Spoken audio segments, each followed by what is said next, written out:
Greetings. Please, join my fight!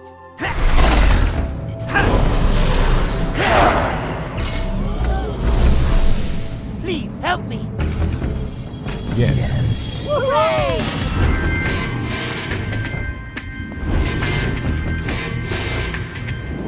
Lesser beings intruding here? Such flammable little insects! Still standing?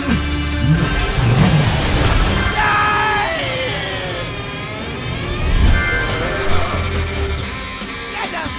Burn, you miserable wretches! Wicked!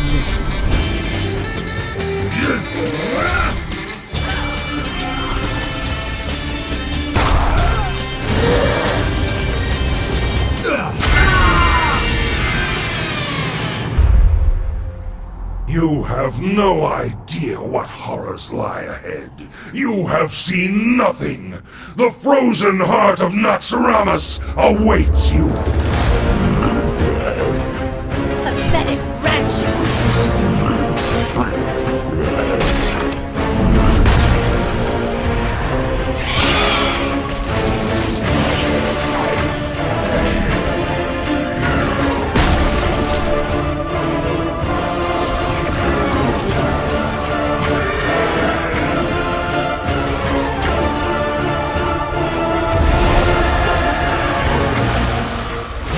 Yourselves triumphant. You have only taken one step closer to the abyss. The dark void awaits you. Your petty matters are no challenge to the might of the Scourge.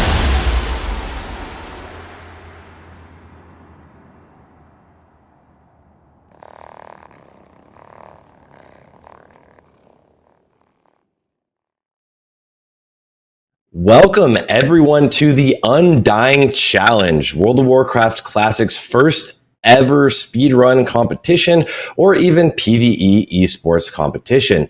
Today I am joined on the desk by these four beautiful human beings. Zyrene, welcome to the desk. Please introduce yourself to everyone who's watching. Hey everybody, I'm Zyrene. You probably know me from some other commentating jobs and other video games, but I've been a professional commentator for almost 10 years now, and a World of Warcraft addict for even more than that. I'm somebody who specializes in tanks. I stream all of my tank gameplay, and I am also somebody who has had #1 NA speedruns a few times throughout Classic in both TBC and Vanilla. So I'm really excited for Wrath of the Lich King and seeing what my guild can do in there, but also what these guys can do, because they're my direct competition as well. Thank you very much. Hula Hoops, welcome to the stream. Welcome to the Undying Challenge. Thank you very much. Welcome to World of Warcraft Classic. Please introduce yourself to everybody watching. Hey everybody, those fans of retail out there might be a little more familiar with who I am. I am Hula Hoops. I'm the general manager over at Raider.io, and I've done some Race Roll First commentating over the past 2 races for Echo, Pieces, Aversion, and BDGG. I'm super thrilled to be here. What some people don't know, I've been playing retail, playing WoW since Vanilla. Back when Classic TBC launched, I gave up the retail game and I went straight back into Classic. And I've been playing it ever since. Wrath is my favorite expansion of all time, so when Wrath Classic was announced and came out, this is my jam. I'm a Holy Paladin main, and I am super stoked to watch the race today. Thank you so much. And Crix, last but not least, introduce yourself. Let's go. Hello, everyone. My name is Crix, and just like you guys, I'm addicted to World of Warcraft, largely Classic. I'm a full-time streamer, and I make content that specializes in the caster genre. I played 2 Warlocks, a Shadow Priest, and a Boomy in the Guild Fusion, which was World 4th in these beautiful raids that we're about to watch. And I'm just extremely excited for this. Awesome. And myself, I'm Sarth. I am focused primarily on speedrunning. I'm a massive aficionado of the entire speedrunning scene. So today is one of the most exciting things we could ever do, now having an actual speedrunning competition. Even if it is just the introduction to speedrunning, we're going to Naxxramas, one of the best speedrunning raids in the entire world. And I'm just really excited to share this all with you guys. So today we will be doing the Undying Challenge, the very introduction to that. this entire weekend will be focused around 2 guilds going head to head. And let's head directly into the day 1 roadmap for that. So day 1, we're going to be seeing gearing and setup. So what we've done for the challenge is the teams are coming in under-geared as can be. So day 1, they're going to be doing all 12 heroic dungeons that are currently available, 1 time each. They are also allowed to do the Headless Horseman runs to get some sweet loot from there. And basically, there's a little bit of an RNG element, so it's up to them to hopefully get some good drops, and that's the gear they're going to be using when they run into Naxxramas for the race tomorrow. Yeah, and I think that's important to note because, like, I just want to just dispel any illusions that people think they have. Like, Blizzard does not think that 10-man is the most competitive format, that these two are the best teams, right? This is a challenge. This is not a competition to find out who the number 1 is in the world, right? This is an intro to speedrunning. This is how the race gets started. Your interest in this may impact Blizzard's decision to continue doing these things. 25-man may be on the horizon, right? So I'm really excited for that prospect as well, that this here is the challenge. They're not going to have the best gear in the world, right? You're talking about they're gearing up. That's exactly what it is. It is a challenge. It's going to be challenging. They're not going to have BIS. They're not going to have pre-BIS. And that's the beauty of this. That's the fun, because almost anything can happen. The drops, what ends up happening RNG-wise, and what ends up happening with your DPS based on all of that. So I want to see what decisions these guys make based on the things that get thrown at them curveball-wise. These drops are important too. There's going to be some good really drops, because if one person gets a lot of the drops and the other one doesn't, it's going to make a big difference. I'm more excited for the heroic part than I thought I was going to be, because that's cool. Absolutely. Us saying that how bad the gear actually was. It's 187 item level. It's like normal gear. Everybody has engineering, and that's it. And it's pretty. No one's hit cap. It's like it's really bad gear. So I'm really interested. Exactly, but these guys are up to the task, and so let's start introducing our rosters here. We're going to have Progress representing EU. And we have Xander, Windforce, Julius, Stead, Ghosting, Kia, Shine, Totu, Weasel, and add-ons. And also, I believe they're going to be playing Alliance. So we will have an Alliance versus for today, an NA versus EU matchup. Progress decided to actually stay Alliance today, which is a very key note looking into the Wrath of the Lich King speedruns, particularly because Unholy Death Knights are so powerful in Phase 1. And that makes them all really want to be Trolls. Trolls are just ridiculously strong in Phase 1. But Progress have held strong and have been Alliance all the way since the inception of or Classic in general, actually. Can I get it for the Alliance? For the Alliance? For the Alliance, man! No, but I like that they were Alliance. I don't know about that one.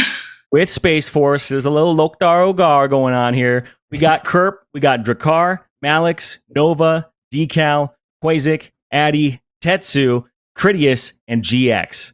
Now, this roster here, I'm excited about this because they have a little bit of a mix-up here. I was expecting extremely caster heavy coming into this, but they're running things like a warrior while still having like a boomkin and multiple warlocks. That was not the curveball I thought I was going to be thrown here, because Kerp, he's playing holy. Yeah, the two raid compositions are different, and the only classes that are stacked are going to be either 2 warlocks for Space Force or 2 Death Knights for Progress. So I'm very interested to see how that does. And also we have 2 members of both of these teams coming together with us now today to have an interview for you guys. So from Progress, we have Weasel playing the Warlock role, as well as Malix from Space Force playing the Hunter role. So now we can get a little bit more insight into the mindset of these teams as they go head-to-head in these 10-man speedruns.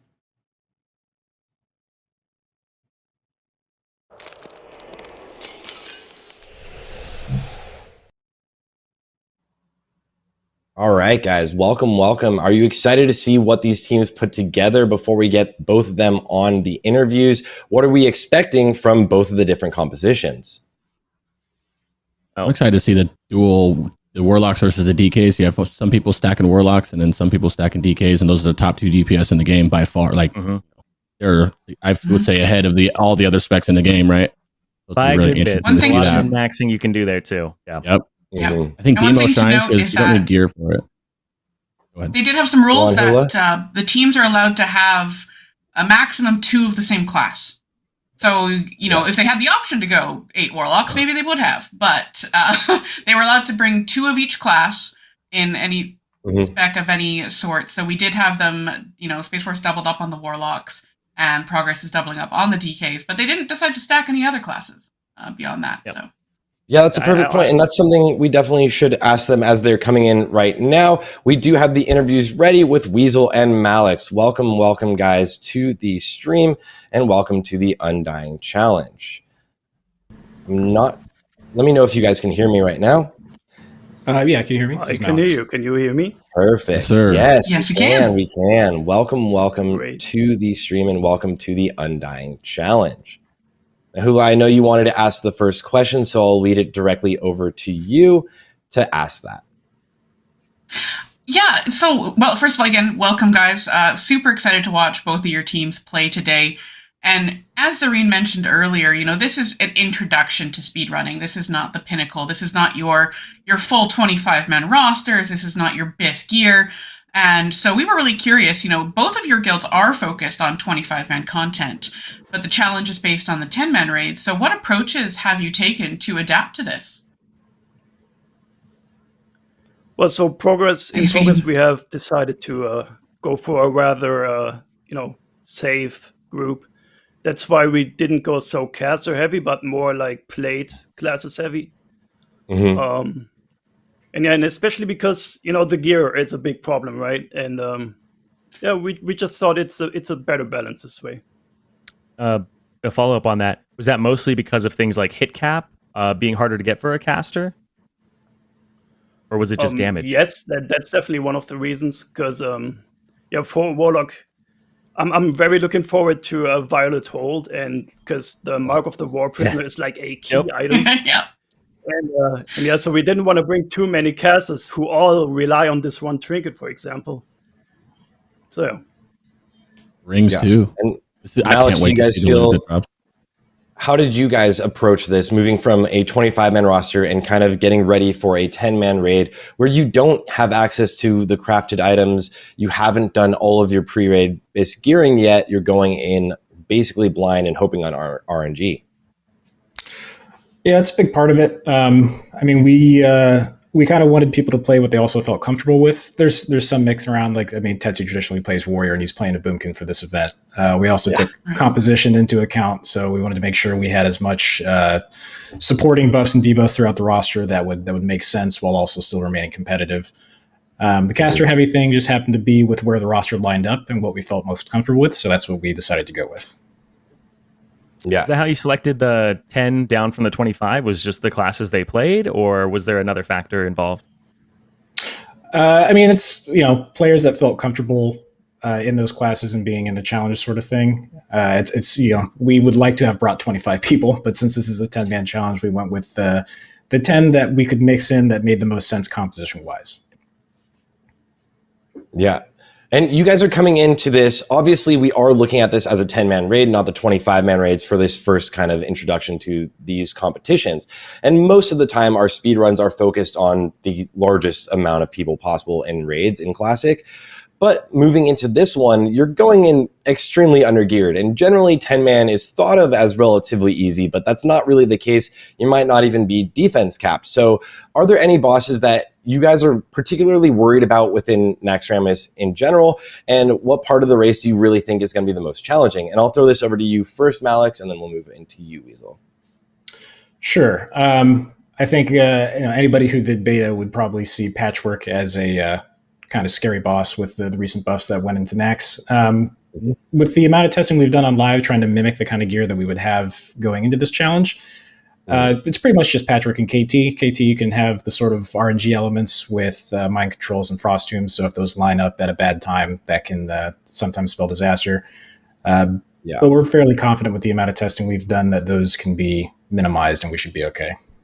I think I have good news for you. I don't think KT mind controls in 10-man. That's all. Yeah, that's true. It's been focused on 25 mainly, but yeah, good call there. I remember because I had the same thought where I was like, man, if one person, I'm like 2 people get MC'd, that's a fifth of my roster. Like, what am I going to do? And then it didn't happen. So that's like in that noggin, real good. Yeah. Weasel, I'll lead that directly over to you. What do you think? What do you think is going to be the most challenging aspect of this Naxxramas race when we get into it tomorrow? And also, what are you most worried about, really? Like going in, what part of this raid could be the most intimidating? Well, so in terms of bosses, just like Medic said, the main worry is patchwork for sure. Maybe to a little degree, lower thep could be a little interesting, depending on how far we can improve our gear. But the big issue for me is, or the big question, how well we're going to do is, the just the combination of the low gear and the speed that we want to implement, right? Because we want to go as fast as possible, of course, and but going fast and being low geared, that's where the challenge is. Absolutely. Yeah. So I'm like worried for the entire thing. Pulling a lot of trash in every ring could go wrong in any moment. For the Undying achievement on live, the deaths only count on the bosses, but for this challenge you can't die. It counts for the trash. Does that change how you as a speedrunning guild, both of you guys, would react in a real raid? Because in a real raid, if someone dies, you can just res them, but now you got to pool safer. Is there any pools that you're super worried about, or anything that you guys are doing different? Certainly. Yeah. I mean, we definitely have to minimize the amount of packs we're pulling. For example, military wing, we've tried stacking as many as we could, but there's a lot of trash in there that can be troublesome, like whatever the skeletons are that do the AE explosions and teleport back to the raid. If they get kind of 2 of those off without anybody being able to get topped, that's just 2 deaths, or however many in the back, or if they're targeting. So we kind of have to cut those, the quote unquote giga pulls down to about half the size we were planning on doing from what our testing has come up with. What about you guys, Weasel?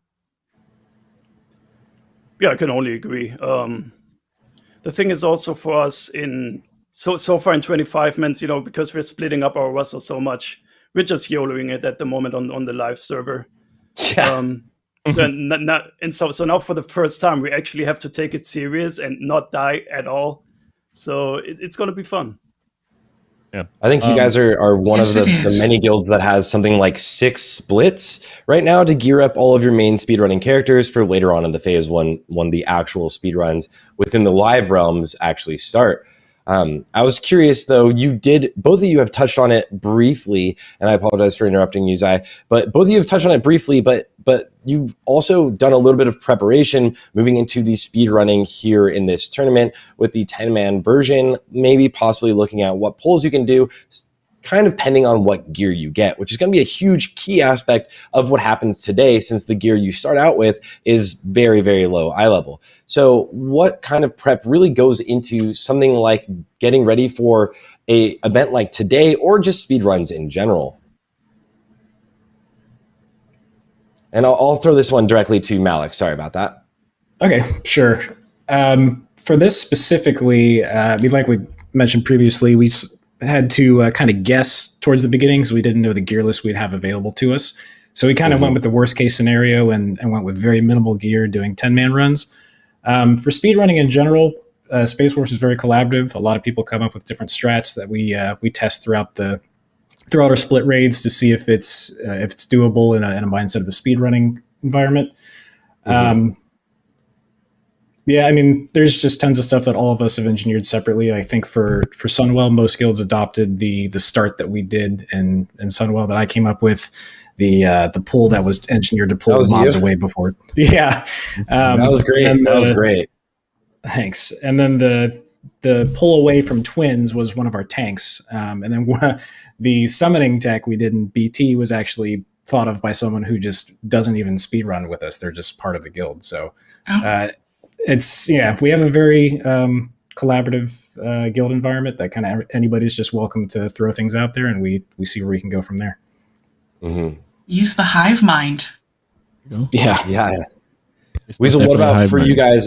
I know that Progress does also have a lot of people kind of going in and thinking about things. So what sort of preparation goes into an event like today, or even just speedruns in general, when you start getting very serious about speedruns on the live realms and your full roster?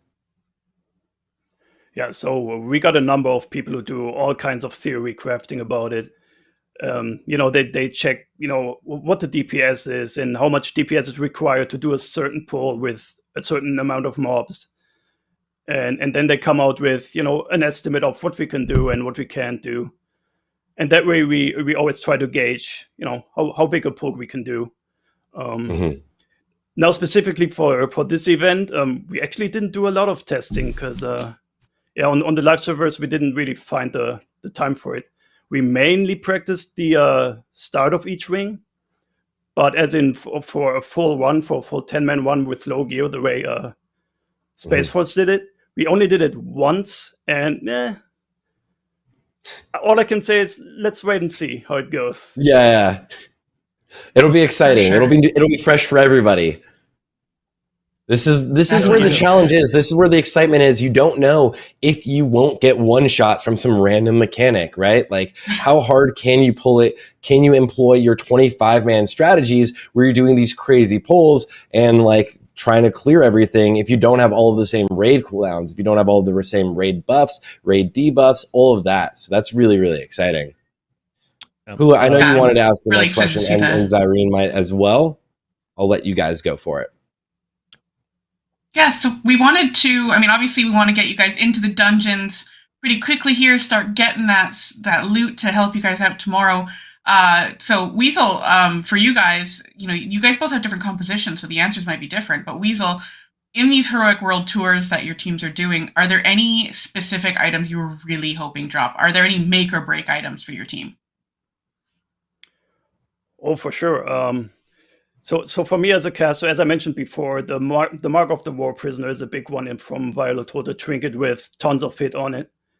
Because the Warlock right now, the way the template gear is, there's tons of hit missing. So that is a big one. Then Right. for our healers, the mace from the Nexus is a big one. Yes. And then of course, basically everything that our tanks need, right? Because the tanks can't be geared enough. That is going to be a very important thing, so they don't get crit or instantly one shot by Patchwork. And Malix, for you, what for your guys' team, are any I know you have a different composition, but are you looking for the same items, other items that are kind of make or break for you guys? Kind of similar answer. Weapons are always huge. Trinkets are always very big, especially that caster one with a lot of hit. But I think something that we're all going to be also looking for in every character is just helms with metas in them, because part of the gear slots we have right now, the helmets do not have meta gems, and those are a large part, contributing part of the class for the most part. Yeah, so whatever we can kind of get our hands on for helmets with metas is going to be a big part. Mm-hmm. You guys have talked a lot about what drops. Yeah, exactly. Like I'm we just have saying to we're keep our excited to eyes watch on what that. happens. Yeah.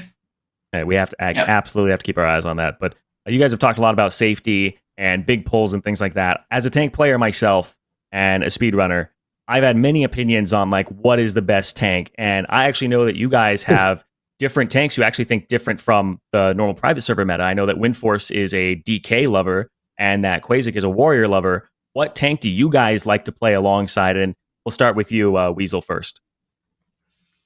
Well, I'll certainly go with the Paladin, because I think the AoE tanking capabilities are a bit better, like the threat building and stuff. So that a Warlock can go in there, metamorphosis, immolation aura, and bam. Yep, absolutely. And Without Alex, what about pulling you? aggro, of course. 100%. Yeah, you don't want to be the guy who just has a tank that can't hold off of your meta. So yeah. But, Right. Alex, what about you? Just gauging from our splits in general and just rating so far in the expansion, I think both Warrior and Paladin were fairly comfortable. DKs, I think, is sort of lacking the scaling early on in the expansion to make them viable tanks, but Warrior and Paladin I'm pretty comfortable with. Mm-hmm. And then, Crix, you had a question you wanted to ask Weasel? Yeah, I guess they both can answer it, but for Weasel, because you're playing the Warlock, I think that, I'm a caster guy, we know that. I think everybody who raids knows the threat issues with Demonology Warlocks. You guys are all Demonology in here. Are you, and I know you were playing Mage before too, are you worried at all about the threat issues with the lack of gear on the tanks? I know it's a quick bop and stuff like that, and you have Soul Shatter and everything, but are you personally worried as playing the demo? To be honest, just a tiny bit, because we have a couple pulls lined up, and whenever it's like a really big pull, we'll have bobs for myself. So bobs always help and make a pull safe. And other than that, the way I saw it so far, I'm usually fine when I can see it from range. Because I can't use metamorphosis and immolation on every single pull, right? So whenever whenever I'm not in meta form, it's very safe. I'm not too worried. Alex, what about you? You guys are running 2 demo locks. Are you a little worried about it all, or do you trust them with your life? We've typically been holding. They've been holding back until our warrior lands a good shockwave on big packs to try and make it a little bit safer. But we also have myself and Nova who are able to tricks and empty the tank to try and pump as much threat into them as we can. We've been generally successful with that going forward, so I think we'll be all right. I'm so excited to see that. I had one more question for you before we head back. Is really the difference in Hunter from Wrath of the Lich King and TBC is kind of astronomical. If you move from a rhythm-based class, especially with something like melee weaving and this extremely high skill cap, to more of like whenever an ability comes up. How do you feel about Hunter and its role in the speedruns? Because Hunters have been kind of the quintessential key aspect, other than the tanks, to speedruns and moving into Naxx and in Wrath of the Lich King. I mean, as far as our role goes, I think you'll always see at least one hunter, just because Pack is able to cut down on so many seconds just on foot time throughout the entirety of raids. But as far as just the play style, going from a more, like you said, rhythm-based kind of rotation to just a priority system, it's definitely a lot different. It's a more helter-skelter play style, especially a survival, with one of your highest damaging abilities being based off of proc for lock and load for explosive shot. But I think Marksman does have a bit more of a rhythm to it, depending on what glyphs you run and the reductions you take versus like a kill shot or a Chimera one. Having the Chimera glyph will drastically alter your rotation, as aside from just having it line up with aim shot most of the time. It's a new challenge, though. It's fun. I can't really remember playing most of the OG days in Wrath. But yeah, it's a fun new challenge. I'm excited to play out the rest of expansion with it.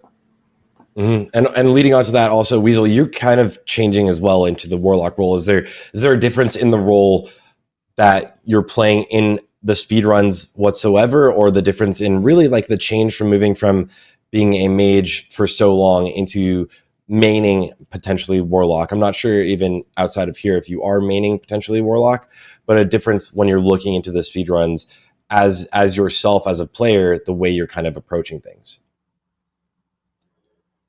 Well, so in terms of class, I hope that there will be that one spot at least for a mage in the 25-man speedruns. Because if there's not, I don't know if I'm gonna get a spot, because we actually have a number of very good warlocks in the guild who could easily take my place. So I don't know if I'm gonna get a spot for a warlock. So really, I'm hoping for the mage. I'll ask you the real question that everybody's wondering, Weasel.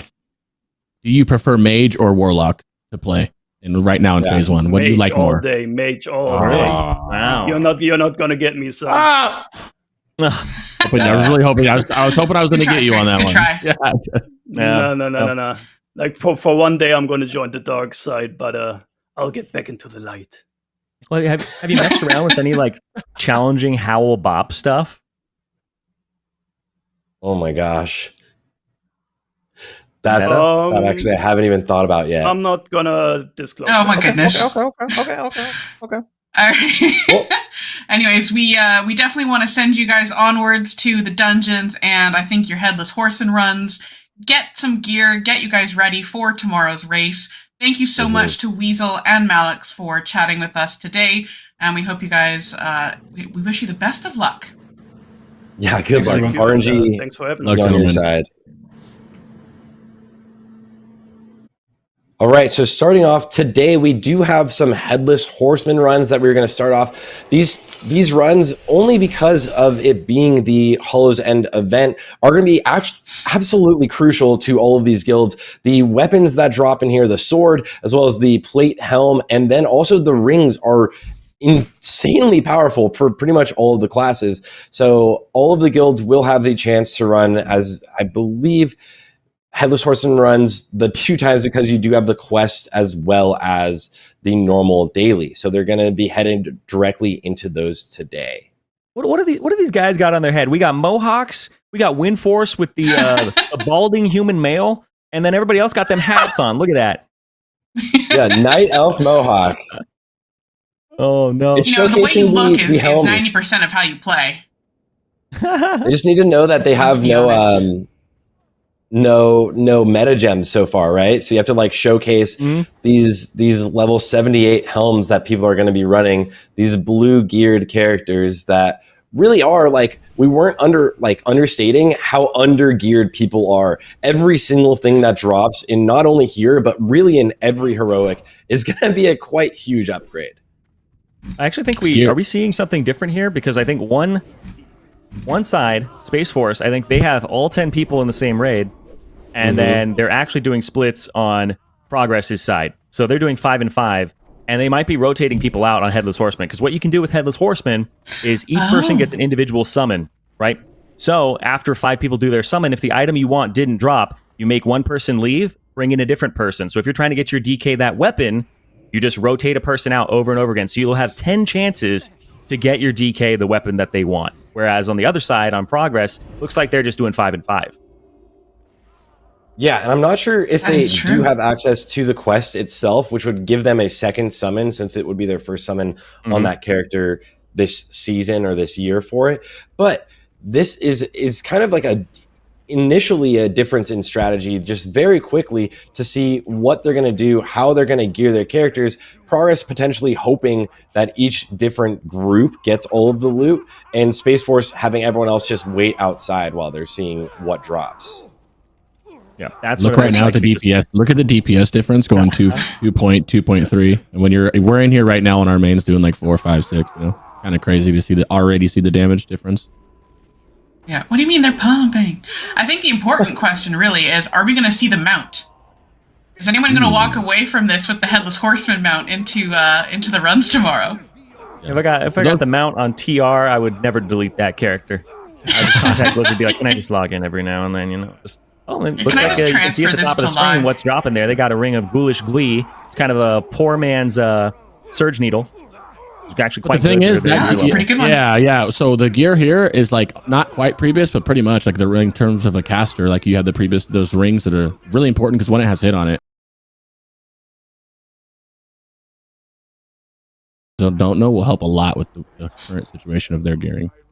A lot. Some of it is like better than, I mean, it is previous. Some of the weapon is incredibly powerful. And for people that don't know this event, for people that don't know this fight, could you just explain it really quickly to people, Crix, just what this is and what's going on and why they're able to do this right now before the Heroic World Tour? Yep. So they are, it's the Headless Horseman for the Halloween event. For those that don't know, you click the pumpkin and then you click the mound and it summons him and you just stomp on him. He's pretty easy to defeat, obviously, as you can tell.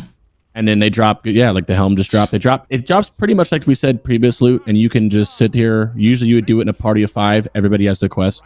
Like I said, you can, like if you're hard farming the hit ring or the DK thing, they can just swap the summons out, which just looks like what they're doing. Dude, they already just got a helm on the side of Progress. One helm. The helm huge. And the sword are like the things they're looking for. The helm is insanely powerful. It's as good, if not maybe even better than the blacksmithing BOE helms, especially because it also comes with stamina instead of just being strength, which is extremely useful in these runs. You can see that Drekar and GX are already hearthing out. They've already gotten their items. GX getting a ring and Drekar getting one of the rings as well. So they're leaving the instance and going on to the next ones, which is just amazing to see that some of the loot already dropping is like huge upgrades for these guys. Holy Paladin got the ring too just now, which is huge for the HPAL. Yeah. Yeah, and as Malix mentioned, the Headless Horseman helm has a meta gem. So they've already, Julius has got his meta, he's got the stats from that, and more importantly, he can now yell like the Headless Horseman. So there's a little bit of RP element to the helm. You just macro that into everything. Fun, it's 30-second cooldown. Just macro. That's like the train macros when someone uses the toy train and like you have to go into the game and mute game sounds because someone is doing the choo-choo emote at all times. The addition of the Train Breaker toy was one of the greatest things they've ever done. Let's be honest. I have that on a keybind. Yeah, that's smart. Good job, Blizzard. Is anybody else riding those brooms right now? Because every year I look forward to the broom. Oh yeah, I like that one. Yes. I love it. Oh, I have 2 The only already. mount that I'll use that's not my Warlock mount. Yeah, the magic broom is what I'm trying to remember. What expansion does it become an instant cast, or isn't there like a normal? Oh and no heroic no! That was a thing in TBC when it first came out. That it was an instant cast mount, and people started using it in arena, and so that got changed very quickly. They were just like, people would get behind a pillar, they get out of combat, they're mounted now, and you're like, what just happened, man? Like, yeah, so that got changed, I believe, pretty early on. There's another helm drop. Yeah, Progress got on their second helm, actually. Progress on the left side, we can see, have gotten 2 helms so far for both of their Death Knight DPS. I would anticipate they might have taken it on Windforce, their Protection Paladin, but I really think they would just send those directly to... Yeah. So that is incredibly powerful. Xander and Julius both having it. And Julius is one of the guild's main tanks generally. He probably, actually we can see in the background on the top left, he does have a ghoul, a permanent ghoul. So he's playing Unholy right now. And that means I would anticipate Xander is playing the Frost Decay role for them. But that means Julius is probably going to do a lot of their off-tanking when they actually get into the runs. And that might be why they are sending them together as a kind of 5-man roster right now, is just to make sure Xander gets like all of the DPS gear. Well, it might also be that they're just going to roll it and see which person gets more tank gear. Because, like, for example, right here, if a second helm drops, it's not unique, right? So Xander could actually pick up another helm and gem that one and enchant it for tanking, right? And just kind of at the end of it, just throw down your tank sets and see who got more.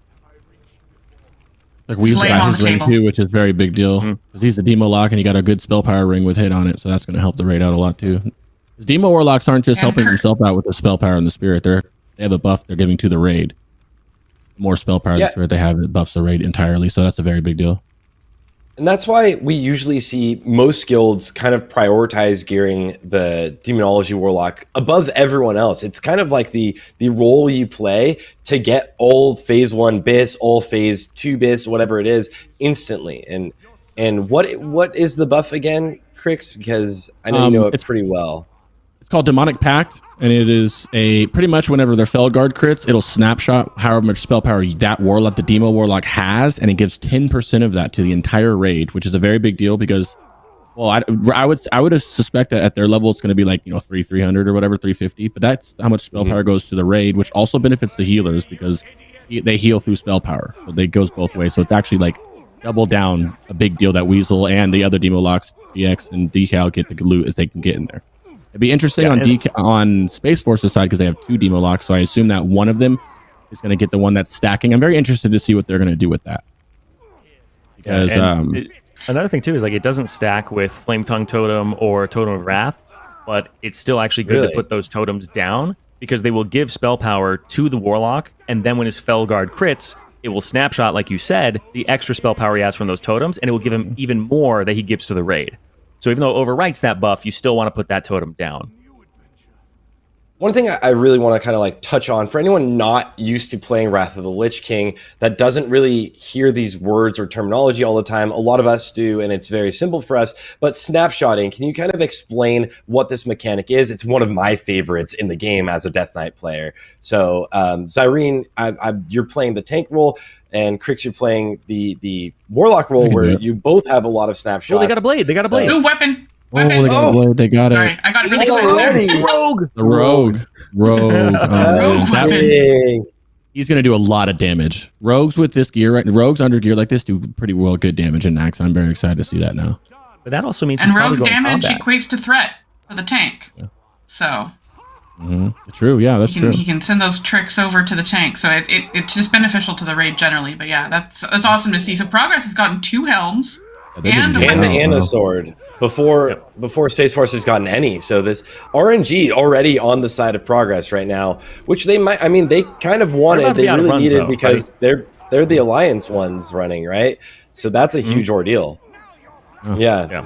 But to piggyback off what Sar said, the snapshotting is if you were to initially, if you take a picture pretty much of stats at that time, that's the snapshot. And then certain abilities in my perspective as a caster, Corruption from a Warlock, Shadow Word Pain from a Shadow Priest, it'll take a picture, snapshot, the crit percentage and the damage modifiers like Tricks of the Trade, Curse of the Elements, Earth and Moon, Ebb and Plaguebringer, and then any crit bonuses. So like Thaddeus, anything that gives you bonus plus damage or crit from any boss, you can reapply whatever that dot is, or and I don't know the DK version, which you can touch on, Sarth, if you want, but it takes a picture of that, and that's what goes to the raid. Yeah, or to your class, depending on what you play. Any temporary stat bonuses you have, you can put those bonuses into abilities that will then continue or persist even further than the temporary buff. So if I have a 5-second buff that gives me attack speed and I bring my gargoyle down, the gargoyle will persist for a longer time than the 5 seconds, but it will still retain the entire bonus of when I first cast it. So a lot of the times, DKs are just popping all of their attack speed increases. It's one of the reasons that Troll is so strong for Unholy DK, is their racial of Berserking gives them attack speed. You snap all of those down, you throw them all down, throw down the gargoyle, and it is super powered for the entire duration, even though your temporary buffs have long gone. Yeah, and we're seeing that's also why you see Bloodlust going so early. But Progress already on the side of finishing their 5 runs on each. Obviously, we have Space Force doing them all within one raid, so they've got 5 more runs. I believe they've killed these at the same time of the Headless Horseman. But Progress heading directly into Violet Hold, their very first heroic, running the heroics, man. It's going to be a very key heroic for them with Mark of the War Prisoner, that trinket that was mentioned earlier, being very large for casters. And I believe they divided their casters, Boomkin and Warlock.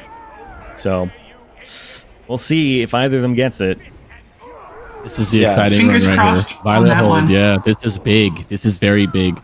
Looks like right there, you're going to want Totu with the mark. He wants the mark right away. He's the only one in here who would benefit from it. That's going to be very big for him.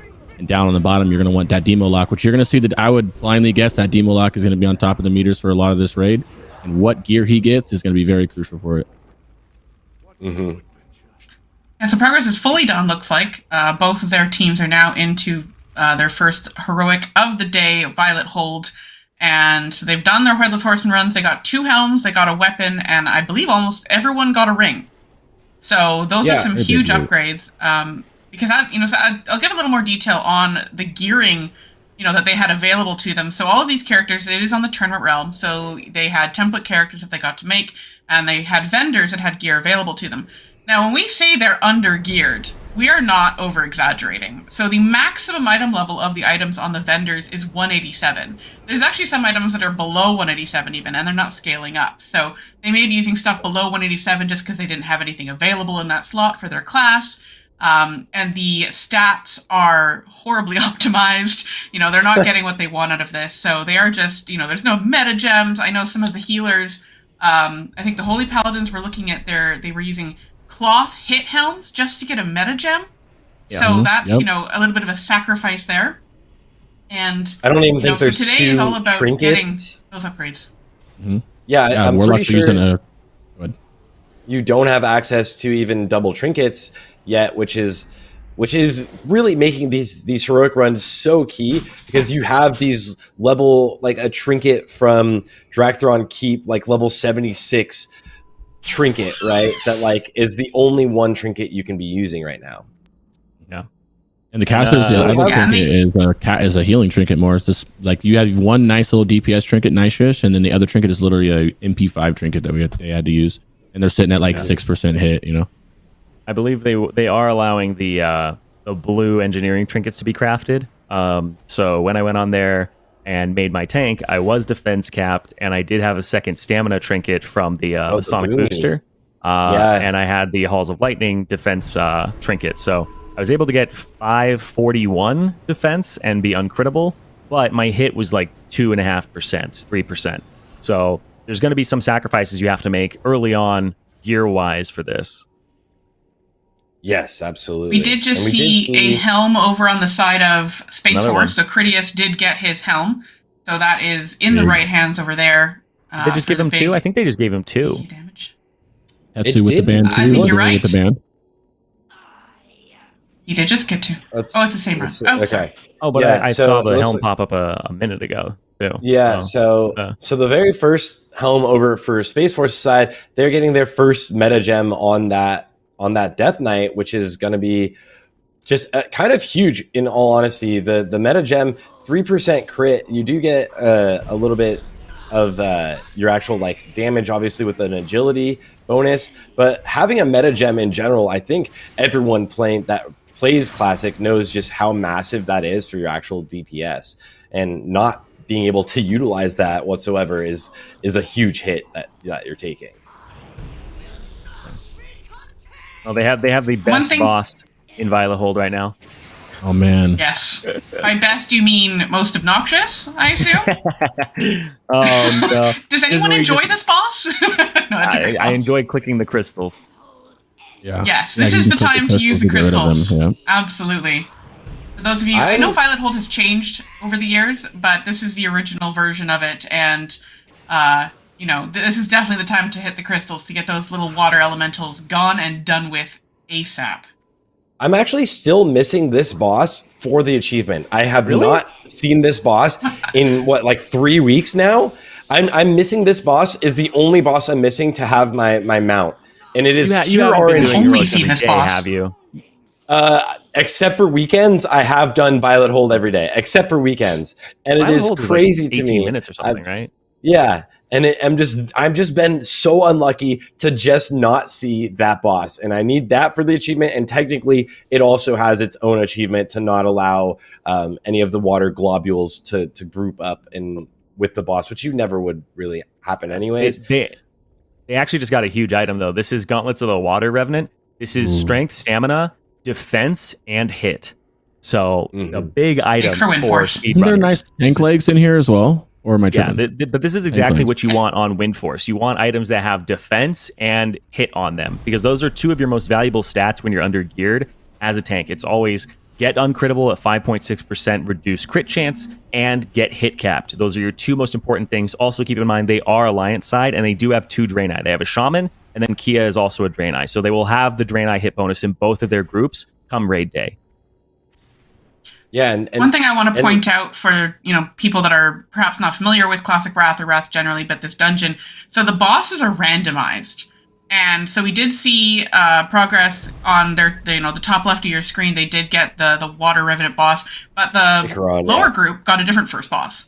So when you're going into Violet Hold thinking, okay, I want these items, not only are you dealing with the RNG of does the loot drop, it's the RNG of does the boss that I want spawn. So these are the tough parts about Violet Hold. For progress, so far, this early in the competition, they've actually had some pretty good loot. Having Shroud of Darkness drop is a very solid item for the rogue, and it is a helm that does actually have a meta gem slot kit. So it's another slot that they've actually completed that's going to be metas, and trinkets are going to be kind of their biggest things they're looking for. Obviously weapons, but Ghosting already got the sword. So Progress has been getting really lucky with their drops so far already. It is very early on in the competition, but this does set them so far a little bit ahead, and we're going to have to see as Space Force moves into their heroics what ends up dropping for them. But that's a really nice actual split they got. The one rogue group actually gets the rogue meta gem, the rogue helm, and then the other group with both of the tanks gets the tank items to drop. The loot off this last boss is going to be big. Very, very big. Yes. I'm very excited to see which drops with it. And for those tuning in a little late, today is the first day of the Undying challenge where they're going through all the heroics to get gear. Not really in a hurry. They're just kind of doing it at their own pace. Then tomorrow's the actual competition. Right now, they're just trying to. We're just hoping they all get good RNG on the loot on the loot that drops for them. And each of the teams does get to do each of the heroic dungeons available right now once only. So that's 12 dungeons in total that they're going to get to do. They do get to collect the emblems of heroism from the dungeons, as well as they are they are allowed to do the daily dungeon quest. It's the only quest that they are allowed to complete during the gearing phase. They're not allowed to complete any other in-dungeon quests or any quest outside of the dungeon. The only quest they're allowed to do is the daily dungeon quest, which awards 2 emblems of heroism. So after a full world tour of dungeons plus the quest, they're all going to have 51 emblems of heroism available to them. And so the vendors are going to be up, so they're going to then have to, make those tough decisions about what do I buy. with these emblems. So we might see some perhaps tier gloves. I know on the side of the Holy Paladins that Librum is your absolute best item. That is the number one thing you buy. So they're probably going to be going for that first, maybe a cloak or a ring as well if they can afford it with the emblems. But that's another loot decision, right? What do I buy? Yeah, I think that's a curious one because I think they're just shy actually of being able to buy gloves. So they're not really gonna, I don't believe they'll get any tier pieces. I know a lot of the DPS classes will choose to get their trinket, something like Mark of the War Prisoner. No, sorry. What is the DPS trinket? Sundial of the Exile. Organon? Sundial. Oh, no, sorry, that not is that one. beautiful. Yeah, very, very So powerful. important. And they actually get a two-handed weapon over there on this side of Progress, the pole arm. So yeah, I think a lot of the guilds will most likely end up buying, or a lot of the groups will run buying their trinkets. But that is an interesting point because you can even potentially get two pieces. You can get the belt, you can get the rings, the Holy Paladin. You said the Librum is very powerful, so it's gonna be interesting to see what everybody chooses. The cloak as well is another really solid piece. Yeah, It's just enough badges to go with, like, as a caster, you can choose a trinket, which is big damage, which in terms of the Demo Warlocks, they would, because that's a big spell power. It's 590 spell power proc, and they're, that's going to the raid via Demonic Pact. You can also get offhand and neck, which are which are cheaper, which are two very important hit pieces too. So it's kind of like you get to choose wisely because you only have enough to choose one of them. Yeah, you can actually see in the bottom right corner right now that we're showing the map of where all of the heroics are within the world. And today we are not really flying everybody or teleporting them throughout these dungeons. They're actually heading over to these dungeons. So this is a good representation of what an actual heroic world tour is, which is daily for a lot of people going and clearing all of the heroics. And a lot of these quest hubs, as you look, a lot of them, or a lot of these dungeon hubs, have two of the different dungeons in the same place. And then we have Violet Hold by itself here in Dalaran, as well as Culling of Stratholme all the way in Caverns of Time. And they are sharing the daily quest right there in the background over on Progress's side. So did not pick it up. Quest next. No instant I quest. noticed that as well. There's the other one. Just a There it climb. comes. And I've always found it very interesting that there's 12 dungeons available. That's a lot of dungeons, right? And we do get more later on during the expansion. We get the Ice Crown ones. That's a ton of dungeons for an expansion, just historically speaking. But it's funny that there's two zones in Northrend that don't have a single dungeon. Grizzly Hills and Sholazar Basin, there's not a single dungeon to be found. They're the ones with all the like the animals, I don't know what that we're is, not allowed but to go like to dungeons where there's a lot of animals. thematically they're similar. Keep it's kind of in Grizzly Hills. Yeah, it's in between. It's kind of. In between. It's kind of in Grizzly on the Hills. border. You can enter it from one side. It's on the border. I don't know whose jurisdiction it falls under, though. If, something goes bad. Maybe Grizzly Hills is just like, hands off. This is Troll's problem now, man. I'm just, nope. Yep. It does seem They're like a just troll sitting there problem. listening to their music. That's what you do in Grizzly Hills. You listen to the music. It is Actually, beautiful and soothing. Actually, don't play with game music. I don't know what it's like.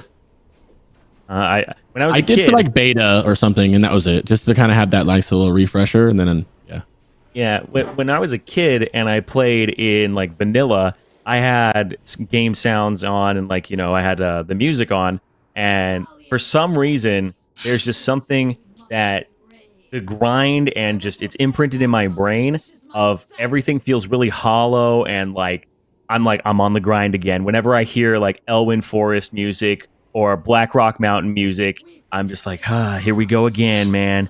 Another run, another grind. Like I just can't listen to the music, at least in classic. So I haven't given Wrath of the Lich King so much of a try because I know that I'm somebody who's like emotionally really connected to music, for some reason.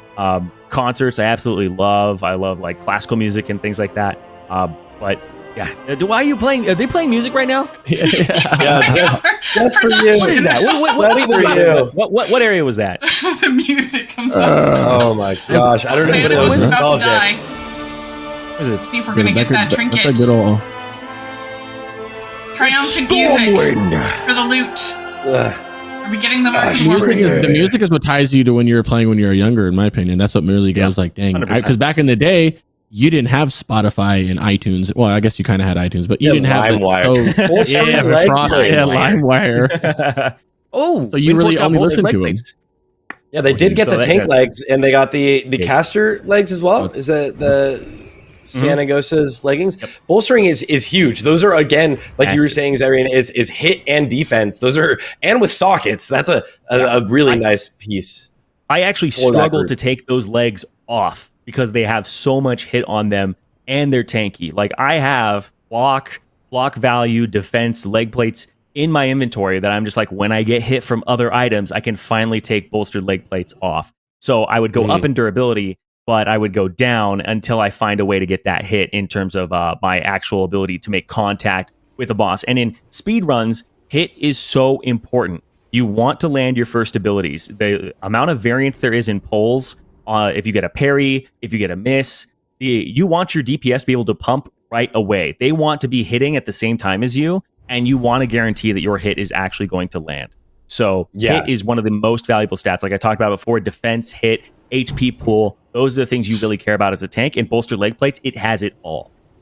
You actually see a lot of people kind of, I wouldn't necessarily say maybe complain, but like the worry about a DPS over aggroing a tank, it's not really necessarily prevalent in any of these guilds here, as long as you land your first hit, right? That is like the biggest fear, as long as you miss. What drop? Bottom left? What drop? I got a lot of help when Raz. Is Weasel going to be a happy guy? Yeah, I just can't wait to see right now. I'm rooting for him to get that trinket. Let's see. Stop moving, so I don't know. Not showing loot yet. Check the body again. Weasel, stop moving. Is he crying? Is he celebrating? The anticipation he's already is equipping killing me. it, I think he's already equipping it. I mean, it hasn't gone out yet, has it? Oh. Had to have, and we haven't seen it yet. And on the huge bracers, No, absolutely massive bracers. Second previous bracers, easy. Weasel. The early luck of progress getting all of the drops they wanted. Bracers. Yeah, no trinket. It's not everything they wanted, but pretty lucky. Yeah. Their main tank's going to be in a good spot. I think the only thing Wind Force could actually hope for there was the block trinket off of the dog, that the core hound. That one is massive. It's 440 block on an active that lasts 40 seconds on a 2-minute cooldown. So absolutely insane for threat, because block gives you threat and it gives you survivability for those big gigapulls. So that's the only thing that he kind of missed out on there. But other than that, he made away like a bandit. Got absolutely like bissed out gloves or pre-bissed out gloves for hit and leg plates. So good spot for him. You know, there's one thing you guys were talking about, like the music and the sound that you used to play with. Oh my gosh, those boots for Critias are huge. I can't even. Those boots are the Priebus boots for Death Knights. They're even better than the actual epic boots you get from Exalted, Ebb and Hold. These are the boots with like a little bit of armor penetration. They can be, it depends on Frost versus Unholy, but with the right itemization, these things are phenomenal. So that's another huge drop happening on the side of Space Force. But I was going to say, I'm curious if you guys, like, during the Scarab Lord farm, I don't know if you remember how ridiculous the Scarab Lord farm was. I was in the hives, man. Don't bring me back there. The sound, I moved myself and my friends.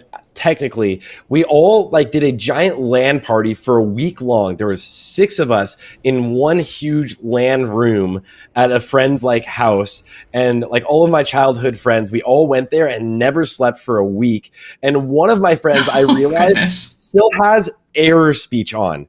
So when he's playing, all the time, all he hears is, "Can't cast that yet. Can't cast that yet. I can't cast that yet. Not enough mana. I need more mana, dude." Oh my god. So that sounded pretty good. One of the things from when I would stream, or when I stream, is my chat will give me a hard time about things. I'm pretty averse to change sometimes. I'm pretty stubborn. They'll be like, "Why do you have air speech on?" And I'm like, I mean, I just drowned it out over time. It doesn't matter. And then I turned it off, and I was just like, I realized that they were right. That there was a lot more sound going on that I wasn't hearing. Instead of like, not enough rage. Need more rage. It's just like, okay, there's actually more things. They did the same thing to me with bag add-ons. I didn't use a bag add-on for the longest time, and they were just like, your bags are so ugly. And I was like, well, your mom's ugly. Insult my bags, insult your family. Equal. Like, and then eventually I was like, it's a measured response. Exactly right. It's a normal response. I'll give while they're waiting. I was like, I'll give Bagnon a shot, and then I was like, they were right. So sometimes chat is right. I will give them that. Yeah, Progress is is holding a the dance party. longest role play ever. That's Oh, it's a great role here. play. Yeah, I mean, Did you this ever see this dungeon is one of the coolest ones to me because of the strat. I didn't know that this was strat, even though it was called Calling of Strat. Until the my first story encounter. behind it blew my mind. this Yeah, dude, it was crazy. is so in depth, and it's also something that I didn't know until I believe it was actually World of Warcraft put together a video with Platinum WoW, where it was just like going over the story of Arthas as a villain and all of the things that really turn him into this villain that becomes eventually the Warcraft Lich King. 3? I did, and I forgot about it because I was a kid. You forgot? I did. I remember going to Northrend, right? Like that campaign where you're going to Northrend. But I don't remember, I don't particularly remember the fall of this hero, right? Of him being great and then falling to just killing innocent people in Stratholme, which is this entire... wasn't a big thing or anything like that, you know. So. Yeah. Felling Saffron and resurrecting him as a frost drake, that dang, man. Did you remember a different person's story really heavily? Because there's some people who are I remember Illidan's whole thing a lot more than Arthas's. Illidan's for sure. In Warcraft 3, surprisingly, not even surprisingly, but the lore around Warcraft 3, the story is phenomenal. And it's just something I was so young at the time and distracted playing World of Warcraft and Warcraft 3 Warcraft 3 before World of Warcraft on my brother's computer in his room in these 2-hour spurts because I didn't have a computer myself and he had built one. So I was like, oh, can I just, he's at soccer practice, let me just go play the game real fast. So the storylines behind the game, phenomenal. And Wrath of the Lich King is the first time, not the first time, but one of the times where we see some of the best actual story and lore come together inside of the dungeons, where we can finally see that everything kind of comes together, and it's really nice. What are you Very guys' favorite villains in World of Warcraft history? Kill Jaden, but in the Legion.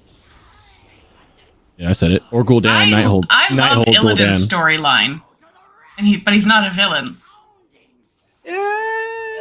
End boss, he's back in the villain day, or end boss, those are different things. He's misunderstood, Starth. He's misunderstood. All villains are misunderstood. Yeah. Villains are the heroes of their own story. He's just stopping the Burning Legion by any means necessary. This is true. Arthas is just stopping the Scourge from any means necessary. Yes. He's going to kill everybody in Strat, including genocide. They're just going to become undead. Why wouldn't he stop them from becoming undead? The only reason that Strat goes the way it does is because the Paladins are like, there must be another way, and he's like, no, I have to kill everyone. It's well, it doesn't sound very Paladin-like, but as a future king, he's like, I can't risk the rest of the people in my kingdom. Arthas did nothing wrong. Of course not a thing. Let's wait till the end of the expansion, eh? See if you still make that decision. I do want to call out real quick, SPACEFORCE, on their bottom right last boss, Kerp did get the Girdle of the Ethereal, which is a really big piece for the Holy Paladin. It is a mail belt, but it's got a socket, and it's haste and spell power. And one kind of interesting thing, what's great about both teams using Holy Paladins, number one, they are phenomenal healers right now. Very good. They can really carry a lot of things. I'm interested to see tomorrow how much they solo heal. Because the Holy Paladin is probably your best option for that. But the great thing about the gearing phase on a Holy Paladin is you can wear any armor type. If the plate drops, if the mail drops, if the leather drops, as long as it's an upgrade, everything's viable for you. So it just makes it gearing each team's Holy Paladin that much, I guess easier in a way. But yeah, they have many more gear options on the Holy Paladin than they would, say, the Disc Priests. And they also have their first shot at the Mark of the War Prisoner here, this huge trinket, which is the key item out of Violet Hold. We'll see if any of the groups end up getting it, but you can definitely bet that SPACEFORCE is hoping to have this at least on one of their warlocks before they enter into the raids tomorrow. Be big on this demo lock. Oh, Frozen Orb? Frozen Orb? All right, well, let's staff. Big item for Malix. Third one? And Tetsu's staying in. Roll? Tetsu's staying in. He's waiting for this roll. Oh, Oh. Legs, The though. legs. Decent legs, but well, if that nobody's staff dead. is a big upgrade. I mean, yeah, that's good. I mean, nobody's so got far the nobody trinket, has that. it's Yeah, fine. No, exactly. Nobody has everybody's it. So it's kind of even, right? There's one one thing I more want to talk shot. about is what we saw Kerp doing there, because a lot of times people are like, "Oh, healer," and snooze fest. But paladins actually, this wasn't something that people did a lot in original Wrath. Was paladins are actually melee weaving with wisdom to keep their mana up, because haste is both spell haste and it's melee haste. You get a one-hander that's fast enough that you can actually use instant casts, like when you Holy Shock, start and queue your attack, and by the time your GCD is done, you've already swung and gotten the Seal of Wisdom proc. So there's actually a lot that you can do melee weaving wise as a Holy Paladin. So I expect to see Kerp in melee range a lot for the heroics and potentially even in the raids. It's Even very did effective 700 at keeping DPS your on mana that up, fight. especially when you're under geared. Yeah, and it's Yeah, just like the mana sustain is going to be a thing for sure for the healers, and so being able to get that regen from both from the Seal of Wisdom melee hits is going to be huge. The one thing you want to watch out for, which not that I've personally done this already, is maybe don't stand in melee on Patchwork when all of your melee is already dead. Whoa! If all your melee's already dead, you got another problem than standing in melee range. yeah. Week 1 Patchwork was a little bit of a difficulty for my raid, and we killed it, but there were not a lot of people left over, let's put it that way. And I was trying to get some mana back. Round of Patrick hold getting done right now. Scary. Last round of it. Last chance of Mark of the War Prisoner last for chance. GX. So big. It kind of reminds me because, like, in retail, I play HPAL because I really love the weaving dynamic of being a melee healer with Crusader striking constantly. That was something that was really appealing to me because I'm somebody who I got melee brain. That's why I play tanks. I like caring about mechanics. I like playing rogue. Right? Well, I guess rogue likes to ignore a lot of mechanics, but you know what? I mean. Like, you when can I play dodge all range, I mechanics. turn brain off. I just press one button, turn brain off. Crix, you know what I'm talking about. Another Right? staff. Wow, Oh, leggings. leggings. 4 leggings. Same loot. Both Space Force runs got the exact same loot. Yeah. You're right. So no All the way one down to the really frozen orb. ahead.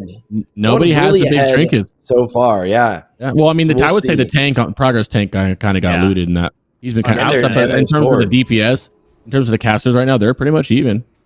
Yeah, it's actually interesting because like a lot of the private server meta has been prop paladin, right? Like everybody's talking about prop paladin is like the tank.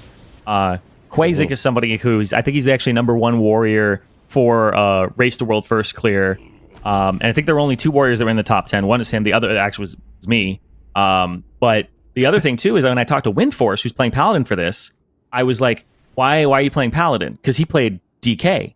And he said that because the gear level's so low, he was like, okay, well, I think Paladin has the best chance to survive, and he thinks that DK is going to require more gear. So I asked him, like, what's if you had like absolutely every piece of gear that you could have, what would be the tank you want to play? And he said Frost DK.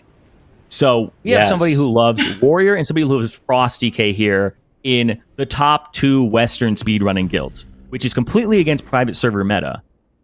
And that's something that, as things go on, even just watching these guys outside of this competition, I'm really, really interested to see what develops there. Because I 100% think that the 3 tanks, besides Druid, sorry, Druid boys, I'm really sorry. You guys can go snake weave had and their time. find new mechanics and stuff. But really, the 3 tanks that aren't Druid, they all seem to be really good. And they all have really big strengths, and everybody seems to be up in the air of like, what is the best one for speedrunning?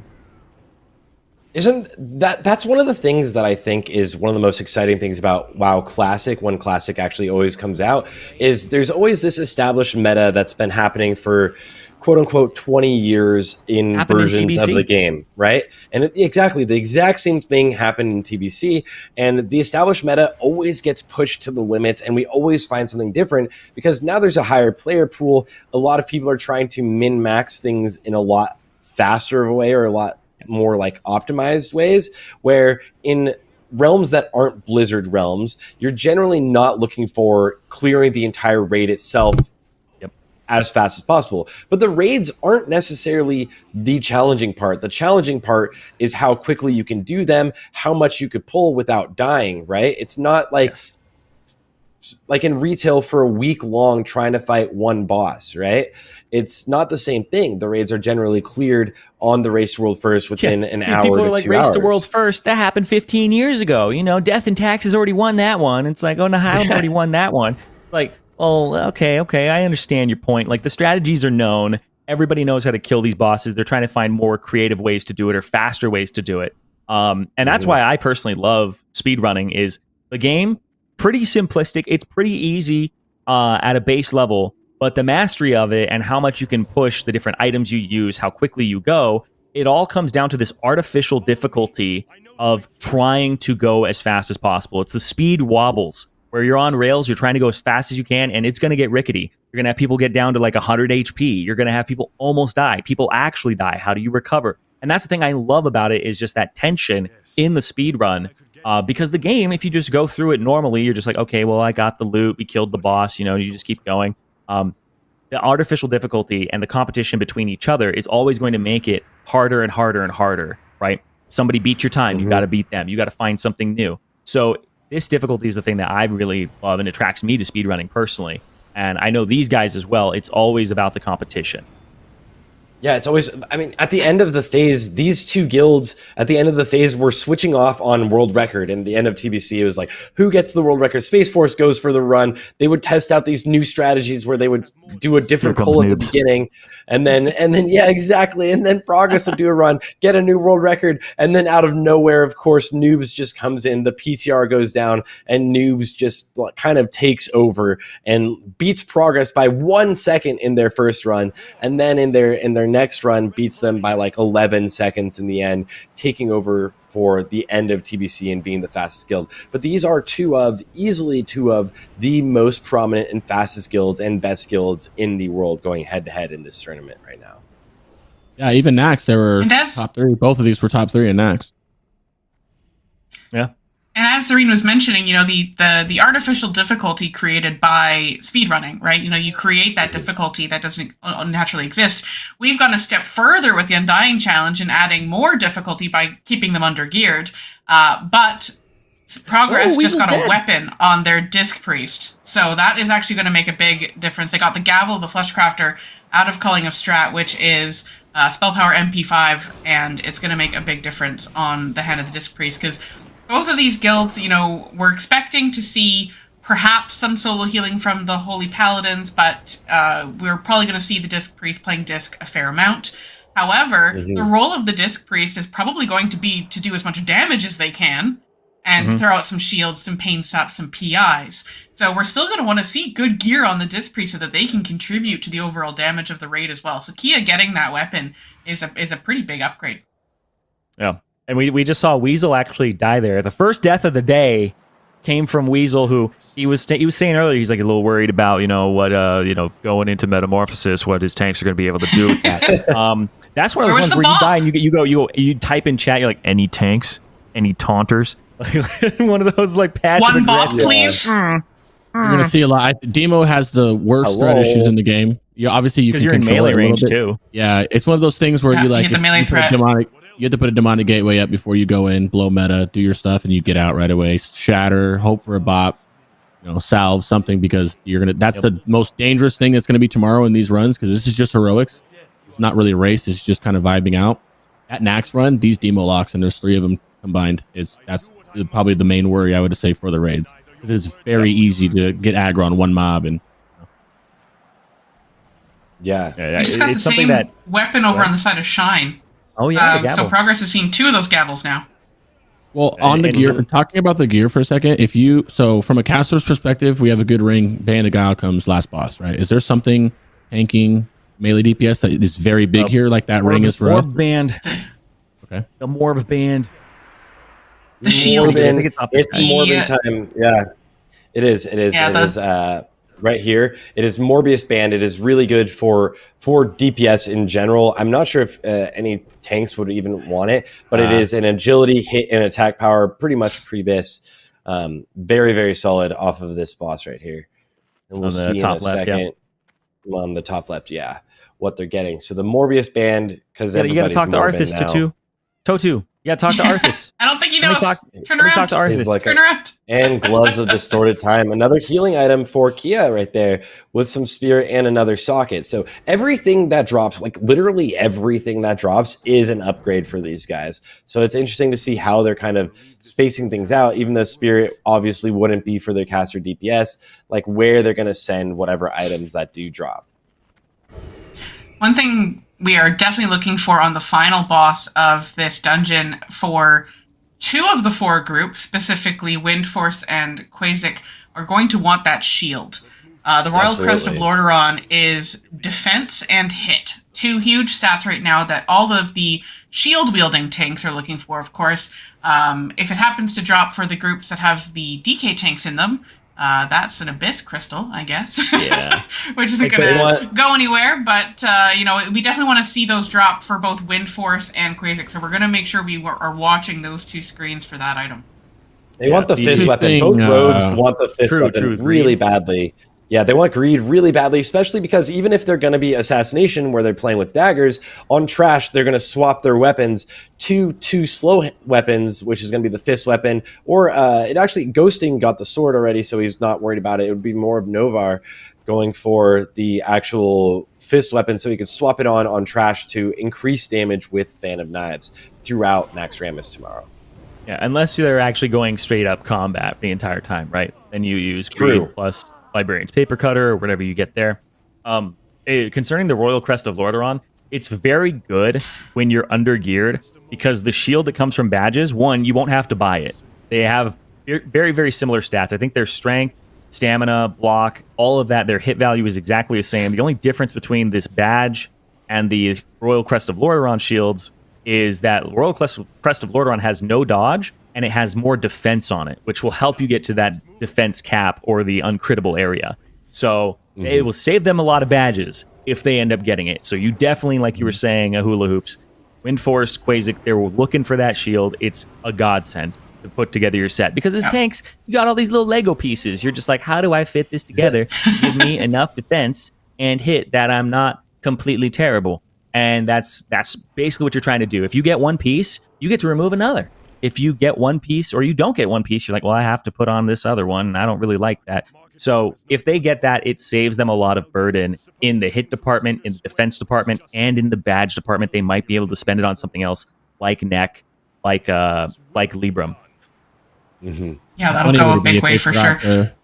You know how you forget to talk to Arthas here, and then he goes back all the way to the beginning, and then all the mobs reset in the beginning? I know you guys have done that at least one time. Oh, dude. People what are you talking run about? forward, Never done and then that. they get absolutely blasted by the mobs. Yeah, dude, it's hilarious. Because it's one person. So what happens for those that don't know is you have to transport, you have to walk with him. And if you don't, it's a pretty short distance. But if you don't and you run to this boss, it's just a free boss. All he drops is like a mount or something. Arthas will reset his position all the way back in the beginning and respawn the mods in the middle. But you never know that he does that until one person goes to start it. And then all the mobs spawn in the middle. And then you guys are dead. Boss has some good loot. Good shoulder over on for the the side of casters here. Yeah. Malik's over on the side of Space Force did get some shoulders as well for the Hunter. Most notable about that piece is it has a socket. So, there's some pieces like the blue gear, the item level 200 blue gear that drops off the non-final bosses of these dungeons. Some of them are pretty equal in terms of the stat weights and everything, but the ones with the sockets are going to have a much bigger impact because the amount of stats that you can add just through sockets is going to really kind of make a big difference for these. And we did see our first Mobius band going to Shine, actually, who it looks like it is going to their Enhanced Shaman. This is actually a huge piece to drop, though, like we were mentioning earlier, is this ring is really nice. The hit rating on a ring is just, it helps you itemize a lot better. And this is a really, really solid drop for them. They do actually kind of have a couple people fighting for the same loot there. You could see if it's Shine, Ghosting, or Xander, all of them looking sort of at some of the same pieces. To have that drop in this run and send it over to Shine, they might even have a spell power ring. Like if actually not really because Weasel, but if Band of Guile would have dropped, they could have even given it to their Enhanced Shaman also so that he would have some extra spell damage. Let's see what loot drops off Mal'Ganis. They just killed Mal'Ganis. This is going to be big loot if they get something. This could really, that ring drops.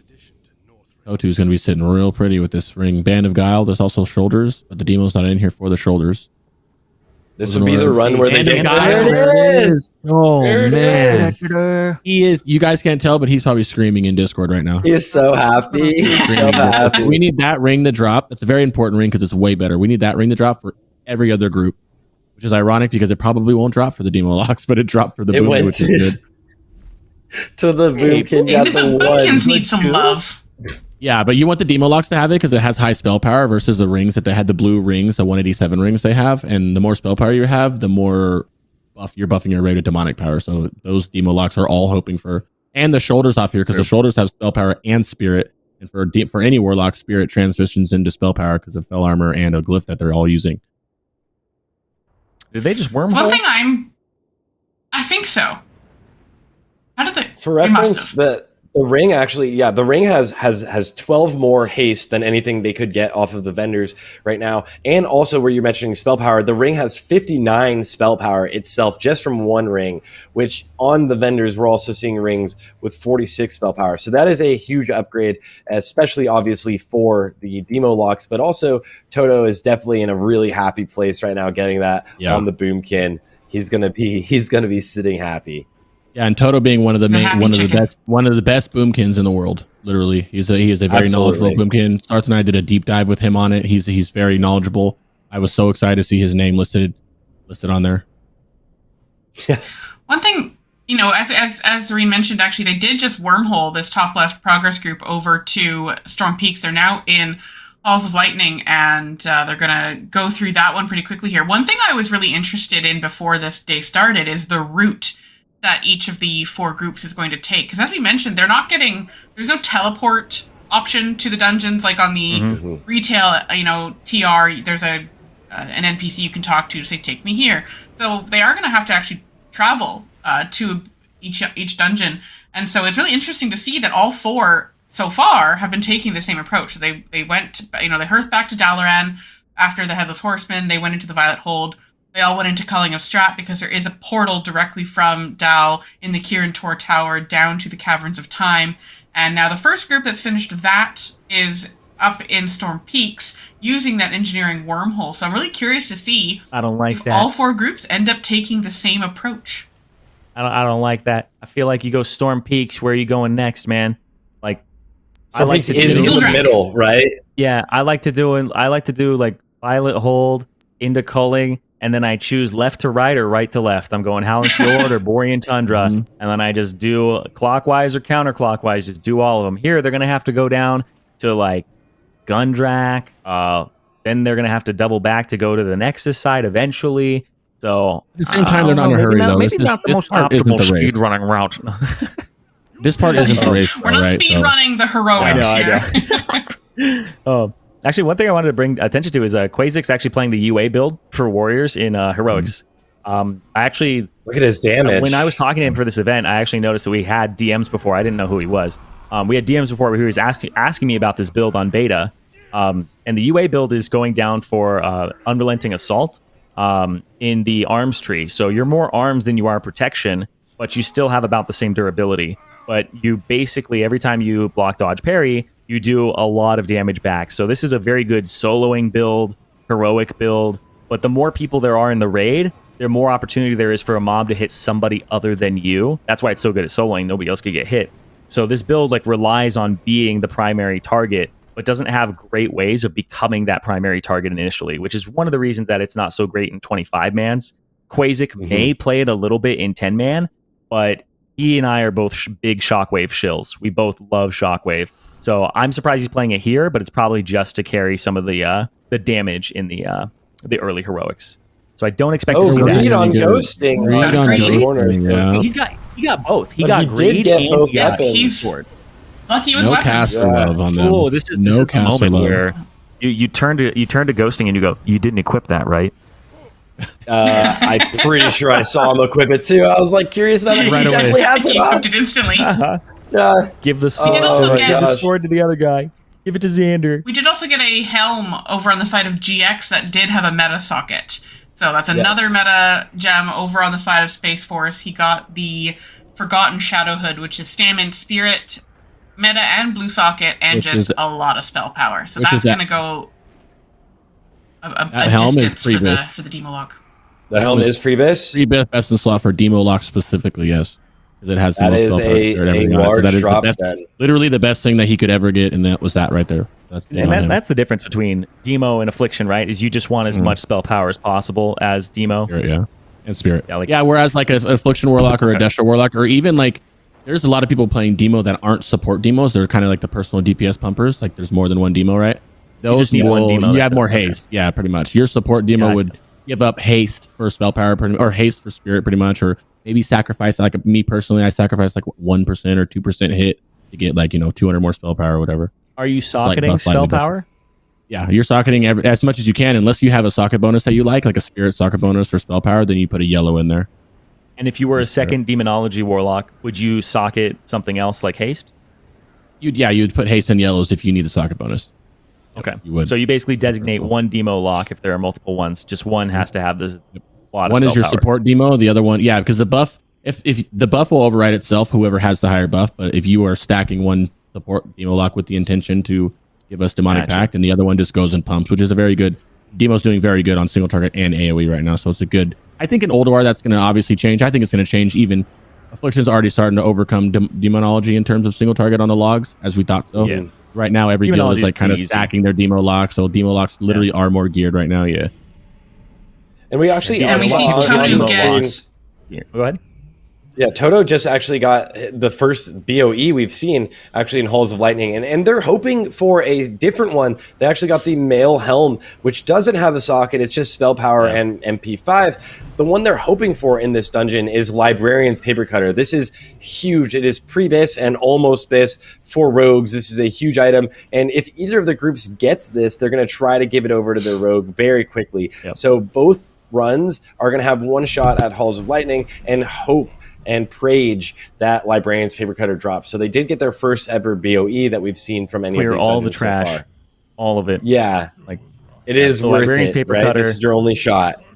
Yeah, if you are Assassination, I believe it's your second bis main hand. And if you are Combat, I believe it's your second or third bis offhand behind Web Death. And then there's some people saying the fist weapon, the Rube one, the 1.6 speed, is potentially better in Sims. So it's very, very good. Librarian's Paper Cutter, the 1.3 speed with poisons being most of your damage right now. Very nice. It's not that great for fan of knives, but if you have weapon swaps, then you throw those on. Looking at Old Kingdom down here, one of my favorite dungeons. I think out of all the dungeons here, I love this dungeon. I can't look at this dungeon. I grinded. A lot of AoE, good AoE, good. Oh yeah, that's right. You guys dungeon his whole life in here. Yeah, I spent hours in here. Day one. Quasi bottom right with Tetsu in them killing Mal'Ganis. Hopefully they get some good loot. That'd be big for the demo. Open for the shield I'm wondering here for Quaz. I'm wondering if I don't think they really need the fist weapon. I'm going to assume GX is going to be the support here because he's already got a few pieces for it. And so I wonder where the caster loot would go on bottom on Tetsu's because he's in there with another Mobius band on the top right. Yep, top right, another Mobius band going to Novar. It's okay for Rogue. It's okay. A lot of times you want to get at least poison hit capped. And then from there, your stats vary a bit. AP is pretty much one of your most valuable ones. You socket pretty much straight AP or agility, depending on your spec. It's a nice ring. It's going to be better than some of the things they have. And what is it in the bottom right? What we got? Open the chest, Quasic. What we got? I couldn't open it. Tetsu was sitting on it. It's gonna be greed. Get off. It's going to be Band of Guile. Let's go shield. Let's go shield. Oh. Okay. Oh, Fraser's okay. Pinned it. Not bad. Okay, that's bad loot. I'll say it. Yeah. I mean, the braces aren't horrible, but yeah, that's pretty bad loot. It is. I'm definitely a Google pendant of the Naxxramas because I don't even know what that thing does. It's your. I tried to be nice. I'm like, yeah, it's all right, but I don't know what it is either. Yeah, defense and parry. It's defense and parry. Yeah, parry is a weird one because parry is your least desired mitigation stat because it takes more parry to get a percent of parry than any other. Right? It takes less dodge. It takes way less block, and block doesn't get DR'd, whereas parry and dodge do. Parry, though, is semi-offensive stat, right? Because parry is literally effectively the same as dodge. Can't do it when the thing hits you from behind, and it's a full avoidance, right? Something physical hits you, it's dodged or parried, it's all gone. They're effectively the same, but parry is valued higher in terms of you need more of it. The game just says, hey, you need more of this because it gives you parry haste. It's an offensive, semi-offensive stat. So parry usually effectively in gear, you don't really want it that much. And as a DK, you want it even less when you're tanking because you already get free parry, and that's going to be DR'd by strength and stuff. So, yeah, it's not a very good neck. I expect Quasic to spend badges if he has to on the neck, but because he didn't get the shield, that might be something he has to just make that compromise. As a tank, how important is there a tank trinket for badges that you would need? As like No. DPS? You don't want the dodge trinket. You want stamina. Essence of Gossamer is going to be one of the big drops here. It's like 100+ stamina with damage reduction. Wing Talisman, actually big. What's that? The healer got yeah, Wing it's very Talisman. That's an MP5 trinket too, as well, with the spell power on use. Very big for the trinket for the healer. Sorry to interrupt. That was just a big deal. Yeah, that's going to make a big difference. Don't worry. Yeah, that's huge. He has been getting loot. I've noticed that. He's been getting a lot of the loot too. Dude, when healers get loot, like, it's so funny. Nobody's happy when the healer gets loot. Everybody's like, look at The healers are happy, I can tell you that Tank's much. getting geared. Like, dude, it's so in my raid, whenever Holy Paladin loot drops, everybody goes, and then there's one guy who's like, hey, just out of through all the groans, there's this one just soul, hey, that's for me. That's me in my raid. That's me every time. And everybody's like, it didn't drop. Good luck next week. That's like every healer in loot prio, right? Really? Every healer for loot prio feels bad. In the end of Black Temple, the cloak off of Illidan, which was a healer cloak, is also technically missed for all casters. So every healer was like, should I get that? That's a healing item. But every caster's like, wait a second. That actually gives us a little bit of haste. Yeah. Good old Shroud of the Highborn, baby. Yeah, Shroud of the Highborn was a weird one. I never got it. A lot of So we We are about to see the end of the last culling of strat in the top right for Space Force, and we have just been informed that once this run finishes, the Space Force 10 players are actually going to be rearranging their 5-mans. So obviously they've put some thought into which items are dropping in which dungeons and which order to do them in, and they're actually going to swap out some players. It's going to be interesting to see who they swap in for what, because I know the team in the bottom right is currently sitting in the entrance to Utgard Pinnacle. So they are maybe looking to swap some players in for that. And Pinnacle is huge. There's a trinket in there that for the melee DPS, mainly for the Death Knights. That is the dungeon they're all looking at. There's an offhand or a sword that is traditionally a tank sword off of the last boss. Sorry, and there's a sword traditionally.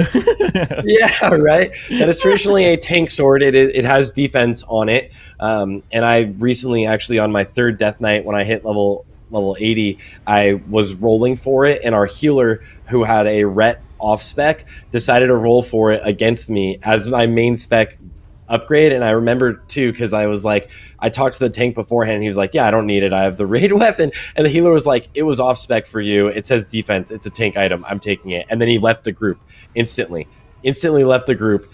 And like, he was obviously rolling for Ret as his off spec. We had already talked about it. But that weapon is amazing. But there's a trinket. The trinket in there, Meteorite Whetstone, is like the big item for the Death Knights now to look at. It's not really the weapons. Weapons are more of a stat stick for an Unholy DK. It is really this trinket, which gives a huge amount of haste, which can snapshot any of your gargoyles. So I'm curious to see how Space Force is going to rearrange their group, especially if they're headed into Utgard Pinnacle. And there is the shield for the wrong group. Hey, he's tank shaman now. Drakar, step up, man. He's ready to go. Oh, that's a bummer, man. Rough loot. Rough loot. Their definitely came out with some loot this time. He's kind of getting, yeah, it's definitely getting stacked. And also at the end of, we were just talking about Pinnacle. At the end of Pinnacle is Girdle of Bane, which is a massive belt for everybody clothing in there. The only ones with high spirit. It has high spirit, high spell power, and 48 hit. It's like, if that drops, it's going to be crazy. Look at the damage meters consistently over here on the side of Progress as we're looking right now. Stead is always on top for the most part. he's playing the survival hunter, which isn't necessarily something that needs too much gear yet. It scales a lot on, like, a lot of their weapons or abilities are actually spell damage. It's a lot of fire damage with the explosive shot, but these are extremely powerful, and a lot of trash packs we were seeing them pull earlier, you would see them actually hit things like, he almost hit 20k DPS on some of their big pulls already. So I'm intrigued to see what items drop for the Night Elf Mohawk we have over here, and it's really awesome to see him really pumping. Yeah. And they're just about to head up to the final boss here, Loken in Halls of Lightning. Now, Zareen, is Julius looking for the colossal skull-clad cleaver? Chad Cleaver? Nah, not really. I feel like it's something that dual wield is still ahead. I feel like if you get that weapon, it's not that amazing for a two-hander. Two-hander's kind of not that good right now. Scourge Strike is a little bit underwhelming. I think it's like what, like 8 to 10% worse than dual wield, something along those lines. But it is basically any unholy cool, DK, any unholy DK is just going to be used in dual wield, which is, it's so funny. Coming into this, everybody was like, "Oh, Death Knights, man, I get to use big old two-handers." And then in unholy DKs, it was like, "Nah, man, we're going to dual wield just like Frost." And then the tanks started catching on, and they're like, "Well, we dual wield too." So like every spec of DK actually just dual wields. Look, the bosses can't. This has two insane caster pieces, and they're actually also going to clear the rest of the dungeon. And the belt is going to be so big if it drops from them right now. Well, notice they'll probably turn to the right here to clear the rest of the dungeon, because they are still looking for that Librarian's Paper Cutter. They've cleared every trash pack so far. We'll see what loot drops, but they might, maybe not. It looks like they're running to the left. I don't know if they ran forward already and pulled the boss. I didn't notice. But they did pull and he got the leg. There it is. Oh my god. There it is. Oh my gosh. Oh, That's a big boomkin. That is a golden huge boomkin right now. Oh, he's Toto's so happy. Remember, he already got ring, he already got weapon, he already got a handful of things from his first runs. And the ring from the upgrades. He's actually This is what you want to see in your first world tour of heroics after hitting 80. You want to see all of this loot drop. That is insane. Yeah, look at the eye levels down below. Xander's still the lowest eye level with 0 upgrades so far. 182 sitting there, 182. But everybody else people getting haven't a couple their upgrades stuff, right? so Like far. Windforce got a few things, but he hasn't equipped anything, and it says he has 0. Whereas Ghosting probably equipped the sword and then got greed. So, so some people are like, just see what drops. Other people are like, I got it. Like, Pinnacle dropping very big loot on all these next bosses right now. Third boss here, they're coming up on it, and a little bit after this, or the third boss in there drops, I believe it was a dagger. Big dagger for casters. GX has a good time to, he's the only caster in the group, he has a good opportunity to. They did get the second loot. The second BOE item as well. There's only 3 that drop in Halls of Lightning, and that group got both of the ones that weren't the ones that were necessary. They got the Awakened Handguards, as you saw on top left, where Toto got Awakened Handguards there. So they almost got something they really needed. They're still looking for that Librarian's Paper Cutter, and we still have all 3 of the other runs to go through Halls of Lightning, while that first group goes into Halls of Stone now. What's your guys' favorite heroic and least favorite heroic? Sorry. Ooh, that's a good question. Favorite you know what? I'm very curious, because I want to touch on like what you guys think about like the idea of heroic plus, because I think it's the most exciting thing ever. But for now, my favorite heroic would probably be Utgard Pinnacle, because there's a lot of things you can do to speed it up. It's the dungeon that we're seeing on the bottom right now. Actually, both right sides are happening at Utgard Pinnacle, but on this second boss, you kind of channel this little sphere, and slowly each one of the bosses kind of becomes targetable and initiates, right? If you leave that, and like after channeling it and go to the next boss, the boss that drops the blue proto drake, these bosses will slowly become active and chase you throughout the entire dungeon. So you actually can sort of speed run this a little bit already, where you actually just leave here and go towards the next boss and just make this dungeon a lot faster. And I'm always looking for ways to optimize things, and also just the loot in here is kind of crazy. What about you, Crix? What is your favorite heroic so far? My first off, least favorite, which I know I'm not the only one when I say that, is Oculus. I hope Oculus. You know what's crazy is even beforehand, I was like, Oculus isn't that bad. People are just hating on it. I despise. You never mind it as a caster until you either get the staff or don't need the staff. Once that comes into the picture, I hate that place. I despise it. And then I would say my favorite is probably OK, where they are bottom left right now. Old Kingdom. I love it. It is. I'm a warlock, so it's nice. A lot of juicy packs, but you know, I love that dungeon. Good loot. Just the aesthetics of it look amazing. But then honorable mention to pulling a strat just for the lore reasons and being able to actually go in there and see what it looked like, and then go inside the building. You walk out, all of a sudden it's undead. I love the way that looks too. Yeah. What about you, Z? Did you already say it? Well, I want hula hoops on this one. I think my favorite's probably Gundrak, actually. I like the water skipping. You know, there's some really fun things you can do to speed that place up. I think the final boss is actually just a lot of fun, especially if you're trying to go for the achievement. You know, everyone has to get impaled before you can kill it. I think it's just a really fun dungeon. You know, also the challenge of can you get the interrupts before the mammoth spawns. That's always a fun one. So I really like Gundrak. And I'm going to go against Crix here. I think Old Kingdom is my least favorite dungeon. Mostly because, so I will say one thing is that I have memories of, and it's kind of played into the fact that I've kind of taken for granted that going into classic Wrath of the Lich King, that you just kind of have an assumption that people played original Wrath. And that's not the case for a lot of people. You know, if you think about it, the game's been around for how many years? So many people we play with never actually played back in Wrath. So you go into Heroic Old Kingdom, and you're sitting on a Holy Paladin with, like, only so many tools available to you, and a Spellfinger's casting, and no one interrupts it. And somebody one dies. shot. And you're like, why didn't you interrupt that? Like, oh, I need to interrupt that? Like, have you never done this place before? No, I haven't. Oh. Sorry.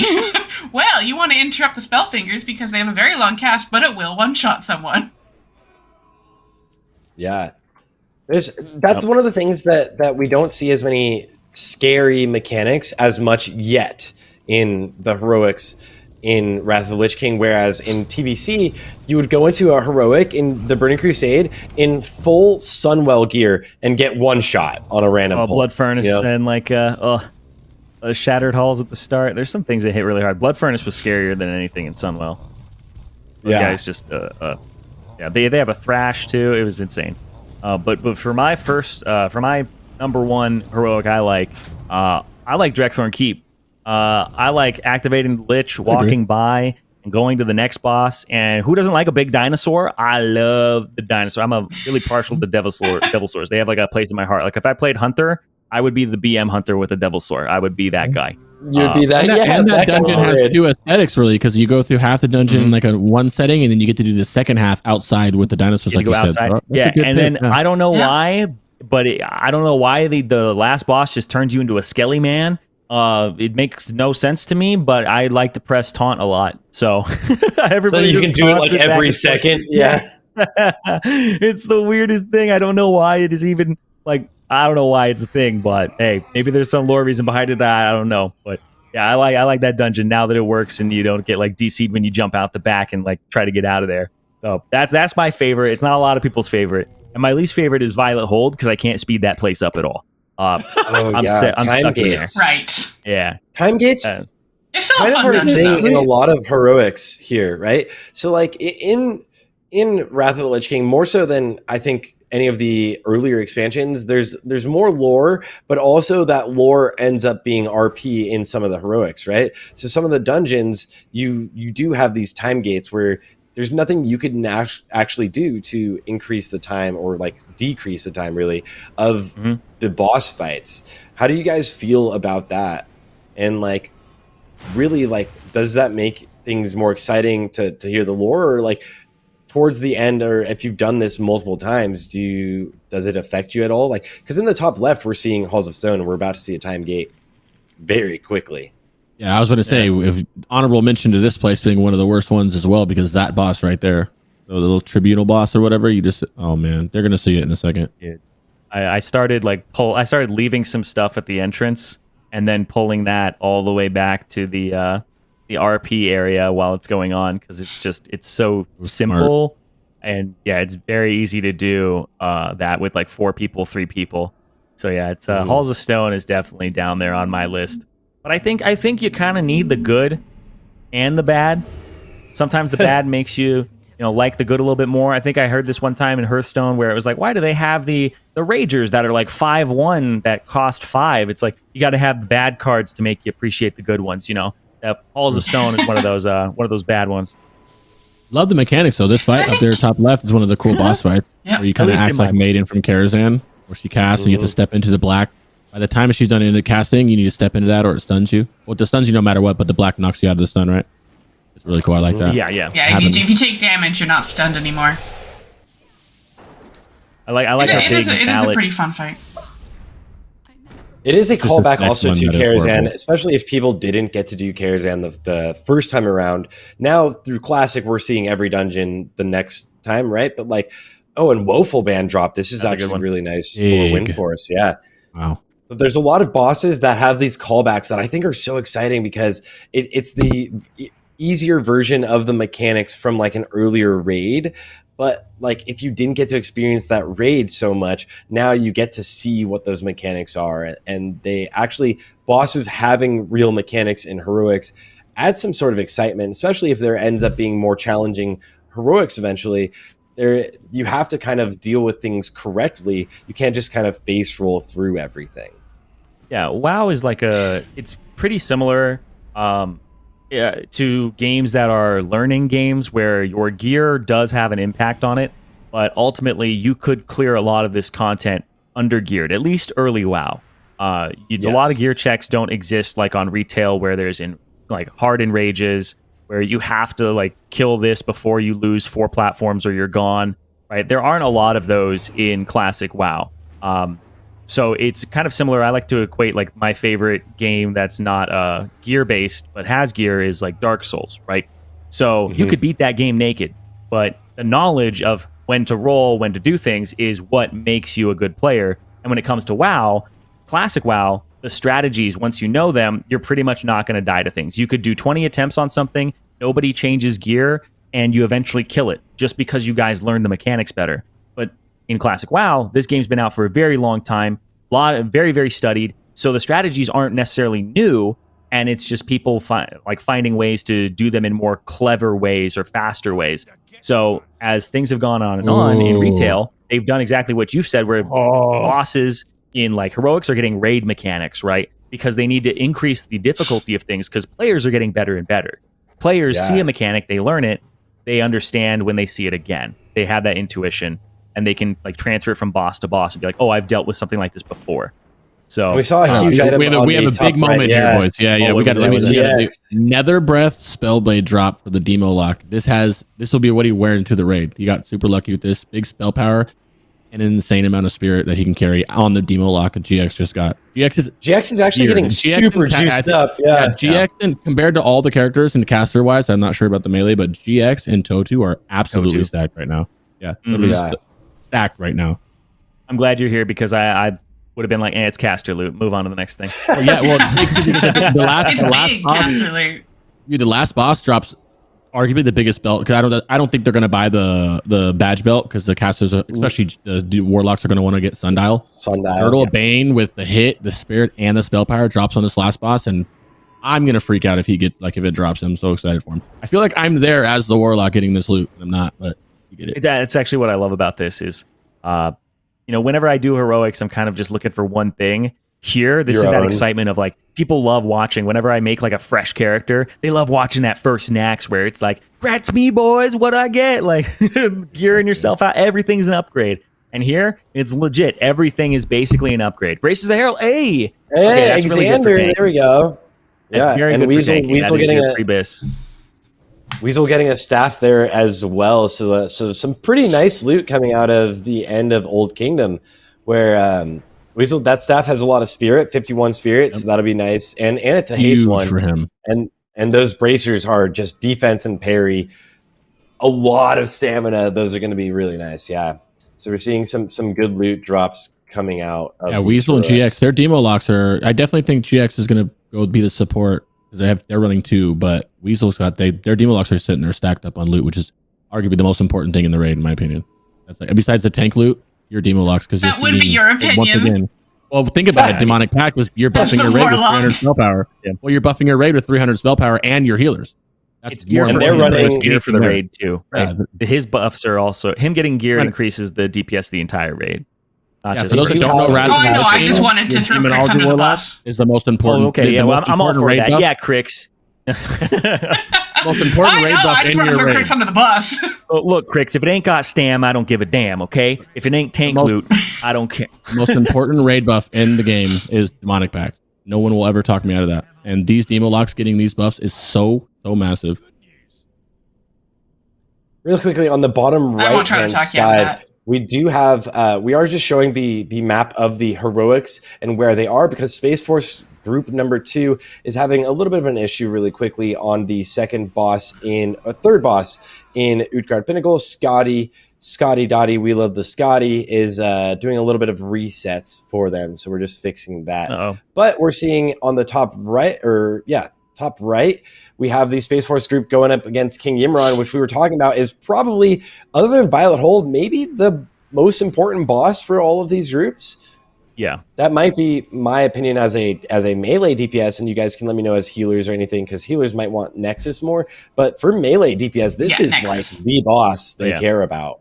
Because Meteorite Whetstone is still like your BIS as an unholy BIS. DK. Like you look at the parses right now, and it's like 5-6 unholy DKs near the top, and they all use Meteorite Whetstone. Yep. This is a huge trinket if they do get it to drop. It is Critias in the group, so it is the group that doesn't have the DPS DK as much. He probably will be doing a lot of DPS in the raid, but it's not as much of the DPS DK, so it's slightly less important for this group, and we'll see if it dropped in a second. Sovereign's belt. you There hate to is the see belt it. for Malix. No, It's we Hunter still have a loot. You hate shot. to see it. What's the I last want thing? the Hunter loot. All loot is I love Hunter Hunter loot. The last thing. I mean, I love seeing that belt. It's a void. It's an abyss crystal. You know.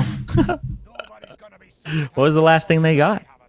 They ran out. Who- Even yeah. The third piece of loot, though. Maybe, it has to be another piece. Maybe it's just It was lagging. the wet zone. They didn't want to know. They Yeah, were it's like, definitely "Just not. take It's definitely it." not Girdle of Bane. Yeah, it's not Girdle because another belt drop, which just sucks for GX. Really hoping he get that Girdle. Can you not? Is the girdle the epic one?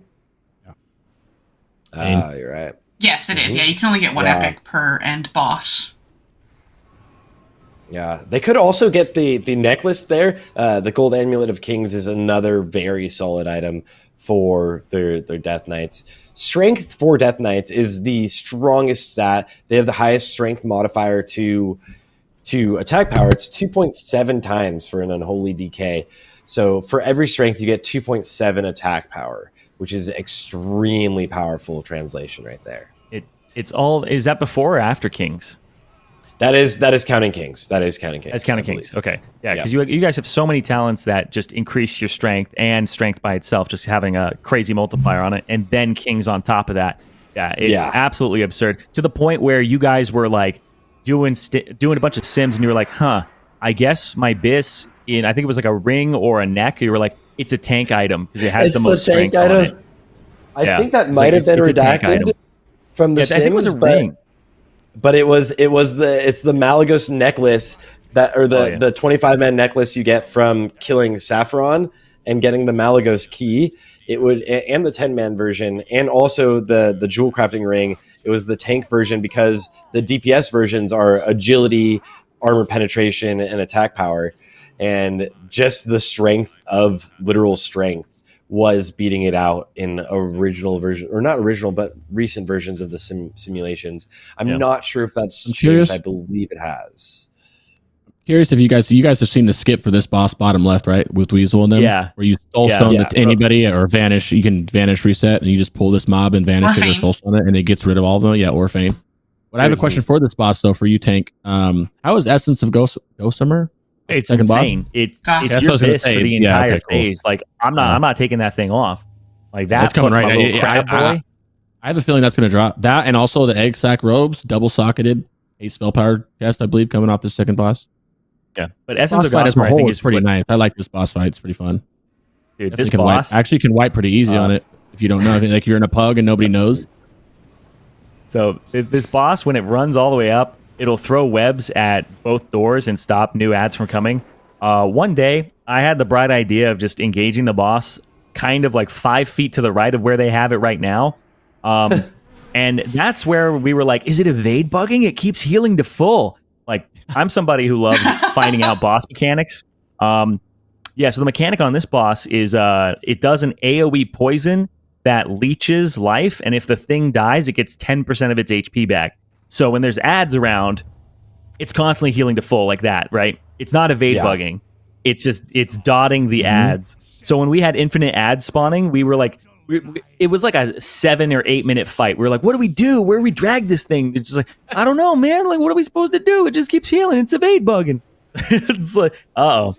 So but yeah, eventually we just had to like pump it really hard and kill all the ads. Did you kill it and not reset? We did kill it and not reset. It was very, very, very sketched. Luckily, we had a warlock. A lot of AoE damage. You can see Weasel here on this fight even doing 7k. You commit to either, when the spider comes up, you're committing to either everybody nuke the ads or ignore the ads and just nuke the boss. Exactly. Then you can zerg the boss down, or like we said, you can skip it. Both left side, the two left screens are both killing a boss right now. Major trinkets off the Totu's group right now. Forge Ember is so big. Spark of Life, while not usually that good of a healing trinket, is still going to be better than what they're wearing right now too. You got the leggings for Stead. Leggings. What's the third item? Okay. Is it Forge? And on the bottom left, we're really looking for this Essence of Gossamer. Spark of Life. They did get Spark of Life. They did get Spark of Life. Huge. Kia is zooming. Kia is stacked. And we did get the egg sack robes over there for Weasel. Weasel's huge. The double socketed egg sack robes. Yeah, might have been better for that group as well, because Essence of Gossamer is insane, but Xander's going to be DPSing most of the time, right? He's going to be DPSing most of the time. When it comes to actually doing Naxxramas, I can't tell you, like, the biggest mistake I see groups make right now, and tanks in general, is they don't have a DPS set. Because in Nax, there are only 2 fights that require 2 tanks. It's Thaddeus and Patchwork. Every other fight can be solo tanked. KT, I can solo tank all 4 ads in 25-man plus KT. It's completely fine. You only need 2 tanks for 2 fights. And even in 25-man Patchwork, you can 2 tank it. It is possible. So a lot of people 3 tank it, but yeah. Here in 10-man, you only need 2 tanks on 2 fights. So Xander's looking more for DPS gear than he is tank gear. So that robe dropping probably a little bit better for them than Gossamer, contrary to what I would want as a tank. Yes, yeah. Weasel with his 4th upgrade leading the way in terms of upgrades, which is very important because he's a demo lock, like we said. So their demo lock is getting stacked with pieces that are really helpful. This boss that SPACEFORCE is going to is arguably one of the most annoying bosses in the game. I'm pretty sure that's an objective statement. But drops insane loot. I'm very excited to see the loot that drops. Does. The Holy Pie loot for everybody. Holy Pie loot, a good wand, 2nd Priebus wand. You have a belt. Granted, it's lacking spirit, but it's still going to be very big.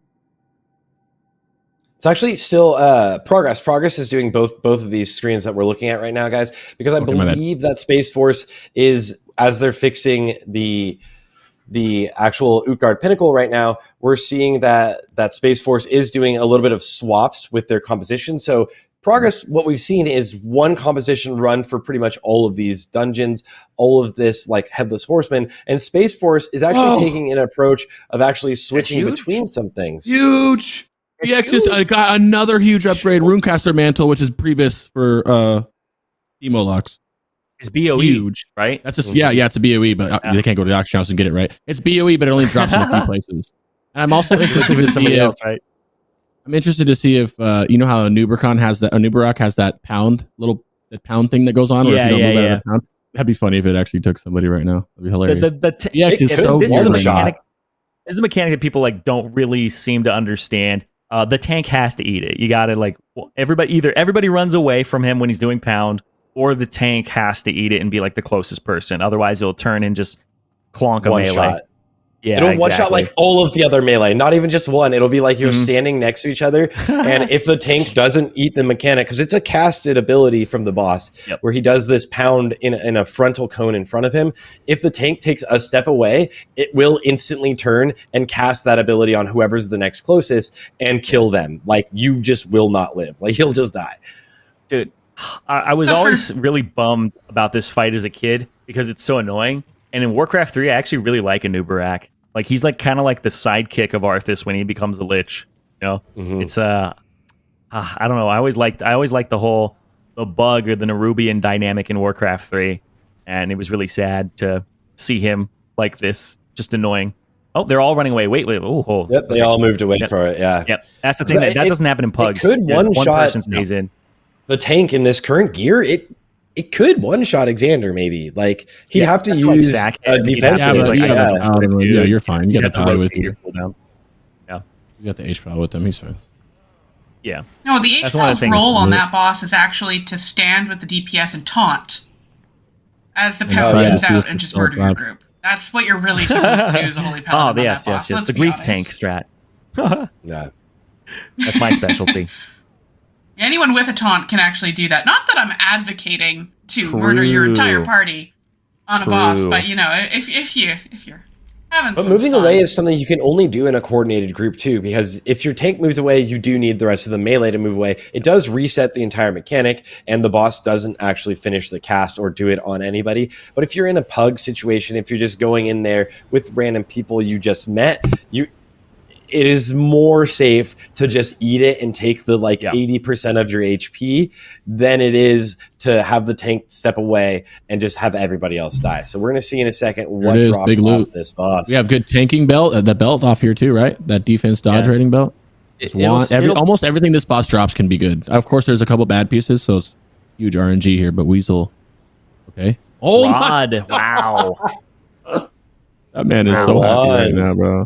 It's a good one. It doesn't have spirit on it for a demo, but it's still it's an amazing one for not outside of that. There's only one more that's a little bit better that can have hit and spirit on it, which is what they're hoping for. But that's amazing. Weasel, he's the happiest person in the world right now.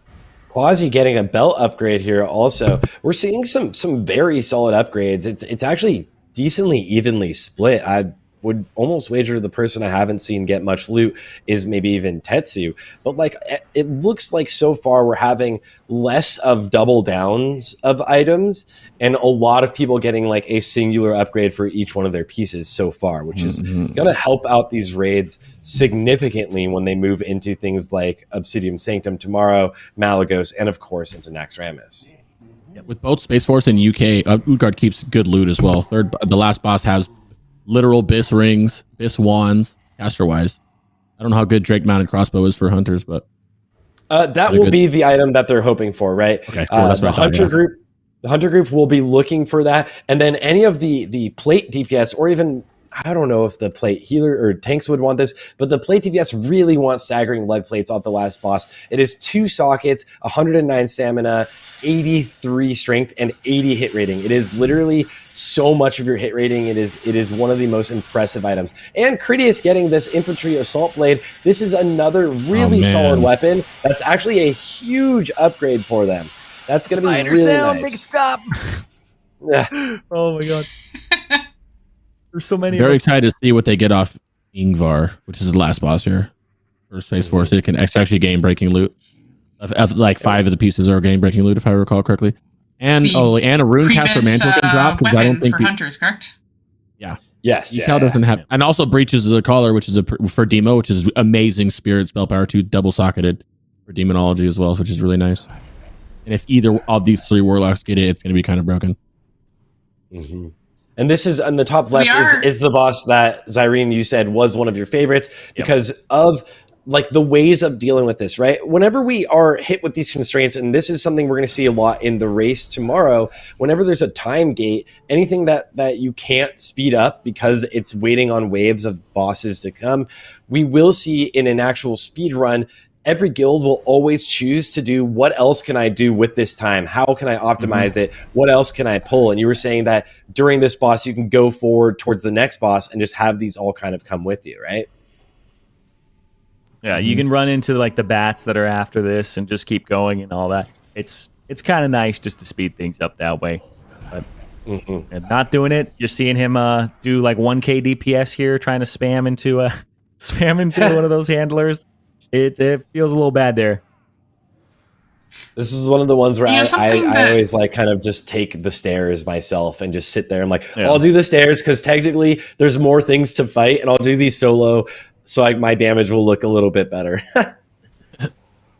Go on. I actually don't like and this something fight at all. Something that Sarth was talking about earlier was Heroic Plus. You know, I think you mentioned it briefly, but we didn't actually touch on it. And, you know, right now we're seeing that with the low gear levels that these teams have, we are having to see some mechanics that, you know, when you've got better gear, you can just zoom through. But come Heroic Plus, which is going to be something that comes around next phase, we're really excited to. I'm personally very excited to go back into these dungeons and have them be harder. Zareen, can you let us know a little bit about how Heroic Plus is going to work? And Sarth, I know you're super excited about it as well. Well, I'll be honest, like in terms of how it's going to work, I am not entirely sure just yet. I know that what I want to see is I want to see more mechanics. I want to see, I don't know how much about like the retail Mythic Plus randomized every week to kind of keep things interesting. I don't know how much I like that, but it does keep things kind of fresh, and I know it's good for the player base. But if you know more about it, then like, please, by all means. I think so far what we know is that the basis is so far that they've confirmed that we're going to see harder versions of these heroics, and it's going to drop the loot from, let's say, the 10-man Naxxramas as we move into Ulduar. So we're going to have the 10-man loot from Naxxramas now drop in Heroic Plus. So every week you can go in, or every day potentially, go in and clear some new heroics to get some catch-up loot.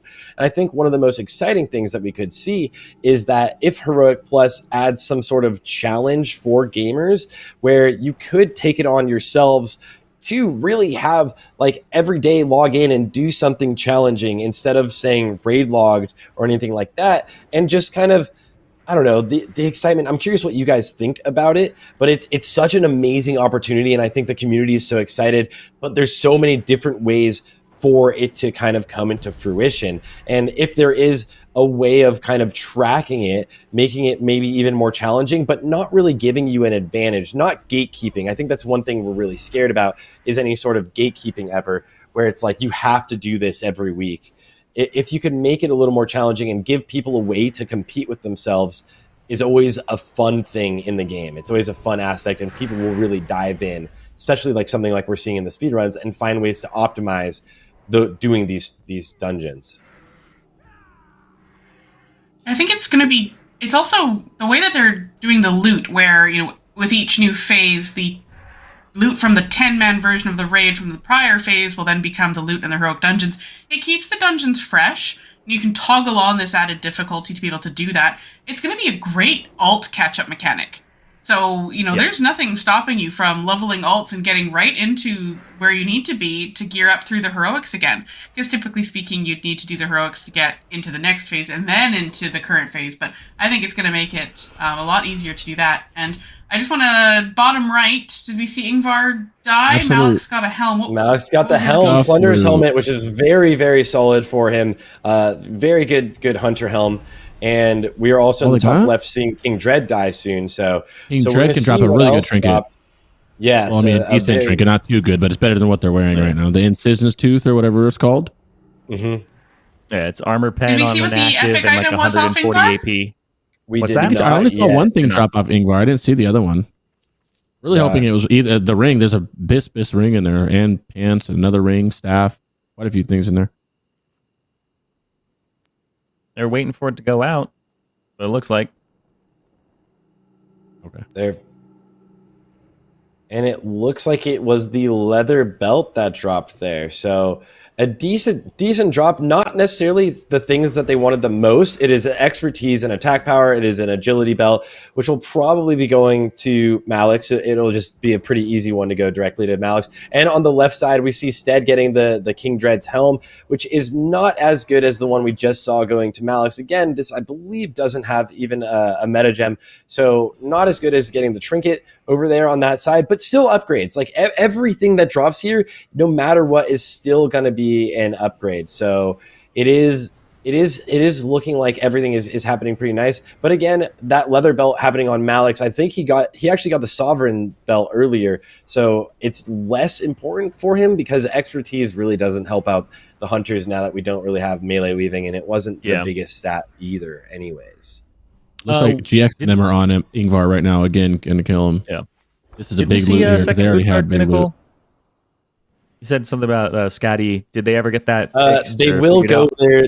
They have decided to go back there last. So it looks like the Space Force second group will go back there last. They did change up I believe they changed up their composition slightly. And so now they're going back through the rest of the dungeons.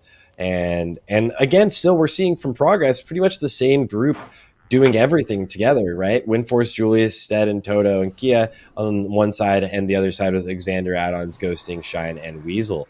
But Space Force is the ones actually mixing things up quite a bit and just kind of optimizing the loot that could drop and mixing who could get it. Interesting. Yeah. Something just interesting that I always note whenever I do Ingvar. So the way his mechanic works, you kill him the first time, he gets rezzed by the Valkyrie, and then he comes back as this Scourge, whatever. Did you know when he comes back as undead, he still counts as a humanoid? He's not undead. As a paladin, I have issue with this. I should be doing much more damage to him the second time round. Yeah. It's funny too because in our Pinnacle, King Imran is he's humanoid when you meet him during the quest line, but he's undead when you meet him. No way! Look at the loot. Wow! Literally wow. No pun intended. Wow. GX is. I can't believe that. And then how big is that Drake mounted? It dropped for the rogue. It dropped for the rogue. Is it big? Not if it would have been the hunter, it would have been the item, right? The hunters would have been extremely excited to see that. That dropping for the rogue feels it's purely a stat stick now for the rogue.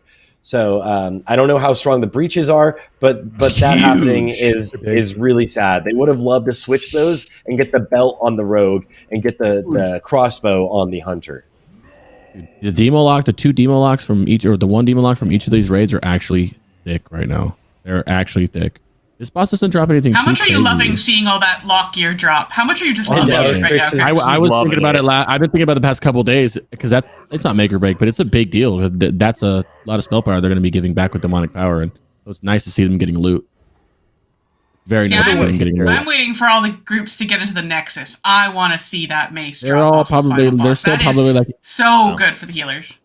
8 to 9% hit right now. Over Kia gloves. Yeah, what's crazy is those gloves are huge. They don't have a warlock in there, so Kia's made. That's probably why they put Kia in there, to be honest, so she can get they can get all the gear that would otherwise go to that lock. Those are big lock. I mean, big gloves for anybody who has them. And the actually big 77 spell power and 66 spirit out of those gloves. Yeah, keep in mind, like that's going to be a group that has a Holy Paladin with it as well. So there may be a Shadow off spec we might see if they're going to be doing some solo healing, but also disc damage, right? The spell power does matter. Yeah. So big. Very much so. So big. I think we're going to see Kia really pumping the damage as much as possible. Then he's going to throw out some shields, some pain sups, some PIs. You know, he's there kind of more of as a support healer, but I think his focus on a lot of the fights is going to be to do as much damage as possible. Things like Patchwork, maybe Thaddeus, Saf, and KT, we'll probably see more of the healing as opposed to the damage. But on these other fights, I really think we're going to see Kia pump some deeps. Yeah, the extra damage will just be really helpful for their group as a total. And we're seeing the other groups, we're seeing the Space Force groups go into Zuldrak also. So, or Drakthron Keep also. So we're going to see what else drops for them. They're kind of going to go in for the same thing.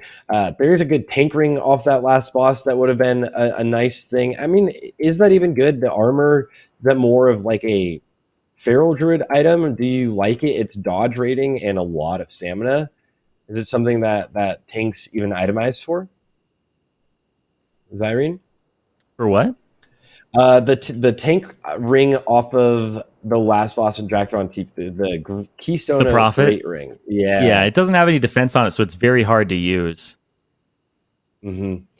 Yeah, that's the one that's armor and like dodge, correct? Yeah, so it's actually one of the less sought after items. So that boss, maybe not even the biggest items, those gloves, the leather legs, but other than that, it's like some of the items that drop off that last boss are a lot less enticing than we're seeing from a lot of the other heroics, where you're seeing like these huge big ticket items dropping. This one has like, that's an upgrade, like, you know, that's kind of nice. Yeah. We have down there in Weasel for progress, bottom left. They got a chance on this boss to get a nice caster trinket out of it, a decent one. The Winged Talisman, we saw the other group get it. Big with the on use. It has MP5, which is nothing, you know, so it's good for the healer or that lock in there too because of that spell power. And I hope that drops. That's like the only thing that really drops from this boss that's good. Yeah. The Keystone Great Ring is the one you were talking about. Yeah, it's armor, stamina, dodge. It has no defense on it, which is one of your most desired stats right now. This is a ring that, like, you know, I went after it because it was on a lot of people's like BIS lists and like high up there, and then I found no way to fit it into my Lego set. I was just like, this thing does not fit anywhere, and I can't make it fit without sacrifice. It's an item that, as the game goes on, more and more things will have defense on it just naturally that's very high. So you'll be able to fit it in later if it's, because it's very high mitigation, but there's going to be better options available to you by that time. So it's kind of a bait. I think it's good for like DKs, but other than that, DKs druids, I think it's very good for druids actually because they don't need defense.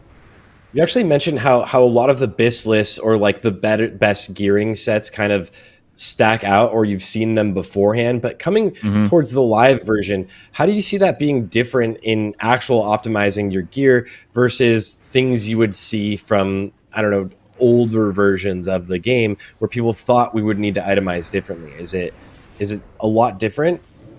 It's mostly like people start getting more aggressive as tanks. I think Blood is like the exception of where like you just go as defensive as possible at all times because threat really isn't an issue.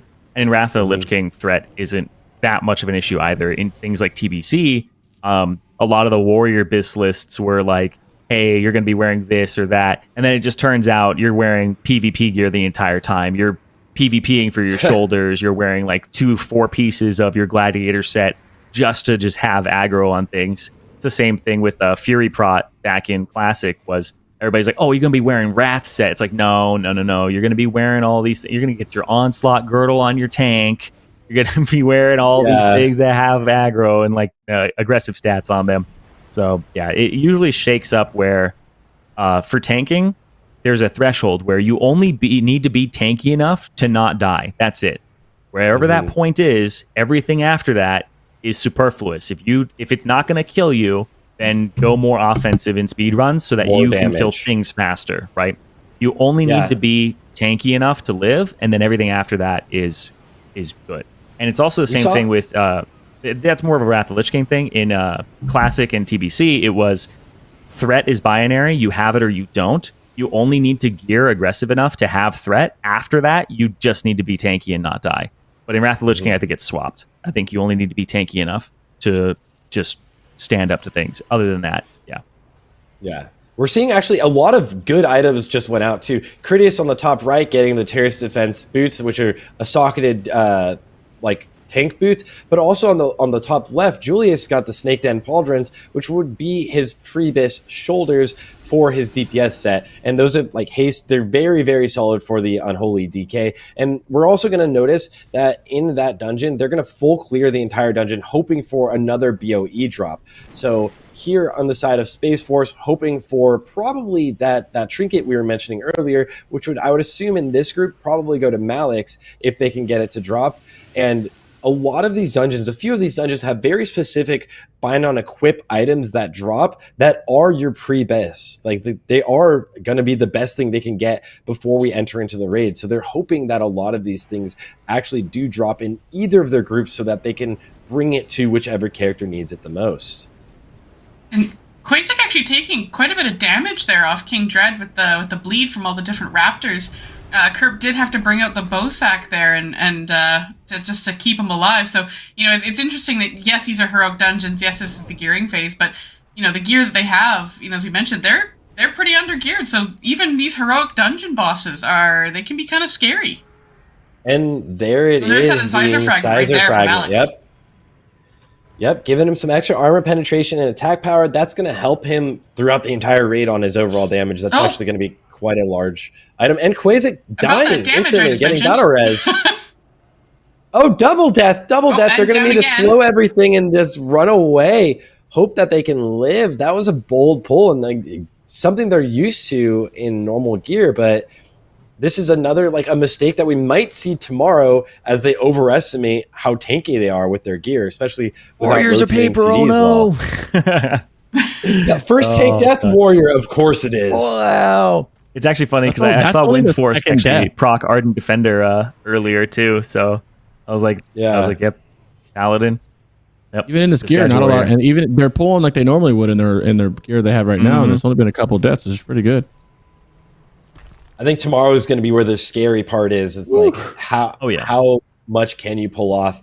Because really things will get a lot more scary when you're entering into the raids. And heroic dungeons are scaled a lot differently in Wrath of the Lich King than they were in TBC. If we were in this gear, like equivalent in TBC, this would be a terrifying. Like you would CC every single pull. You know, you would be oh my so God. scared. I looked back at it, and what ended up happening is Quasic just mounted and ran in, and then Kerp was like really far behind. I don't even think Kerp got a heal off on Quasic before he died, and then they B-resed him and he died again. So instant death again. Before he died twice. Tanks outranging healers. Yeah, that's not a thing that happens. Cough, cough. The biggest pet peeve healers are going to have is when they're trying to drink and you're just like, do. Hey, come on. Just run off. But if they don't, someone in the group is going to say, how come you're not pulling? How come you're not pulling? Hello? and then the tank dies and they go, one heal? One heal, please? One heal? First BOE in the top left in that instance, that is not the cloak that they really want. They're really hoping for the Cloak of Bloodied Waters to drop in that gun drac. That is a huge, huge item. I actually, in my experience, we saw 13 belts of the Tasseled Lanterns, the ones that they just dropped, and 1 Cloak of Bloodied Waters on my first round up to level 80. As you just named 2 of the BOEs. The third one is Burning Skull Pendant, which is a tank trinket. Is that worth it with their current setting right now, you think, Z? Is it the neck? It's the necklace. Yeah, it's the necklace stam and defense rating. Yeah, that thing is pretty much your pre-bis minus if you were going to get the neck from badges. So that's the only thing that really competes with it. It's got block value on it, which is valuable for both warriors and paladins. What's that? It's only a trash drop from GD Gundrack, right? You can't get it anywhere else. Yeah. Yeah, hopefully I believe so. A drop for them. Yeah, that's what they're waiting for. I wonder if SPACEFORCE decal and then we're going to kill that boss and get the same gloves for their demo lock. That would be nice. Yeah. Boss So is do you very guys think interesting. we're going The one that to- phases you into the skeletons. You got to kill the boss as a skeleton. That's kind of cool. This is a cool mechanic fight. I love that fight. Are we going to see a mammoth here or no? What do you guys think? Do they have enough interrupts? Are they on the ball? Ooh, just for the flex, to These get the guilds don't achievements. make too many mistakes. I mean, how many interrupts do they got? They got the DK, Strangulate, and Mind Freeze. Silencing. They don't have Silencing Shot. They did get another Incisor Fragment on the right side for Nova, so they do have a nice trinket there. The armor penetration will be okay. Yeah, it's a lot of your AoE damage is coming from those poisons and stuff. So they do get those gloves that you were talking about on decal though. So that's actually a pretty nice upgrade. And Quasic getting the tanking chest with so decent drops actually off on the side of decal got the gloves. Gloves dropped again for their demo lock as well. And it looks like they just killed Loki in progress with Weasel in them, which is a shot at the pants again. This is a shot at the Colossal Skull Chad Cleaver. Any second the loot will come up. The Colossal Skull Chad drop. Yeah, there's a lot of loot off Loken they just killed. There's the flash. There's a good sash. Huge spirit spell power hit and a socket on that belt for Weasel to demo lock. Who's got the most upgrades out of everybody in this competition so far. And their healer getting the spell power belt. Unfortunately, it's not the two-handed weapon, which could have been pretty good. Xander's is using a two-handed weapon right now, so it could have been good, but this is still an upgrade, and an upgrade for your Holy Paladin. Like we were saying earlier, usually the raid group isn't as excited, but it is pretty huge, really. Like, your Holy Paladin does a crazy amount. He's kind of the solo hero healer. And then if you're running with the Disc Priest, as we're seeing above them with Kia, you're still going to have some crazy heals going out from everyone. But upgrading your healers can be huge and very key to speedruns. Just as long as you stay alive, you're winning. And the more gear that the paladin gets, the more that the disc priest can just focus on damage. So you really want to see some good spell power upgrades. And one of the things where they're trying to gear right now, mana sustain is a concern for both the. I did speak to both Kerp and add-ons prior to the challenge, and there is some concern about mana sustain just because of the gear levels.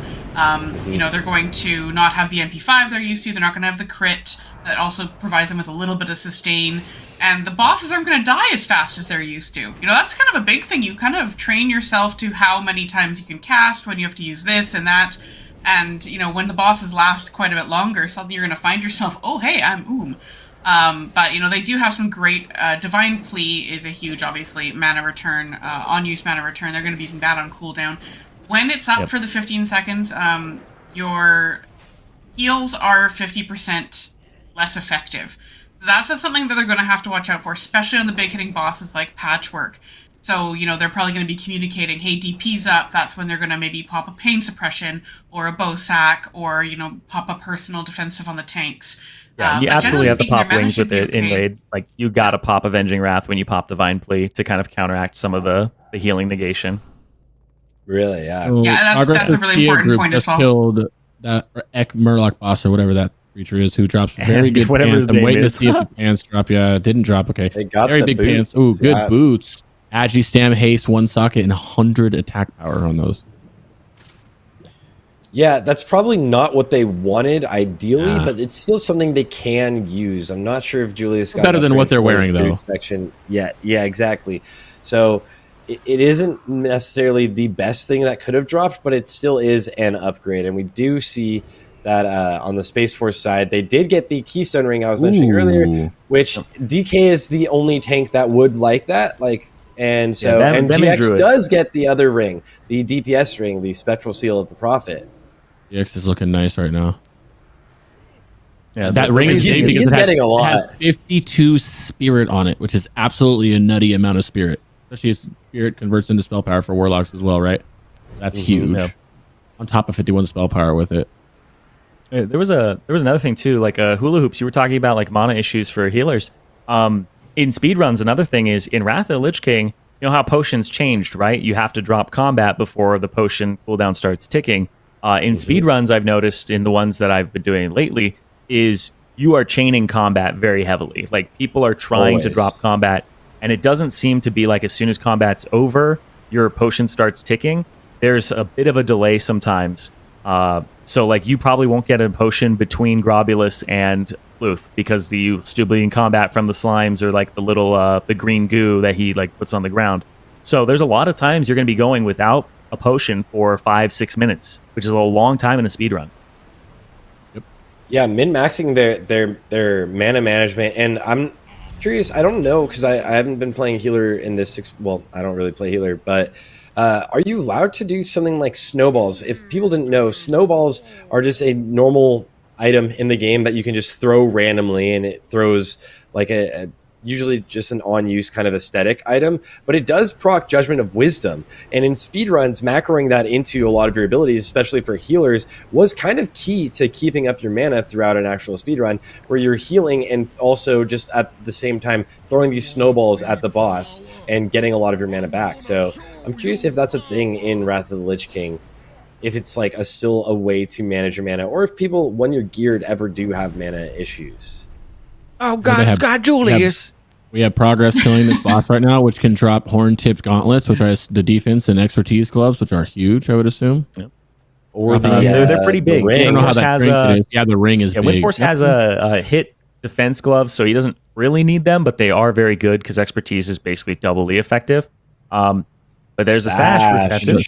Good sash, very good sash. That's like one of the best things he can get because he's leather and it's 66 haste. Yeah, 66 haste, which is big.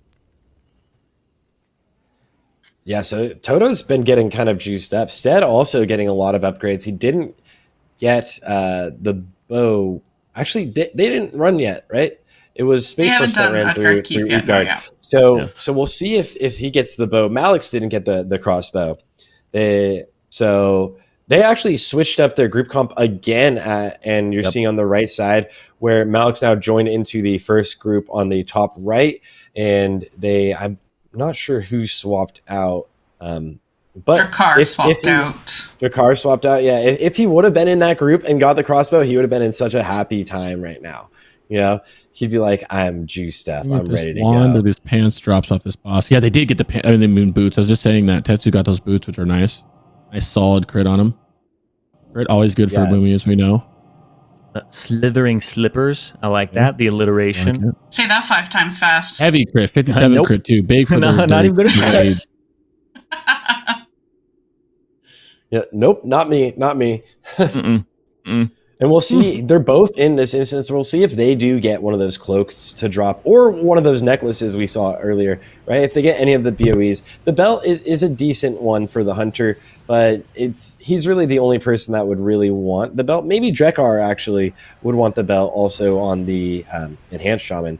So we'll have to see if they end up getting any of those BOE drops. This is their only shot at it, is to clear the entire instance, which has a lot of those little snakes you're seeing right now. There's a lot of them hiding in the water that you kind of never run into. Yeah. If you just run through normally. Yeah. Hulu was talking about all the water skips here. They're not going to do those. You don't want to do that. They need to kill everything. I also think the Gundrak, for that trolls- reason, the fact that you can skip so many things and there's so many different routes you can take, is probably why it's one of my favorites, because I think, actually a question for all three of you as well. What they've been doing in retail, for those of you that don't know, is it seems like they keep bringing old dungeons back into the Mythic Plus dungeon pool. So they're taking dungeons from old expansions, making it Mythic Plus, and they've been doing it with dungeons from expansions where Mythic Plus didn't even exist. Yeah. If we were going to take one of the Wrath dungeons, which one would you like to see in the Mythic Plus dungeon pool? Personally, for me, it would be Gundrak. Gundrak would be a good one, because if you think in terms of affixes, right? If you think in terms of them adding affixes to it, that this would be a good dungeon to have affixes. There's a lot of trash in there. There's a lot of different bosses. There's a lot of different routes you can choose from, like you said.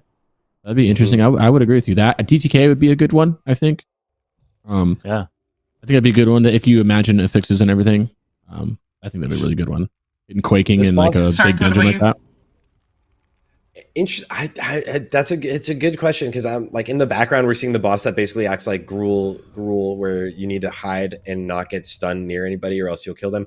I think Gundrak also is a good one. You can enter from the back side of this instance, actually, so you can choose which way you're going to deal with it. And I think one thing that's always amazing in any sort of like version of sort of doing something fast, like a speed run or with Mythic Plus, is if you could choose more like routing, or what are the different decisions you can make to make it faster and kind of optimize better. So it definitely is one of the best ones. I think Nexus is a fun one, because of specifically you can clear Nexus in like 9 minutes if you're doing it really well. Optimizing it is a super fast instance, and I think it's fun to see, like, okay, what would the +2 timer be for the Nexus, right? It would be like, you need to do sub 10 minutes, and like, it would be crazy to see. Yeah. What about you, Zyrene? I actually agree with Gundrak, because when I was playing retail and I was playing tank, there was a lot of responsibility on finding the route, especially when it was the one that was like the spite. I forget the affix, the one where like after you kill X amount of mobs, the spiteful, yeah. So that was the one that like always changed up the routes, because you wanted to have the spiteful. It's this thing that spawns, and it's like kind of hard to kill. You don't want it to spawn during another trash pack, and then after you kill it, it gives you a temporary buff, and it spawns after X number of trash has been killed. So you wanted to like basically have it end up perfect, where you kill it right before a boss pull, and it would change routes all the time. Yeah, you're talking. Sorry, you're thinking of the seasonal affix from season 1 of Shadowlands, which is Prideful. Yep. So every 25% of trash, it would spawn a Prideful ad, and you'd get this big buff. And yeah, it had a big impact on rooting, for sure. It was massive. It was insane. It was like, as a tank, I was like, people are flaming me because I don't know which way to go. I think I'm a good player, but I just don't know which way to go. That's one of the coolest things, I think, from retail, looking at, like, as classic players, most of us are like, most of our time is spent in classic, is the idea of of the tank always choosing the routing, telling everybody what the pulls are. And before you even start like the dungeon, if you're really trying to push, you could share it with something like XRT or MRT, the add-ons. You could share what the routes are and literally what the pulls are. And people could see exactly when something like this would spawn, right? So you'd be like, it will spawn right after this pull and we'll bring it with us into this boss and then take the buff with us into this next huge pull right here. And that's something in speedrunning that we see in heroics or like in normal like raids, where you try to figure out where you're going to pull everything together. And everyone knows like we're bringing, say, like Lotheb Spore buff after you kill Lotheb in Naxxramas and bringing it into like military wing. Yeah. Here we're getting a two-handed weapon finally for Exander, the second upgrade, or the first weapon upgrade he's getting. So currently still sticking with the two-handed weapon most likely. And on the left side, Toto getting another upgrade on his shoulders, and Nova getting another helm upgrade. So a lot of things dropping so far, but not any of the BOEs. I haven't noticed if any of those BOEs have dropped. We lost the healer. The tank looks like he's uh-oh. No, I think they'll clean it up. Yeah, we lost the healer though. That's the healer. Left. Yeah. He's a blood It's all right, DK. shine He is to his heal. own healer. He's What are you healing talking Hansen. about? Exander cupped himself up. He's Heal Hansen. He's Heal Hansen. He's insane. You look at the healing done by Exander on the meters down there too. You can tell those that things. you Oh, can tell how he picked himself. Oh, Call Rugs. It We was need a the guy. enrage. Ooh, when those enrage, they hurt. Yeah, those are scary. Those are really scary, actually. and everybody knows if you play a warlock, who dies right after the tank every time? Warlocks. You know he went down right away. Yeah, and we did get the tank necklace. Yeah, did you on the side of the Space Force? Skull pendant. We'll go Nova. over to Quasi. Thanks. Yeah, so Quasi will get that burning skull pendant when they trade that over, since it's a BOE. That is a pretty large drop actually for them. And Novar just got one as well. The progress. And they got team the in top then they got left the looks like- cloak. They got the cloak also. Back Did you to get the back cloak? BOEs. Oh my Crazy. god, that's huge. And we also That just thing got is another so BOE good. on the side of progress. We got the throwing knives out of Yeah. Woodguard here. So they got those. I wonder if I assume they were going to hand those off to Ghosting if he doesn't get something else. But Letter openers? because Is that what he those were got? picked up by the other progress group. No, he got the Kia. the throwing knife, on Kia's side, which he'll give over to Ghosting. Which is more of again for rogues, your offhand weapon is more of like or your ranged weapon is more of a stat stick now. You rarely are using it for something kind of strategically, which in the Burning Crusade, there were fights where you could also pair it with your PvP gloves to get like pure interrupts, because it would mean when you did a throwing weapon ability, you would also interrupt, and you would see rogues just solo interrupt a lot of mechanics where you needed multiple people to be paying attention to. But now it's more of just a stat stick, and it will just help increase things. But seeing both of those drops on the side of Space Force on the right side of the screen, those were two huge drops. Those are two of the biggest BOE drops we can see in the entire Heroic World Tour, for sure. So we'll see what else drops here for them. Moving into Morabi and Ek the Ferocious. They're hitting quite a few bosses right now, and they're going to move in. Hopefully Nova will get the Hemorrhaging Circle off the last boss, which will be the Epic Ring. They're going to really be hoping for that. And we'll see what just dropped in the bottom right-hand corner in 1 second. Cloak for both locks on the right side, we'll see. Yeah, that's true. Oh, they got the interrupt. We got the- They got the interrupt. Oh, they did it. Oh, it's the achievement. Big, This was the big hardest achievement back in the day, dude. That was the one Big that like cloak people could would drop. always struggle. Fist of Ping was Deity kind of for Novar. different back then, you know. Yeah, How's that And Fist that of wasn't Deity? quite as good. Darth, how's that Fist of the Fist of Deity. Deity? Fist of the Deity, Deity. It's a fist weapon for the main hand. It's a slow weapon. I don't know. I don't think he got has another greed, weapon, right? right? Okay, he Is he got the one who got no, greed? no, No, no. Ghosting is. No, Ghosting greed is. went to ghosting. So it will be an upgrade, right? A fist weapon, not your favorite right now, but it is a slow one, 2.6, and it will help him, especially even if he's doing daggers into the raid as a weapon to swap to for his AoE build. Yeah. So a decent upgrade. It definitely has use. It has use. So it's pretty good for them. Yeah. And now we're seeing progress on the side going over into Scotty, the boss that we saw earlier from both Space Force runs. Hopefully they will get the mount, because that is probably the biggest upgrade in the game to get this blue mount drop. And I still haven't seen it, but it's a thing. But Literally also dropped drop the first time we saw it, and I was like, "Is this one of those like 100%ers that you get, Yeah. like the time one that from Culling of Stratholme?" Didn't realize it was there. The I actually like this fight too. The Scotty fight is a fun one with the harpoons and the whole like watching out for the frost path and everything. A lot of fun. I'm a little sad they fixed him from running on the air. Right? That was Yeah, my it favorite. looked really fun. Yeah. Now he flaps his wings. This fight also used to be one that I think if you were in a pug, it used to be challenging to coordinate people throwing their spears, and they fixed it also in the beta for a minute. It was a fight where if you didn't throw the spears at like the same exact time, the harpoons, he would just heal up instantly. And now it's just he wouldn't come down. You can throw all three. Yeah, he wouldn't come down. He wouldn't come down unless all three hit him at the same time. I thought that was fun. I almost thought it was intentional at first, but it makes sense. Now what you can do is just pick up all three yourself, harpoons. I just pick them up right away and I do the harpoon throwing, then you never have any issues in the pugs. Yeah, you can all three. Big loot on this boss, though. I'm really excited to see if it drops the dagger. I guess nobody would really use. Good spirit, haste, spell power staff for Totu, because I don't think he has a weapon yet. Yeah, a lot of loot actually going out right now, kind of for everyone. And on the bottom left, we're also seeing that time-gated fight that we were mentioning earlier, that in Halls of Stone, you kind of just like sit there and wait for. Windforce getting a nice belt here with Scotty's iron belt, and we're going to see what drops at the bottom right in a second for this group. Probably Drekar maybe hoping for the ring, and even bigger, the Gorehide Legguards. Actually a pretty decent legging. You could probably get from that boss. Yeah, that's like the only good thing that drops from that boss. And the tanking trinket.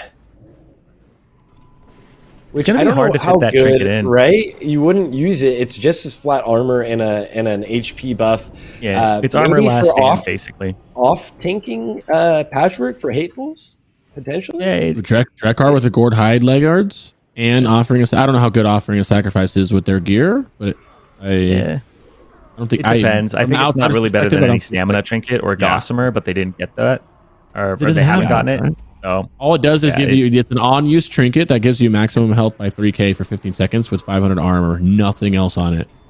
You're getting a second pair of the BOE Trackers Balanced Knives. That one will just essentially be DE'd. That one they were hoping for the BOEs from Gundrak, but Space Force got all the luck Vendor there. spec, yeah. Vendor. Yeah. A little bit of extra gold, that's always useful. Yeah, so on a tournament realm where you have unlimited funds.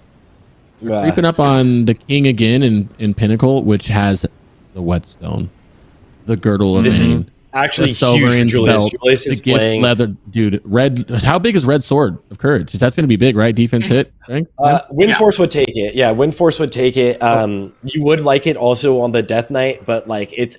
I mean, Death Knights Unholy DKs. Your weapons are actually stat sticks. You. It's not what's really increasing your damage that much. Did they? Did they already run Woodguard Keep in progress? No, I think they're doing Pinnacle first, then Keep. Yeah. Okay. Yeah, Space Force ran the keeps. The infantry We're seeing assault Tetsu blade fighting against Kerp right there in the bottom right-hand corner. They're dueling in the meantime? Can he beat the Holy Paladin? Can anyone win a 1v1? It's impossible. Holy Paladin reigns supreme, let's be honest here. He has down 10 goes Tetsu. Yeah. He couldn't knock him away. Holy Paladins are too strong in the 1v1. Yeah, one thing we're seeing in the top left with King. With the King is that this stun that the boss does is a physical stun. So they are Alliance. They have human racial, which could break you out of this stun there's 3 or 4 of them that the boss does. But also, if you are a Death Knight and you time Icebound Fortitude, which makes you immune to physical stuns, you actually can get out of 2 of these if you time it well. You can see Julius right now is still DPSing. You can also see that he was kind of like covered in like snow. That was him using Icebound Fortitude there to time that out so he can keep actually doing damage to the boss.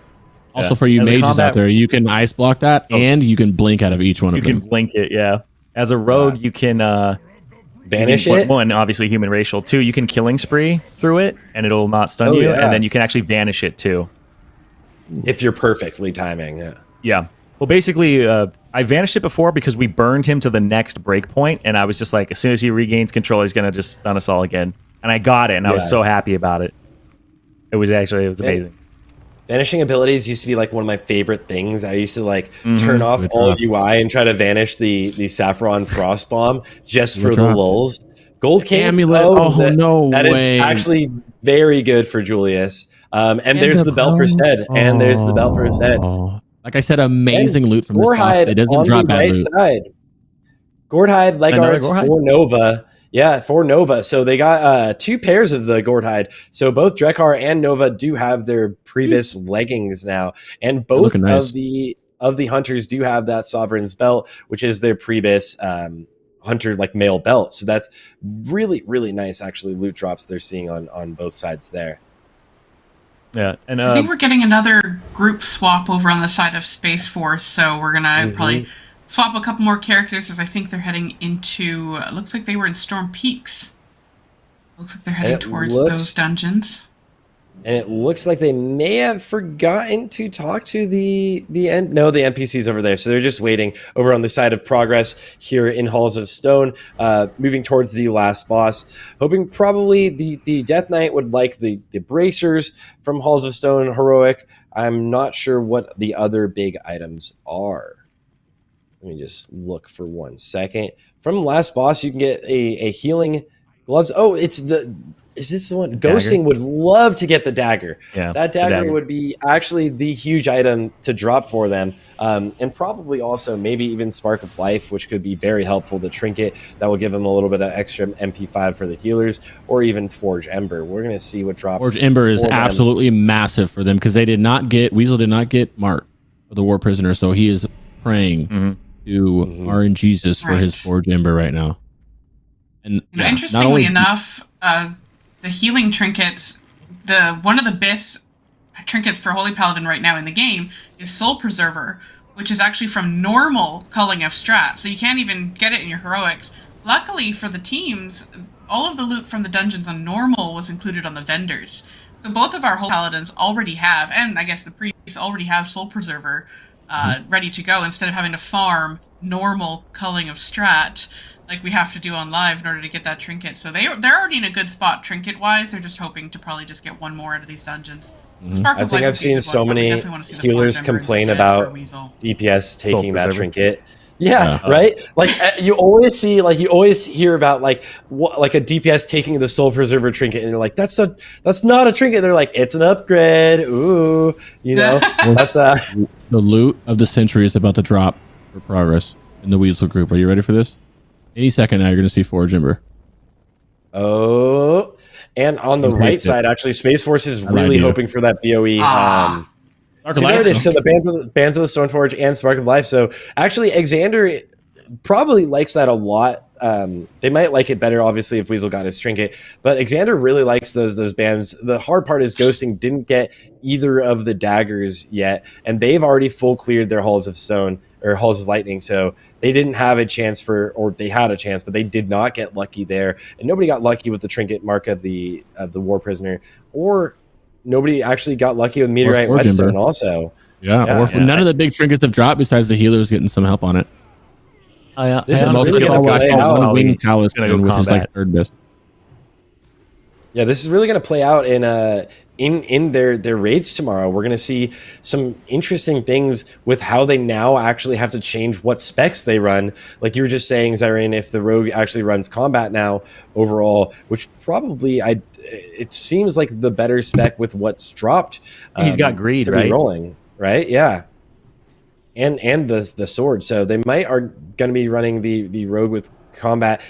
They definitely probably feel a little bad equipping the horseman's sword instead of getting that to Xander right now, which would have been a juicy upgrade, especially if Xander is going to run Frost in the raids tomorrow. He might be ending up running.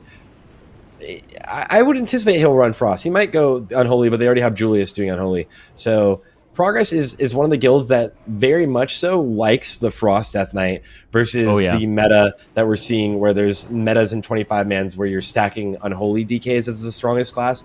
Progress is actually running quite a few Frost Death Knights in their main raids. Yeah. And on the right side, we're still seeing SPACEFORCE hopefully trying to get the BOE drops of the Librarian's Paper Cutter. So we'll see what happens. And then as we see on the left side, Progress moving into Utgard Keep. Pretty fun instance. Definitely one that a lot of people spend a lot of time in soloing to level up.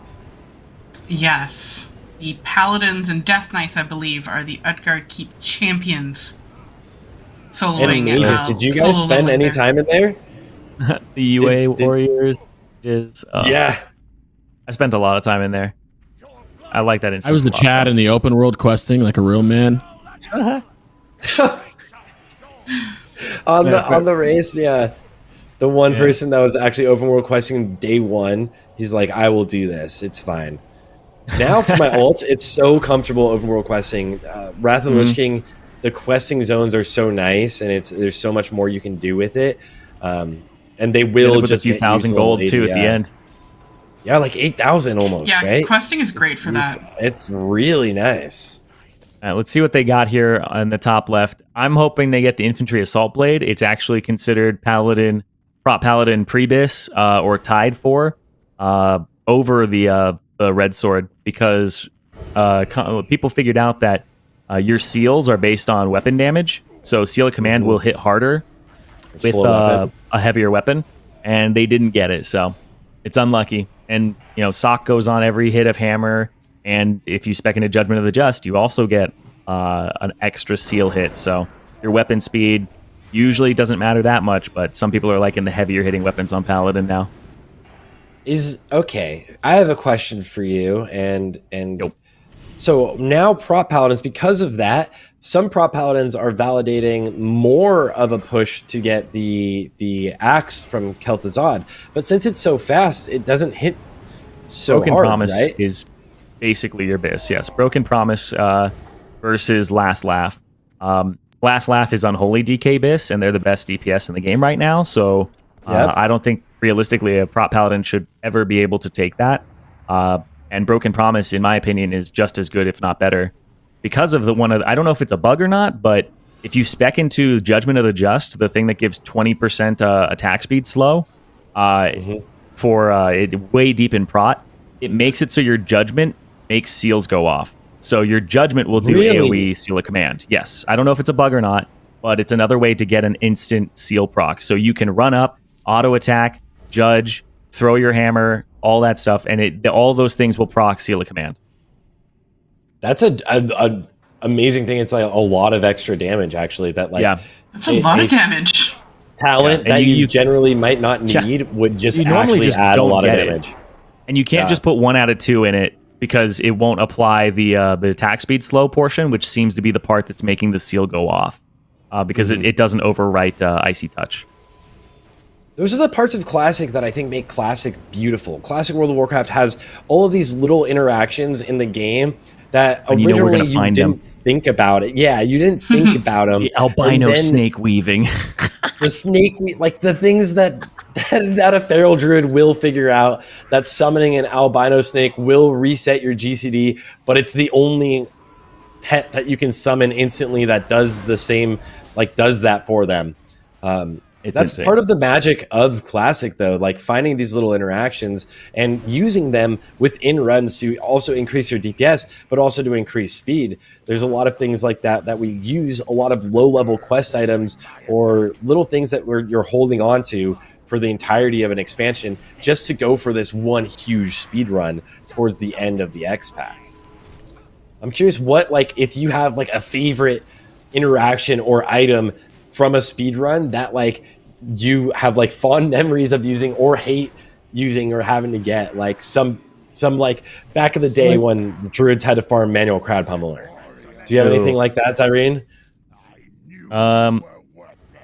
Something I hated and something I liked. Something I hated was I just didn't like doing the nifty stopwatch quest and Skull of Impending Doom quest on all of my characters. It was just a chore. But also I keep holding on to my Light of Illusions on all of my characters, just like, I don't know when I'm going to have to use this. I don't want it to be like a failed run or anything. So I actually haven't used any of my Light of Illusions on my characters. And in terms of things I like, I always love me some bubble pulls. I love Paladin bubble pulls, rocket booting. And then it turned into, hey, gnomish invisibility actually is like vanish now. So you did a bunch of pulls where you pulled things to the side and avoided them. Those were great in BT especially. So yeah, that's one of my favorites. My favorite thing is gnomish throughout the time. Getting gnomish with their rocket boots and stuff, which I unironically forgot in our world race for Naxx that we got 4th on, which was funny. Well, probably wasn't funny to them, but I thought it was funny.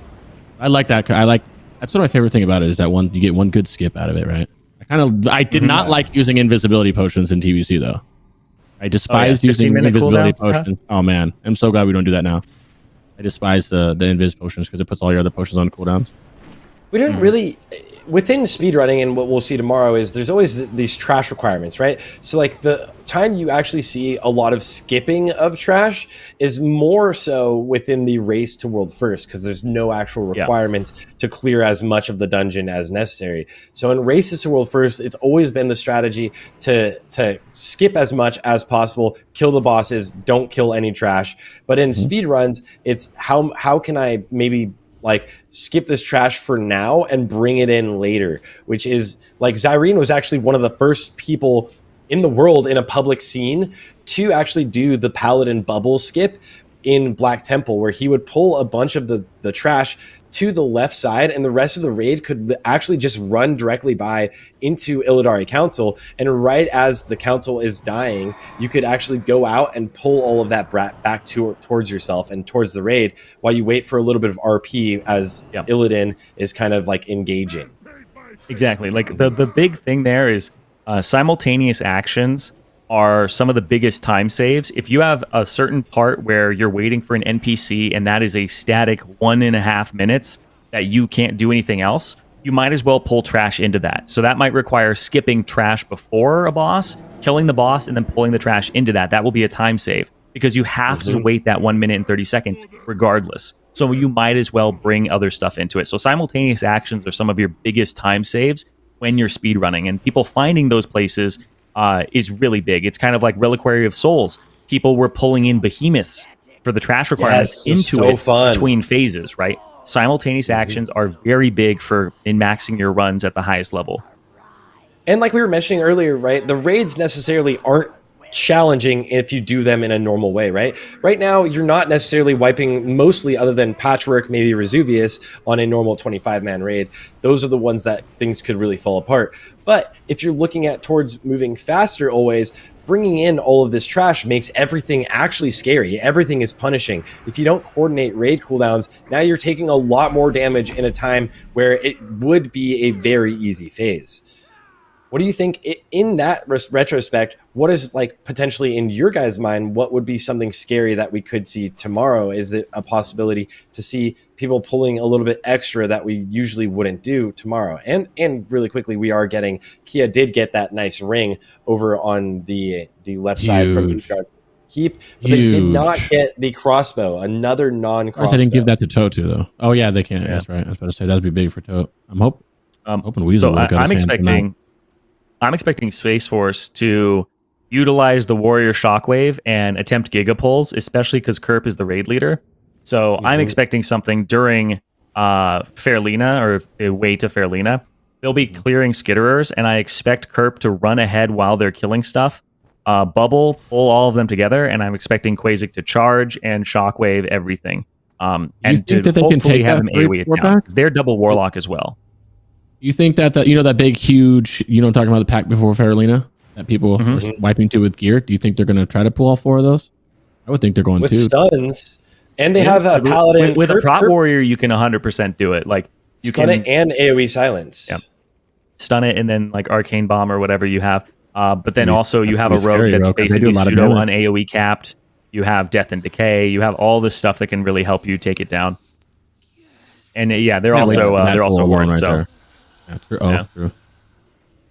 Zug, I get it. When we finally have a group heading over to Kuldara, Progress is heading over to Koldara. We're going to see finally the Nexus and Oculus. I imagine they're doing Nexus first.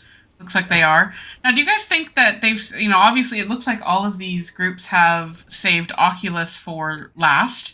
And I imagine, correct me if I'm wrong, but that's because item level plays a part in the damage you do on the Drakes on the final boss. So they're probably hoping that by the time they get to Oculus, they'll have a little bit more item level. I think that's the way it works. I'm pretty sure. That's so it. they're probably I think it's just because everybody for. hates the dungeon. That's what I think it is. Nobody That likes could also be the other reason that they just don't want to. They're saving it for last. amazing loot there though. Phenomenal loot drops in that dungeon though. Objectively known, phenomenal loot drops in there. So it's very interesting. But people typically either do it first in their world tours just to get it out of the way, or they do it last because they don't want to do it, or they skip it. Or they skip it in a world tour. But like that's one thing you mentioned.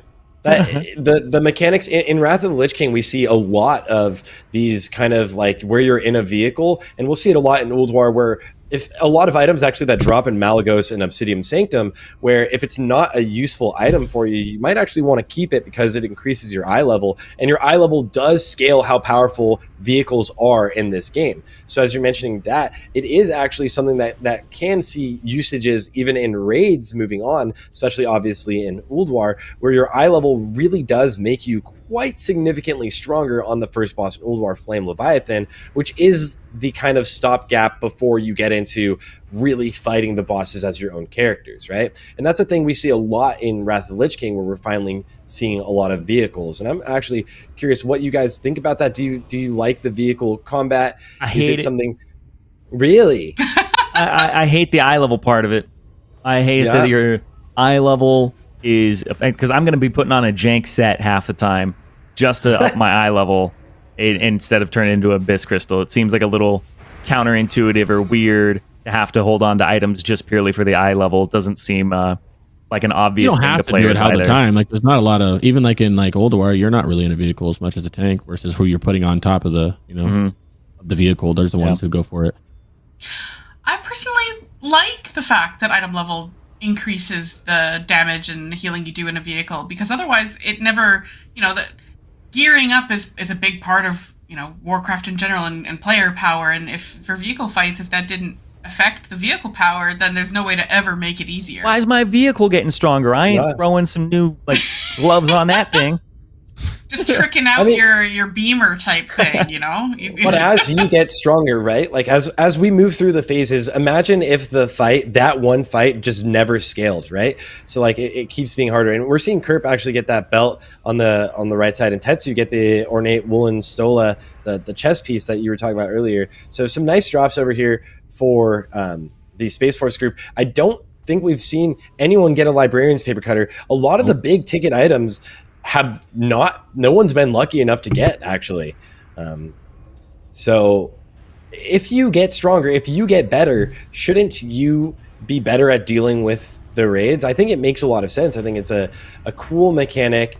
If you're gonna be in a like, you don't get to play your character the way you usually play your character, but there's a lot of min-maxing that goes on, especially in Flame Leviathan, where if you're not shooting down the little, I don't know what it is, the gasoline canisters or whatever, you're gonna do a lot less damage. And same thing in Malagos that we're seeing right now is you'll notice that in your groups, even in 25 man, one person or 2 or 3 people will be at 19 stacks, and then you'll see a bunch of people at 7 stacks on the boss, especially in a pug situation. You'll be at 20 stacks and everybody else will be at 12 stacks of the dot on the boss, and you're doing all of the damage for your group. Yeah, I think they're I always get stuck healing at that point, so I don't get to ramp up the damage. They always make me do the healing. Maybe next week I'll be like, you know what, going for my DPS parse. You're doing God's work though. You're the reason that I can get targeted 3 times in a row and not have to drop my stacks by using a defensive. Exactly. Right? I'm not going to drop a shield if I die. I'm going to say in comms, healers, hello. Just like that. Hello. I love it. Yeah. It's like I'm sure the combo for that though. That. Oh yeah, they love it. They love it. It makes them want to play the game more. So when it comes to Malagos, The combo is you want to do 1-2, 1-2, and you want to be really close to the boss, so there's no travel time on the second one, and then you want to do 1-1-2. So it's 1-2, 1-2, 1-1-2, and then you just do 1-1-2 for the rest of it. So normally you're supposed to do 1-1-2 the entire time, but the first two you just do 1-2, and that'll get your stacks up really fast. You cheese a few stacks. Unless you're shielding, which at this point you almost don't need to. Yeah. I don't you shield. don't. I just Loot complain. after 6 boss, did they get it? Oh no, it didn't drop. Windforce finally getting a meta gem for himself, also for the tanking, right? A defense and dodge helmet that also has a meta gem socket. So that is a pretty good drop for their main tank. I feel like he's gotten less of the upgrades of everyone else, and we'll see later on as we start finishing. These groups kind of have like 3 or 4 more instances each. But as we start getting closer, we'll see exactly what the upgrades or who got the most upgrades. And it'll really set a different precedent for how they deal with the raids tomorrow. Because if you didn't get anything and you're going in with this 186 eye level, 185 eye level into 10-man Naxx, you're going to be a lot more cautious than you are if you've got like a 200 eye level and you've got gem sockets, everything else. I think it's what it's going to look like because nobody's really getting big pieces of loot from these heroics. Like the big game changer pieces, nobody's been really able to get. Yeah, there's upgrades across the board, but yeah, you're right. None of these like make or break, do or die items. Some of these upgrades they're getting are very minute, but not for a hunter. You know. Yeah. So we are seeing things like that are the singular items that make a significant difference in and of themselves. We haven't really seen, but to be honest, that just means things are balanced across the board. You know, I think it's good that the tanks are getting loot, which is important. Tanks have been getting mad loot, which is good, and then their demo locks are getting mad loot, and that's good too. Very good for both. Yeah, of them. Windforce as the demo lock does get splash, flowing sash, which is huge. Woven braces. Ooh, those woven braces would have been big on the demo too. Those are really good. Addie's getting healed. I hope it's Addie. It's getting healed. I mean, getting mad loot over there too. Both the priests are. Like both the displays are getting insane loot. Yeah, Kia's gotten a lot of loot actually. Haven't seen too much for add-ons. I don't think I've seen the H-Pals get much. Yeah, the Holy Paladins have not been getting a lot of gear. All that loot just goes to the contrary to what I was saying earlier, that lock. it's easier to gear Holy Paladins. Which in this case it would, because they have mail gear, leather gear, and plate gear they can get. It's But just yeah, not it's not really dropping. dropping. Those poor Paladins. Yeah. It was close. This one last mob over here for Space Force in Halls of Lightning to see if they get. Oh, they have one last pull. Just the hope for the paper cutter, but chances are slim. They did get lucky though. Space Force got the other BOEs, and Progress got the good loot from the Headless Horseman. Space Force got the other BOEs though. So it kind of seems like both groups and both guilds are sitting at a relatively even kind of threshold where some bigger items are dropping for one side and some are dropping for the other side, and most people are missing out on like crazy ones. Like add-ons just getting this epic belt, the Sash of Blood removal. Sash. As we just said, Holy Power wasn't getting big. Yeah. Good timing. Speak it into existence. What's the opposite of a caster curse?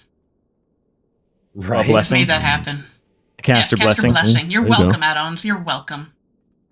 And that's a lot of haste on that item. One of the things about the gear that was available in the vendors is for the Holy Paladin specifically, there's not a lot of haste. Almost all the items on there were crit and or MP5. And haste is, other than int obviously is king for Holy Paladins. You have so many different benefits from it. But haste is your next kind of big throughput stat. And especially if they're going to be trying to solo heal any of the bosses, they're going to want that haste to be able to pump out the heals, to get the heals to the raid, to keep their Beacon of Life tank alive. And so having that item drop for add-ons, that's a big upgrade. Yeah, Stead also getting this chest here. Go on, Crix. I was just to say they just hard cast a lot, so they're going to need a lot of that haste. That's an important. Yeah, they are always casting. It's not like a resto druid where you're just putting up hots all the time. Holy Paladin is all of the time actually casting. So yeah, haste is one of the best stats. It's like in TBC also where shamans always wanted haste, right? Like haste really increases things and it scales really well. It's one of the best scaling stats for everybody. We actually just saw Stead jump backwards. Maybe they forgot the pack, or they noticed that the pack was going the other way. So he's probably going to bring that in right now on the top left. We probably will see another group just come in. Yep, there he is with the rocket boots, bringing it in. Yep. Stead is Stead and Malix, two of the best hunters in the world, like without a doubt. They are two absolutely phenomenal hunters, and they will be absolutely essential to tomorrow's raid. The hunter role in a speedrun in Naxxramas is vital, because the hunter will always be kind of positioned ahead of the rest of the group, either bringing things to the tank and bringing them back to the group, or potentially one thing we saw with Progress is Race to World First. Stead was actually in a different wing throughout the entire raid for the most part, pulling these Death Knight mobs from the military wing to the group, like with Rocket Boots and with Mr. X. He's dead. Always pulling it to the group. And then actually just like that Death Knight mob would cast Hysteria, or sorry, Unholy Frenzy. Unholy Frenzy, yeah. On the bosses around it. So the enemy trash pack would cast a buff on something like Patchwork, making them do extra damage, but also it made them take 1% damage per second. It was the craziest strategy I've seen in a world record race in a long time. It did half the damage to Lotheb. It did like 255,000 damage per second to Lotheb by just dragging this mob throughout the instance. So we'll see what strategies they really employ tomorrow, and I'm really excited for the hunters to really have a time to shine. Yeah. Do you think they're going to attempt that tomorrow with this gear level? No, but I don't know. I want to see what they go for, and if they play it safe. They are playing with two healers right on the side of Progress. They said that already, which means they could potentially go for something in this vein where your main tank is Windforce, just main tanking everything, and Julius, which is what he did in the Race World First, is kind of dragging around this DK mob. It is possible. I'm not sure if it works in 10-man, and I'm not sure if they'll try it. But these two guilds that we're seeing right now are some of the most, like, the top guilds for coming up with strategies, right? We obviously were talking to Malix earlier in the interview, and he said that we've come up with a lot of strategies. And in the speedrunning scene, as someone comes up with these phenomenal strategies, you do see everybody else kind of take on those. It would be the same for most retail players. In Mythic Plus, you would see someone like the Echo team or Now's team going in and trying some crazy pull. And then in the next version of the MDI, you would see every guild and every team pulling that same thing. So these guilds are two of the best absolutely the best at doing this, and coming up with different unique ways to save them time. Speaking of time, I do actually want to clarify something. Like you were talking about Holy Paladin stats and stuff. Haste is a really weird stat in general. Like Holy Paladins get free haste from judging, right? They get like 15% for free. And haste actually has diminishing returns on itself, pseudo diminishing returns. And I'll just give you an example, right? If I have 50% haste and I have a 2-second cast, it just means time is elapsing 50% quicker, or I can get 50% more of those abilities. So if I have a 2-second cast, that goes down to 1.33, right? If I get 50% haste, that's how it works. So I'd used 50% haste to go from 2 to 1.33, which is 0.67 off. But then if I go and get 50% more haste, and now I'm at 100% haste, my 2-second cast goes to a 1-second cast. So my first 50% haste took 0.67 off of my cast. My next 50% haste only took 0.33 off. So haste is just increasing the number of casts you get in that amount of time. So I will get 150% more Holy Lights. I'll get 150% more of whatever, right? So that's basically how haste works. A lot of people think 100% haste. It doesn't mean everything's instant cast. The game is made to prevent that. So it just means time will elapse 100% faster, so you can get twice as many casts in. So yeah, your first 50% haste is worth more than your next 50% after. It works note, kind of opposite about armor penetration, where more armor penetration makes everything even stronger. So haste is that opposite stat where it does have those diminishing returns. Kind of hit as well has those, like, once you're passing normal hit cap. Kerp on the top side getting this two-handed sword, which I don't think really helps them at all.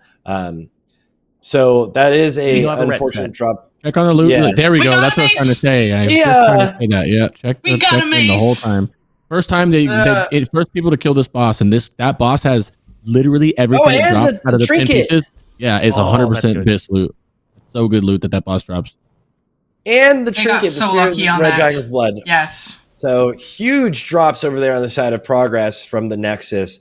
That is exactly what they wanted. And interestingly enough, we might see that is the group that didn't have the enhanced shaman. I was going to say, if they get that mace again on their other group, like with add-ons and shine, they might end up giving that healing mace or that caster mace to the enhanced shaman. We'll have to see what happens if they go in there and it drops. But that is a huge item also for enhanced shaman, because as most people playing Wrath of the Lich King know, spell damage is phenomenally strong for enhancement shamans.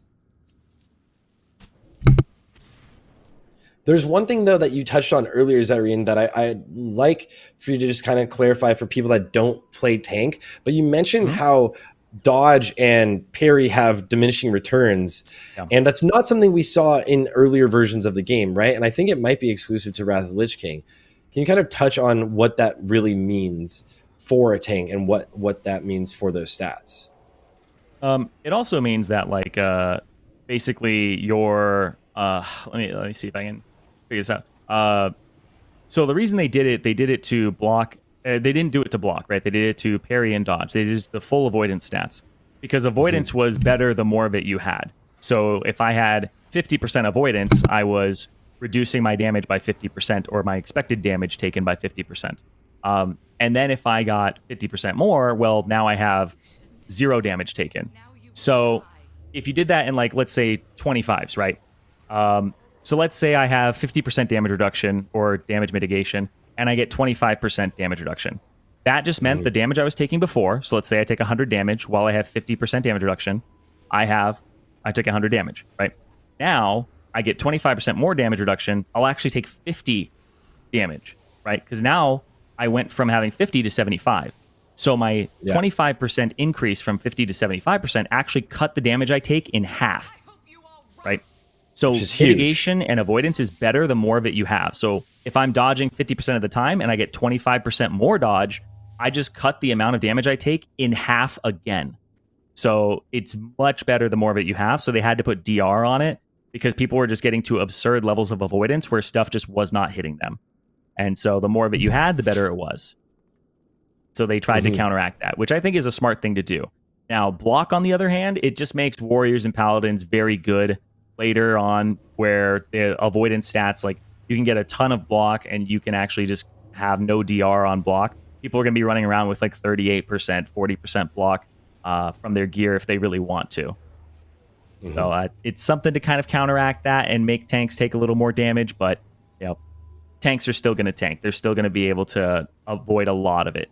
I do think that they should put the post DR values on the paper dolls. Like, when you look at the character sheet and you mouse over it, it'll say before diminishing returns, so you don't really get to see how much you have. And I'm kind of looking for that formula somewhere. I don't think I've seen an exact one yet. A ton of caster gear drops in this dungeon. Yeah, I was about to say, a ton of caster gear drops in here, so this could be a good... Oculus is a very good caster dungeon. And the first boss already dropped Toto's Priest that he wanted, the double-socketed paste. That's looking good for him.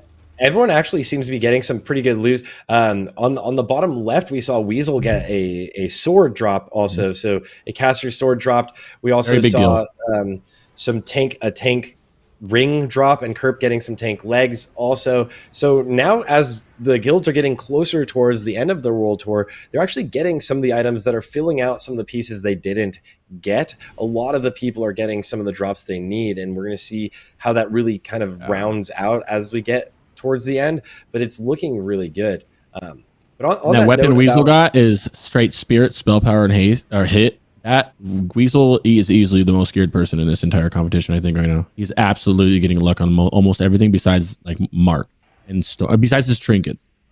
He's actually stacked with everything. He's got a lot of hit pieces he's getting too, so he's been looking comfy. Inspect him at the end. He's been looking real nice. He's got some good luck on it too. So yeah, they just got, is that a BOE that they just saw? I think so. Yeah, BOE offhand. There we go. So that's. I imagine Kia might end up using that. Horrible, actually, it's pretty good. Yeah, maybe. Yeah, horrible. It's really bad. It's really bad. Really bad for casters, though. Even healers, not that good. But yeah, it's like really good for heals. He's like, it's horrible. I don't think he's not good for healers though either. Is what I'm saying. Never. I think he's got a better offhand. It's a really bad offhand. Well, it's a BOE. I think it might be useful for add-ons because I haven't seen him get a shield or anything else, so it's still better than anything add-ons probably has at the moment. Spell power Blazic also getting the DPS bracers in the bottom right-hand side, something they probably did not want as much. It might help, but he's probably not going to use them too often. Malik's getting the boots, but they also did not get that trinket you guys were talking about. So we've seen a lot of unluckiness with trinkets, right? Like people aren't getting these big trinkets that they need. I kind of like that. Are pretty huge DPS increases, right? I kind of like it because it's more even. The only reason I do like that is because you don't have one team with their best trinkets and the other team without their best trinkets. Kind of keep it semi even. We're seeing this people Oculus dropping this staff though. If it drops, there's some stuff that this Oculus can drop that can be some game changing stuff. Oh, people pulling extra dragons in Oculus. Even they do it. See? Yeah. Everybody the thing is, it's not that it's bad that you're pulling extra. What the problem is when you're in a pug. Nobody you pull extra, then you get off your mount and then you die. But if you stay on your dragon, the dragon can nuke those in 2 seconds. But nobody does that because they're like, "Oh, I'm just going to get to the platform and then get off." Just like that. But one person stayed on, so they're good. Yeah, and you can also DPS them when you're down, but it doesn't do much. But as long as you do Oculus and you guys all stay in your mounts and look around and make sure, like no, okay, we didn't pull any, then you guys and pull this trash. Yeah. So, what's everybody's favorite dragon to ride in Oculus?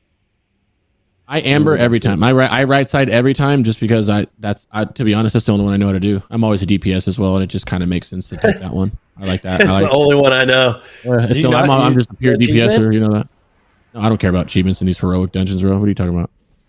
Mount. Same for. No, I don't care about. Just mounts. like Malik. I'm not a mount collector. I pump. That's all I care about is pumping, bro. I don't really care about mounts and stuff like that. If I get one, it's cool, but I'm fine riding my Nether Drake or whatever it is that I'm riding. Actually, I'm riding the Magical Broom right now. Hogwarts status. Oh, shoot. I'm riding that Nimbus 3000. Searching for the snitch. Okay, I got it. Exactly. Stitch. Dude. Oh, yeah, dude. I actually had no idea how the Amber Drake worked for the longest time, and then because you'd always read the red. Yeah, I always rode the red and then the green sometimes. And then when I played the Amber Drake, we had like 4 people playing Amber Drakes, and we were all putting like the beam on it. And then they were like, the other person in the group was like, "Oh yeah, sometimes this is bugged and you don't get stacks." I was like, "What?"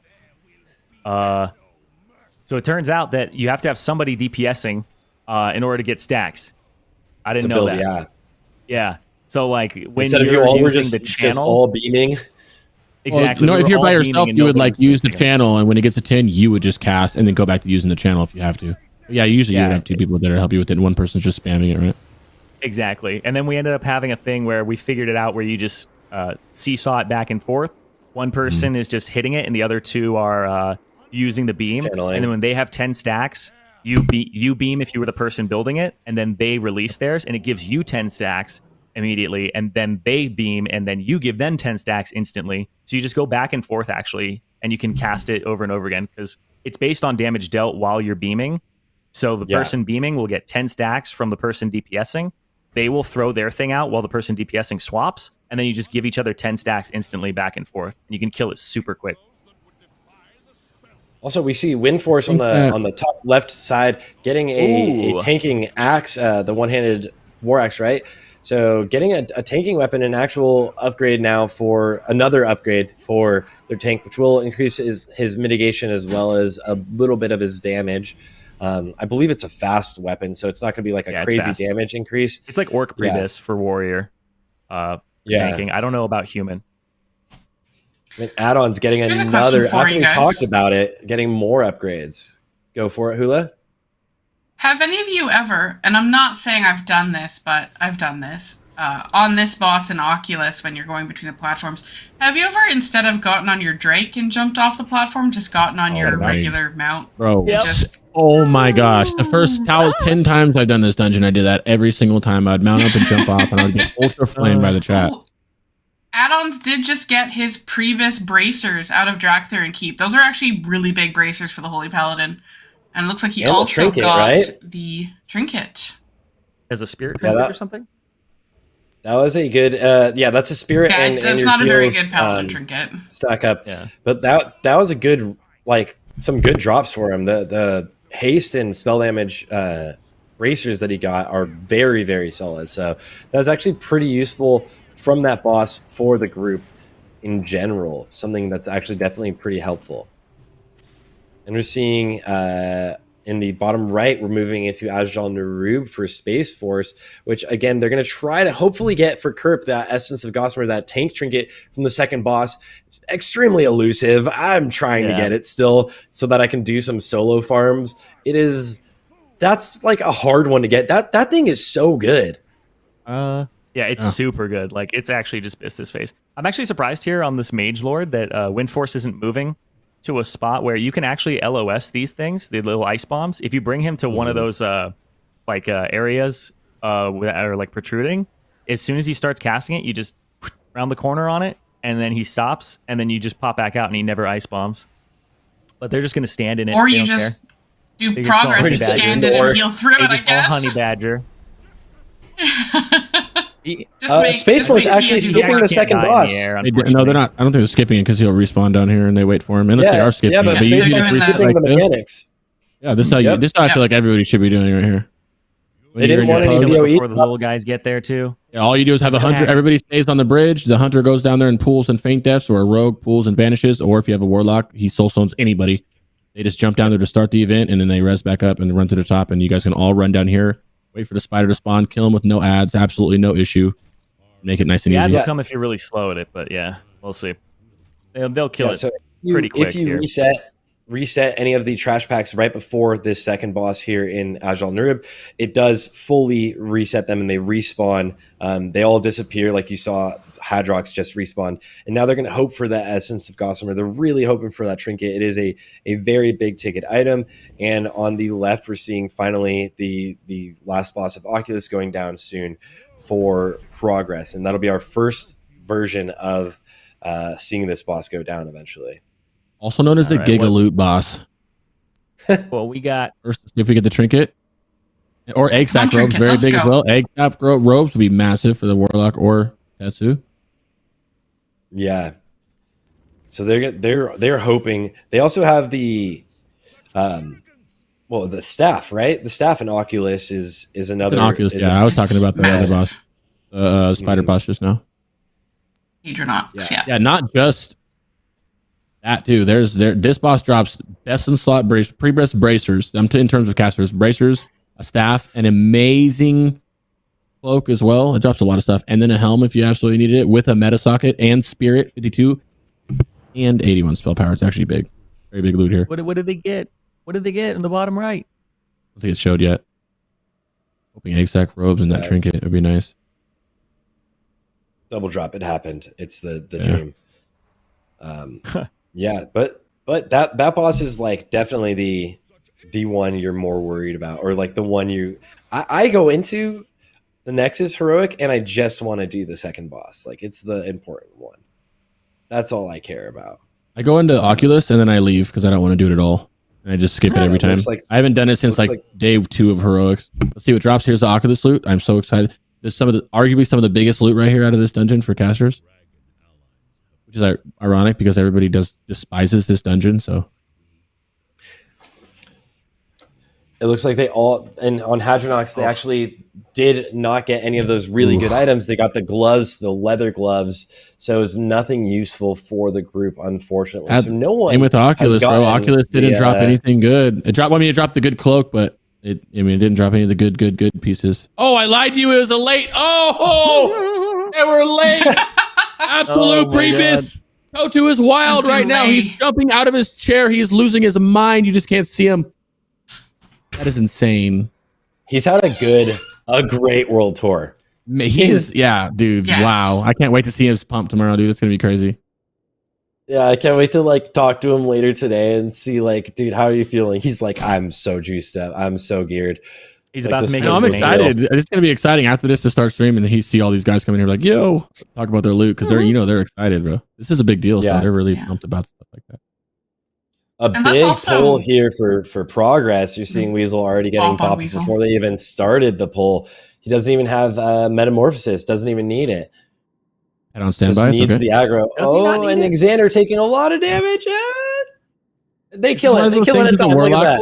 It's one of those things as a warlock where you have a demonic gateway, which is very important, I think, for demo warlocks to put that down before going into a big pack because you can that saves your life. You just pour it out, and then you're pretty much that porting out 40 yards gives your tank enough time to pick them up or you to lose a threat and all that, which is really, really helpful.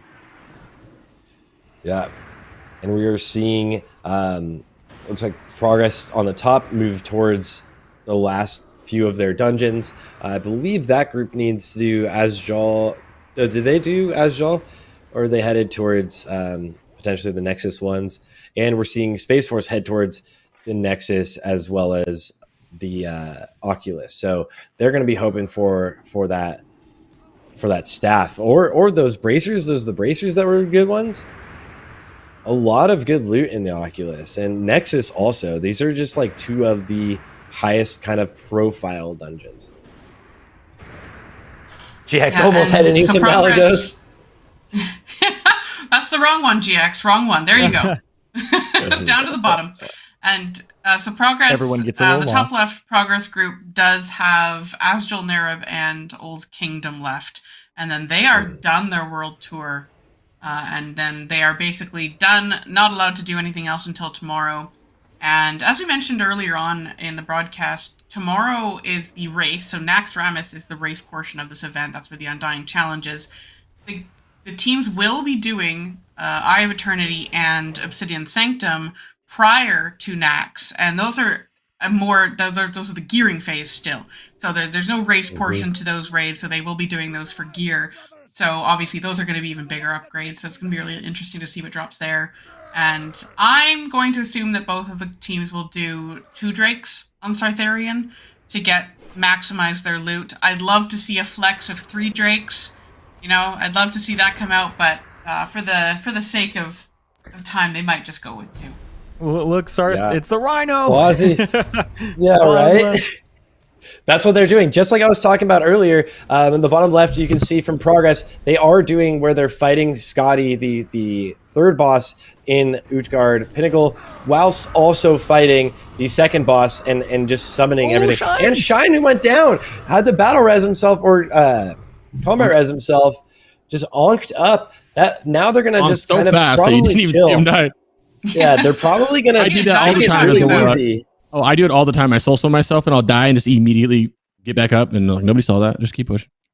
Dude, the worst It is might when have the even friend I doesn't guarantee bump. your healers saw it. Oh yeah, I everybody saw it. guarantee. I know. I have a weak aura that yells at me when I die some words that I can't say out loud, and it's known when I die. Yeah. Yes, bro. It looks like they might have also actually bugged the boss. The boss might have no. reset. Yep, the boss did reset because of that death. So they're going to run back right now. And the boss is resetting one more time. I believe Ghosting just got aggro really fast there and then vanished potentially really quick just to make sure that they didn't spawn all those ads as they're kind of getting on half mana here. They're just going to clean up this boss right here and then move it back into the second boss. So a bit of a risky play, kind of more for fun for them, right? Because they're not necessarily racing right now to finish these heroics. They might be racing within their own guilds just to have fun with it. Hey, the But- faster you get done with this, the faster you can get back to playing Wrath, you know? Yeah, bro. They're in comms laughing and having Play fun the right now, game. most likely. They definitely are having fun with this. Now, when they're done Just another gearing day up at the today, office. you know Yeah. th're going to log on to live servers right away and start playing again, right? They're not Knowing taking a them, break. They're like, all They probably right, have raid tonight. do our Bro. They're heroic probably, world tour on live. Mm-hmm. they're probably raiding Yeah. tonight after this. It's raid to You can practice. Probably. They're You doing can see the 10 mans after 30-minute this. debuff that they have from that Onk too. So it's very scary. But they will have like that Ankh available again if they have another death. They not actually maybe in this world tour, but that was actually a little bit intimidating. They could have had our first wipe, but we've only seen what 3 deaths from the heroics so far. With this gear is still actually decently really because they're pulling like you normally would. I mean, obviously you can go a little more risky, but they're pretty much doing the same kind of pulls that you would do in gear. Minus some bigger ones. This is a pretty big pull on bottom right. They're about to do. One of my favorite pulls. Yeah, they could. I do love the Space Force Guild Tabard. Oh, I love that. The pink, me too. The heart. The pink tabard with the heart. They've all got it on. I love. It's a great guild tabard.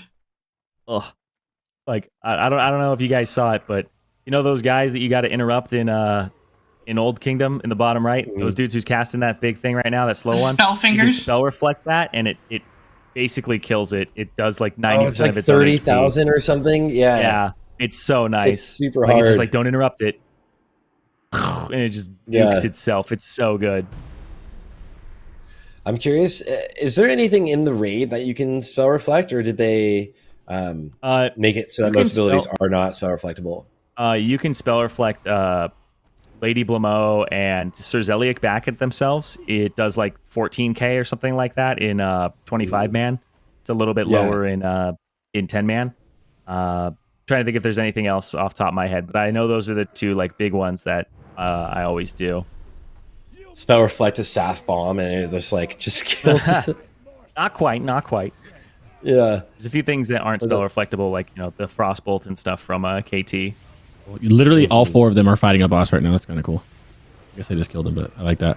I'm waiting for that random OCD moment when everyone's fighting a different boss. I guess they're on the same boss. Watch. Yeah.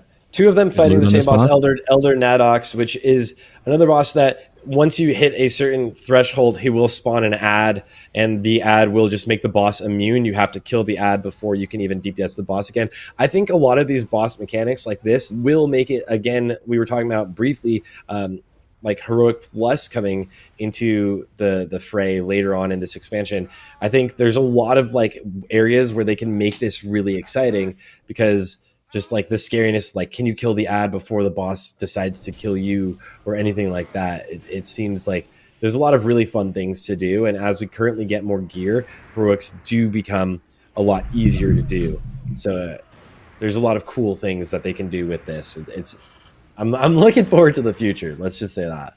I am looking forward to GX's group killing this last boss of Oculus to see this loot. I am so excited for the end of the loot on the Oculus. You want to see a staff, don't you? Oculus too much, staff, the loot. Well, yeah, it's a good cast all around the whole place. Yeah, it's like his favorite instance in the entire place. But like he's like, I don't do it, but I like to. Well, I got bracers because I needed bracers and weapon, but Titan Steel Spellblade is better. So I had that, and then I got bracers off the first run. Never went back in there. I was like, I'm cool. Yeah, Titan Steel Spellblade. You mean the Biss rogue weapon? Gotcha. Yeah, Biss rogue. Right. Yeah, that thing is insane. 3,000 DPS increase for a rogue to use Titan Steel Spellblade, the BOE dagger that is a caster dagger for AoE. 3,000 DPS. It is the strongest weapon by far in the game. That is so crazy. And imagine if they knew that they didn't know that until recently, right? Imagine if they knew that pre-launch, how much even more expensive those Spellblades were, because some of us spent 7K, 8K on that weapon day 1, day 2, right? So imagine if they knew that, they would be even more. So kind of lucked out that they figured it out a little bit later. And no, this isn't pre-built. Even with this gear, it's kind of like if you can imagine you're level 80 in all normal gear. That's how you can look at it. And they're doing heroics, hoping to get some good pieces. But to be honest, and they have got some good pieces. A couple of them got some previous pieces, but a lot of them are just like side grades, just like a little bit better than what they're wearing. So nobody here will be even remotely close to previous. But now this will allow most people to be wearing, now before where they weren't allowed to have a metagym because they could have it, but nothing really gave them that. Now a lot of them will be able to use that. Their demo locks are buffed. Their tanks are getting some gear. Their healers are getting some gear. And those are kind of the most important things in the raid, I think. Tank, healers, and the demos. And everybody else is just going to be blasting with them. And the even loot, which is the biggest part about that, is going into this, a lot of people are, the RNG of it is, and the RNG is almost kind of even. Nobody has like the big pieces from it at all. No big weapon drops, no librarians, no trinkets. Yeah, man, I'm glad it wasn't, because I thought it was going to be. I'm really glad it wasn't. it started out with, like, I mean, Progress got 2 helms, right? 2 plate helms.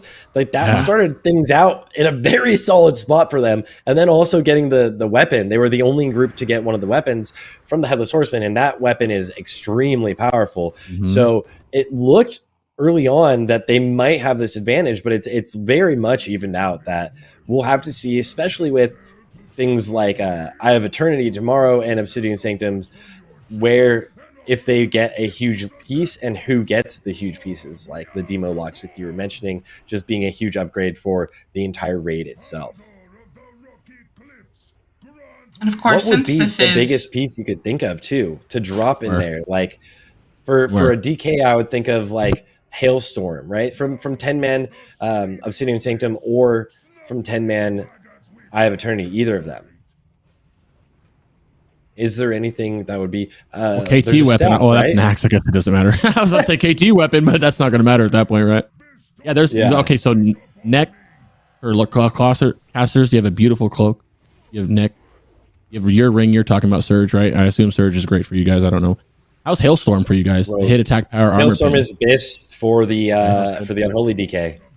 Dope. Yeah, there's a good staff out there. A good spell power haste hit staff, which is Omega, because it has 95 hit, which is bananas, which will help so much. And of course, the reins of the Azure Drake for anybody who wants to fly in style to Obsidian Sanctum. Obsidian itself, he doesn't really drop like crazy loot in 10-man like he does like I. And it also is going to depend on how many dragons they have, right? Because of the 3 drakes, you know. If 1 drake, a 2 drake gives you different loot, and a 3 drake doesn't give you any extra loot, just some flex bragging rights and a black dragon, which is cool. But the 10-man's definitely dropped some good loot from OS. Like the cloth helm was going to be amazing. Ring, neck. We're seeing on the bottom left, waiting for Girdlebane, Gold Amulet of Kings again. Weasel got it as well, bro.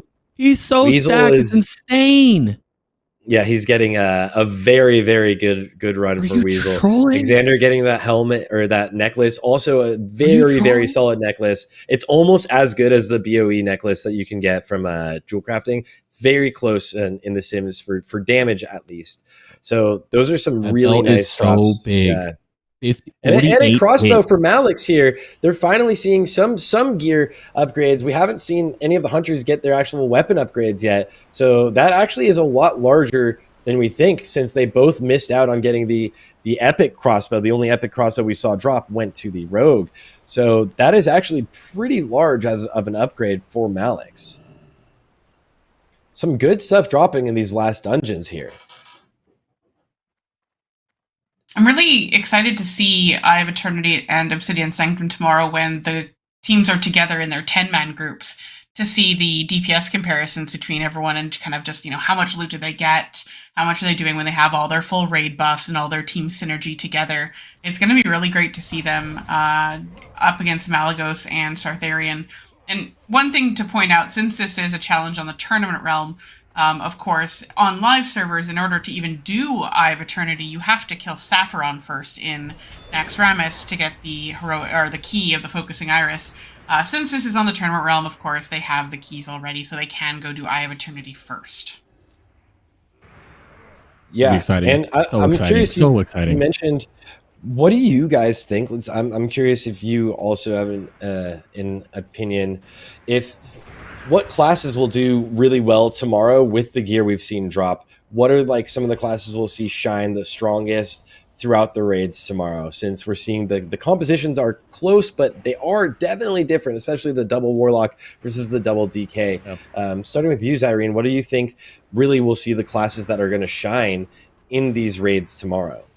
It looks like Boomkin Warlock. I feel like DK might be a little bit more... I'm not gear dependent, but I don't think I've been seeing a lot of the gear that they want dropping. So I think Boomkin Warlock for sure. I think regardless of what anybody says, though, I think we can all say that the worst class here is Mage, right? Like nobody brought a Mage. I would definitely say I'm agreeing with you. Demo, because they're Demonology Warlocks. Already, everybody knows Pump. They don't need the gear to be doing that much damage. You guys have been watching them since launch. And the boomies are going to be doing big as well. That's also, I'll piggyback off that and say I don't know Melee that much, so I can't judge by the loot that they got. But I'm telling you right now, I'm a betting man. If you want to try this, I guarantee you the 2 Demo Locks will be top everything up overall by the end of tomorrow. All the raids. Hula, any anticipation from your end?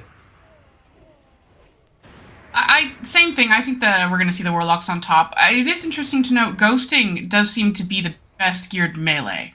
I think at this point he did get both of those weapons, so I think we're going to see him also peak in certain situations, depending on, of course, combat assess, whatever he ends up running. But I think we're definitely going to see his name so close to the top of the meters in certain situations. But I do think we're definitely going to see warlocks on top. We'll see in a second. Yeah, exciting. Oh yeah, we're about to see it. Let me get a Open the chest. staff? Open the chest. GX is going to lose his mind if he sees staff pop up. Frozen orb. Oh, dang it. Oh. Oh, the holy paladin legs on the group that doesn't have a holy paladin. Man. Feels sad, man. Well, GX already has he already has the hit spell. He's the guy who won the hit spell power dagger, or sword, so he's sitting comfy anyway. Mm-hmm. So hopefully we'll see maybe the 10-man staff from Eye of Eternity go to decal for Space Force. I assume we're going to want to see that if GX has the... Well, I guess it depends on which one's going the support demo, right? Yeah. The great staff of the Nexus. It's funny that, Zyron, you mentioned, and I didn't even note yet that none of the groups bring or have brought a mage to this 10-man competition, but Progress, 2 of their players are both mage mains. Weasel, who we talked to also, and then Ghosting usually was playing mage most of the time for them. So it's interesting to see how a lot of the top players or players in the top competitive guilds need to be very fluid and be able to play a lot of the other classes, which is something you see all the time in like retail, where people are always switching the classes they play for whatever content it is, but it's not necessarily something you see as much in Classic. And I'm curious if you think, also, like, do you think everybody should have this skill set, knowing all of the different classes in their roles? I think one thing to mention about the mages, though, before, is that the mages are hurt more than every class in the game right now with this gear. The mana is absolutely atrocious. The intellect is absolutely atrocious. It's like 5k mana they're missing if they even had close to Prebus. It's very, very bad. So it's less about the mages, because mages do amazing damage right now, phase 1. It's just that this gear hurts them so bad, on top of what you just said, where it's like, okay, they have mana problems. Warlocks don't need mana. Boomies don't have mana issues in raids. So they don't have to ever stop and drink, really. They're kind of cozy and they're vibing, right? And then mix it with the loot. Huge wand, decal. Ooh. Yeah. I mean, so mages are just in a spot right now. Literally both raids have one of every class except for mage, right? One elected for a second DK, the other one elected for a second warlock. Otherwise, every class is represented. So yeah, it's definitely very, very gear dependent right now. Arcane, and then later Fire, way later, maybe even Arcane then still. But yeah, and to answer your question, Sarth, I think that having a specialty or a specialization in your role, and specifically whatever your, like, if you're a melee DPS, being able to play multiple melee DPS, as somebody who plays every tank, I think it is very much so something you should do at the top level. Because what happens if in Old War my warrior falls off?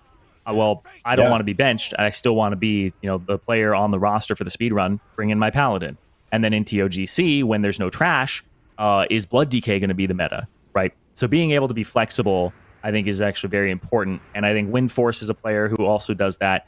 Quasic is also somebody who he's flexible to the point where he's like, if Warrior is bad, if Warrior gets bad, it's probably by the time that Fury's good, so he would swap to DPS, right?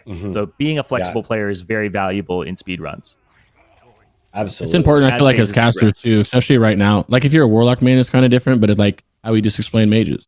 Or Shadow Priest, which scale more as the expansion goes away, where Shadow Priest is in a spot where this is the worst, pretty much they're going to be the whole expansion, and they're just going to keep getting better and better. So it's one of those things early. It's always good to fluctuate and play different specs. Exactly. As a speedrunner as well, you cannot be attached to your class if you are trying to compete at the highest level, because your class may just be bad, suboptimal, whatever it is, right? You take Classic WoW, hundreds of people had to re-roll to Fury Warrior because it was insane with world buffs, right? And then come into Sunwell, it's like the top, I think the top 4, I think it was maybe like the top 4 guilds, I don't remember exactly.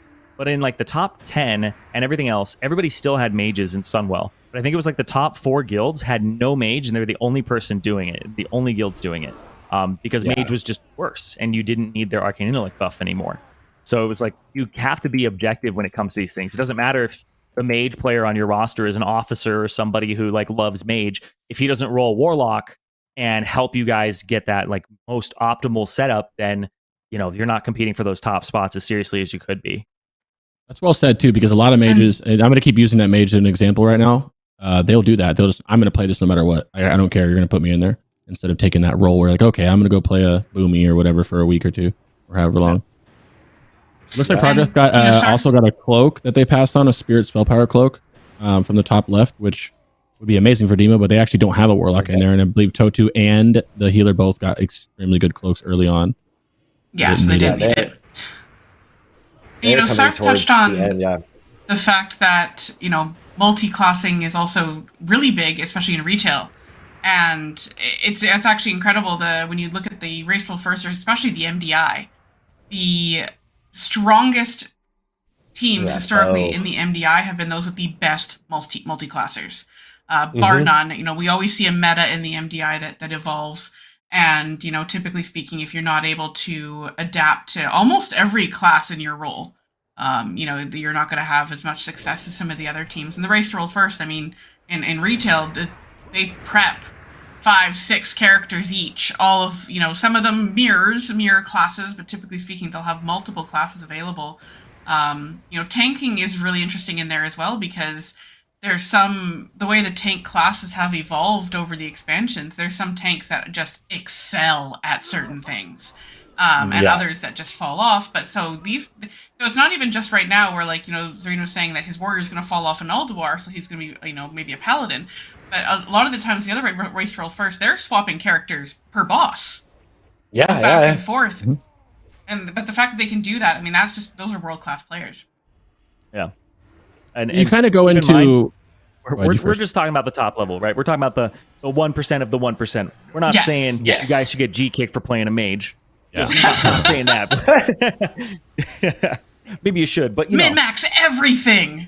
Yeah, exactly. I think it's important. Sometimes there's a disgusting min-max mentality that we have, but it's always important to keep things in mind. Quasik actually just got like a previous cloak, very good, especially since I don't think it's revered. Maybe honored that you get the cloak from Wormrest, but very nice pickup there. And Critius also got the helm right before that, right from this next boss. So they're actually getting some nice tanking loot. Yeah. Instead, actually got the bow. So both of the hunters now did get upgrades to their weapons. That is very nice that they missed out on the epic upgrade, and that always feels bad when you have like the epic upgrade is like the only upgrade you can get, right? And you miss out on it. So to see them both get one of the blue upgrades for their main weapon is very, very helpful for them. Yeah. And what were you saying, one thing that we forgot to mention early on, something that you touched on, is reputation. So one of the rules that was implemented for this challenge is that the teams were all given honored reputation with all the various Wrath of the Lich King factions, but they were not permitted to buy and wear tabards during the Heroic World Tour. So they cannot achieve revered reputation with any of the factions, so that gear is not available to them. So they were only allowed to have the honored gear. And some of the revered and potentially exalted gear is really good. So that is not available to them. Yeah, previous. A lot of it, yeah. This is literally them in normal gear, they're starting in normal gear, and they get to do one tour to get whatever gear they can, and they go into the raids, and that's it. Nothing else. Yep. This is the word challenge is in the title for a reason. In World First Race, if it was like what it was in TBC, Progress won the World First Race with under 24 hours. They actually made it all the way till level 70. For the most part, actually, I think it was like 13 people in their raid were level like 68 or 69, and they cleared all of the content. Yeah. So you're not geared, right? The content is much harder. Now you have to deal with all of your actual mechanics, right? And that's what's going to be the thing tomorrow. They're trying to go fast, but also you actually are very undergeared still. And the loot they get today is exactly like massively changing what their routing is.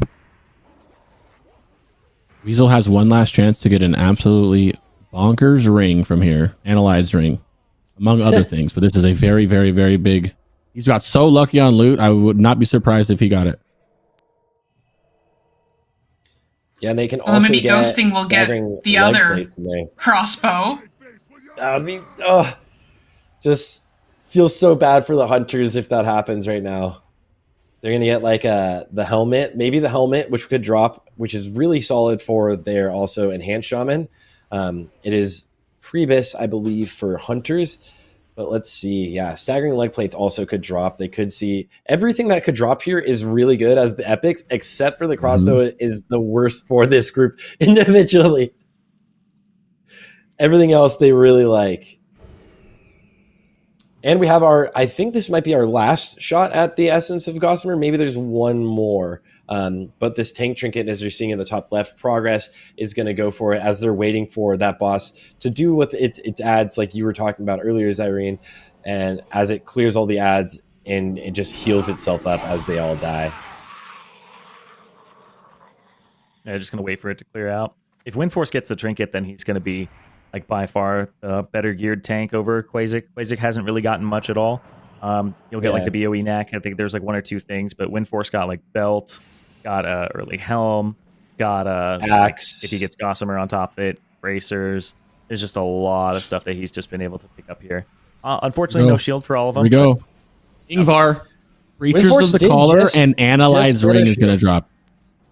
Oh, you Windforce calling did it? just get a shield. That was a healing shield, I believe. Was it the heal? Yeah, it was a healing shield. Yeah. Here we go. Sag. For his holy off spec, obviously. I'll drop it. Breaches of the Staggering Collar got leg one of them. plates. Dang, that's good Staggering loot. leg plates for Xander. split, Those good are loot. That's huge great hit loot. pieces. Yes. Yeah, very, very large hit pieces. I'm curious. He'll probably be playing Frost. I would anticipate Xander will play Frost. So that is a very large hit piece for them. Massive Let's pants see for if the Demo trinket- Lock. Literally 52 spirit, 2 sockets, and 73 spell power. It's actually huge. Like he's like smiling. What is it? Ear to ear is it saying? Yeah, he's ear to ear, just grinning right now. Weasel is. That's crazy. Oh no! I can't wait to see his. I can't wait to see his loot, this all loot afterwards. Stead gets the hollow mandible leg plates. Nobody getting that, that's that good. chest or that That's trinket. good that nobody's got. That's good. Yeah, that's very good. Nobody. yep. So all the trinkets are done, right? All the trinket dungeons are done. Not one person got a banger trinket besides healers, which is good. Actually, yeah, I think only healers got banger trinkets. Very good. That's I good. think That's there good. was, trade. The only there was trinket like 2 incisors left and then like is A couple hit, winged talisman or something like that too. blood. But those aren't. The There's blood. the We've blood seen mark one of that sphere of red Nexus. dragon's blood.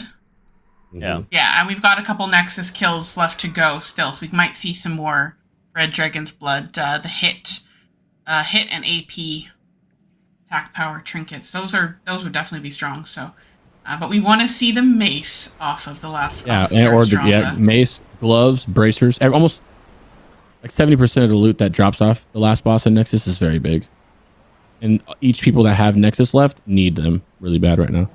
You got the demos doing it right now. The demos need those gloves so bad.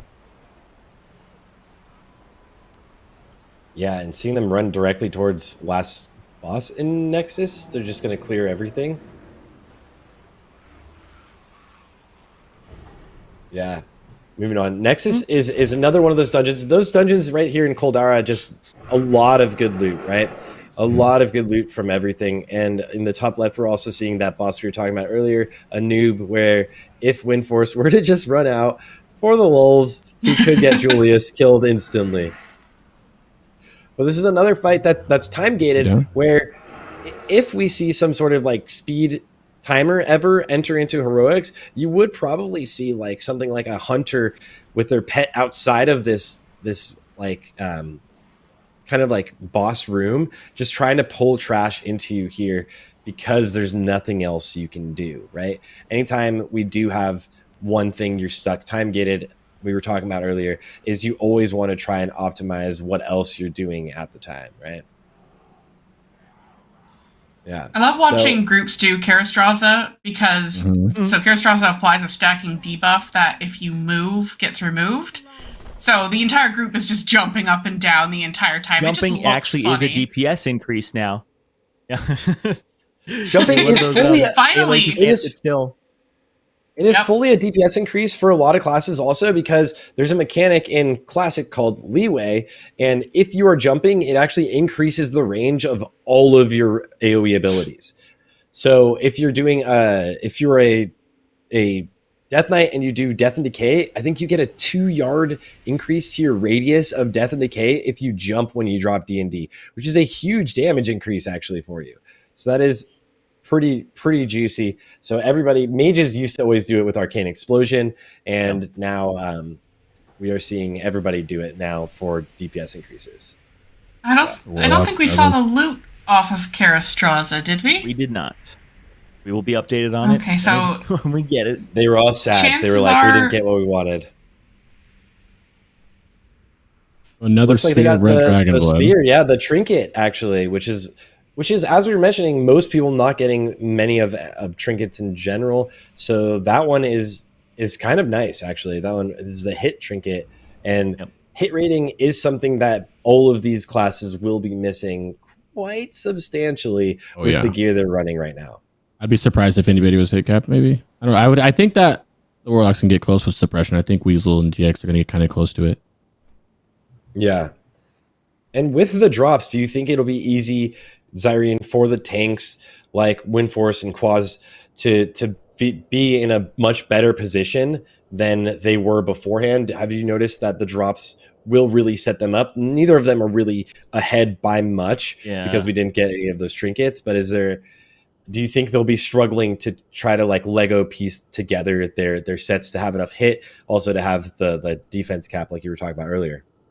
I think Windforce is going to have the easiest time for sure because he got the leg plates from Violet Hold, and those things will carry your hit very hard. He also got hit gloves.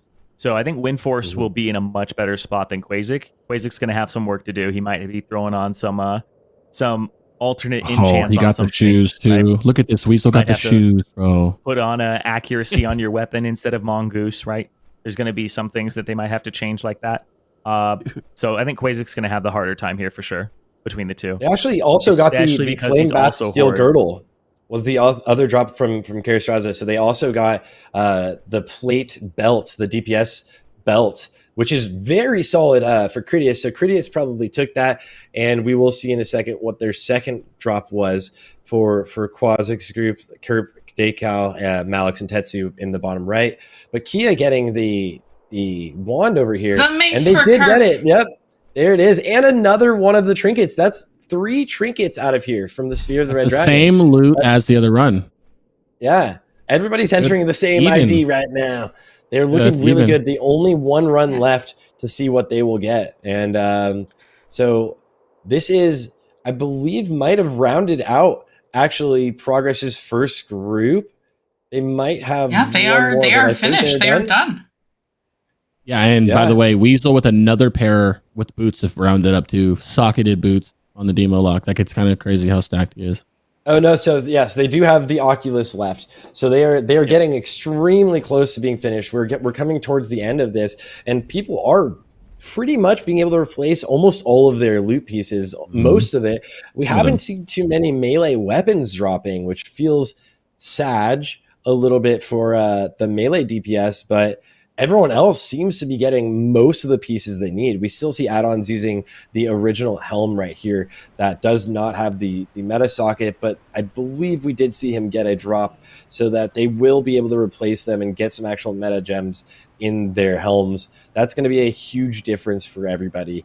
And the DPS we're seeing on the meters right now will be adjusted moving into tomorrow's raids. And one thing actually to note that we haven't touched on, but they do have access to these scrolls as well as gems and enchants that we are allowing to bring them into their bags into the raids tomorrow. So during Naxxramas, if something drops, they can actually just enchant it, equip it, and keep moving on and get that instant upgrade that will help them throughout the entire rest of the raid.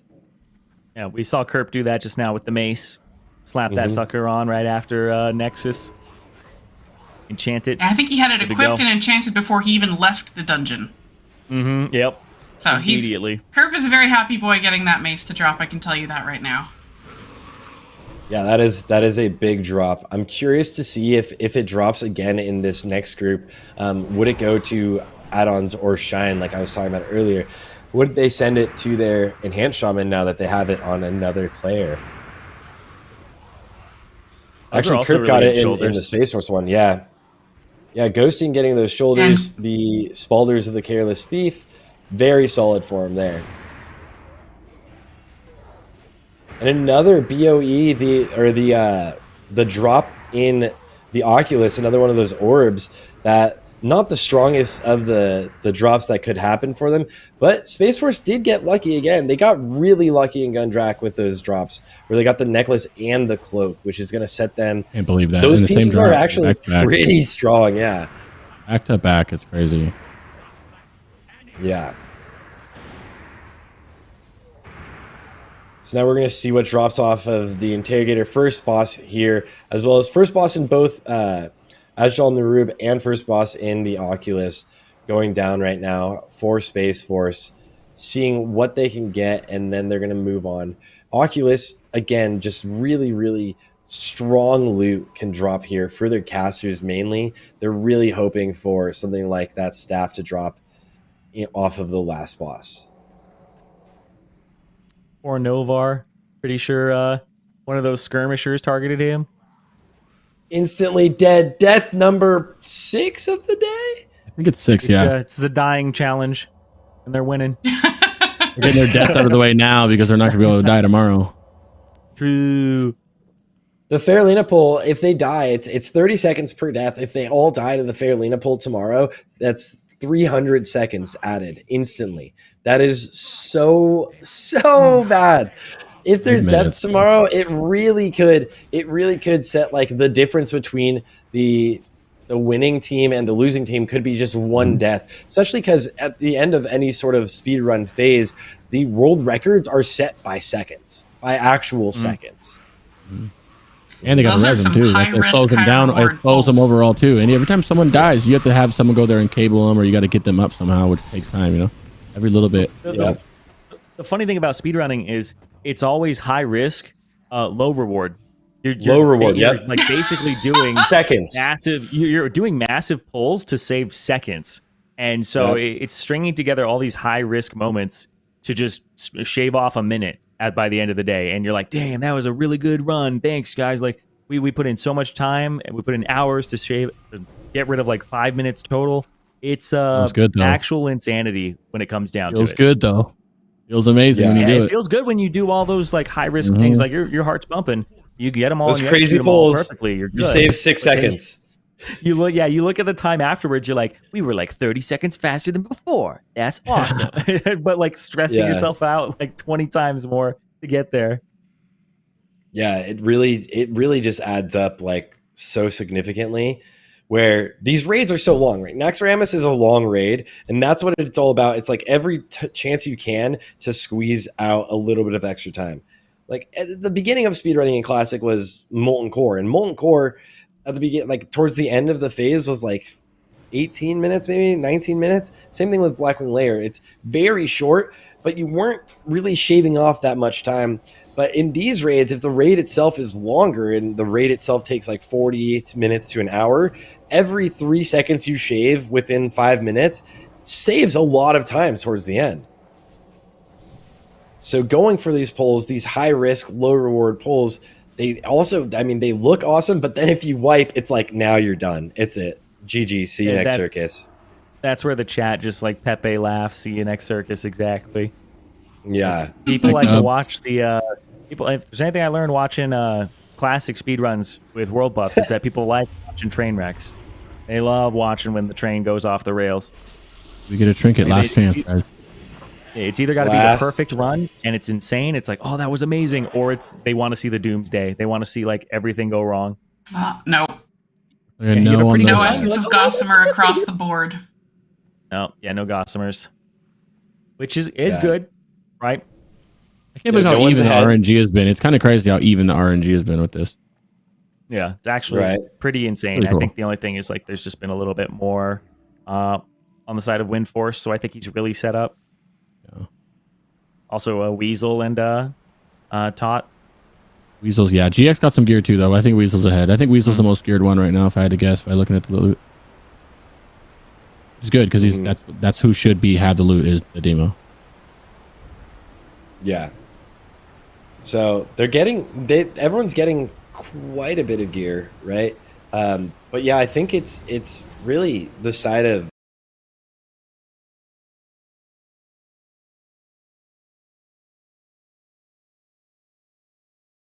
getting a little bit more gear, but Progress running two DKs, and DKs getting very few pieces. The Unholy DK really shines in a shorter boss fight, right? If a shorter boss fight is happening, Unholy DK is the strongest class in the game right now by far.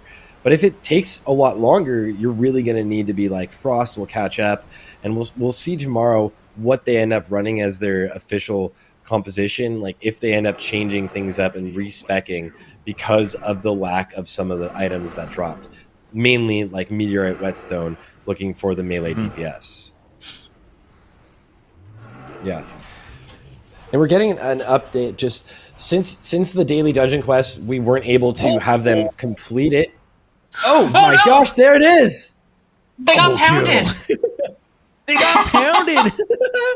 Wow. Oh no. Wow. Now they're going to have to fight. This fight is going to be so much longer now. It's going to be like Critias did this to them on purpose.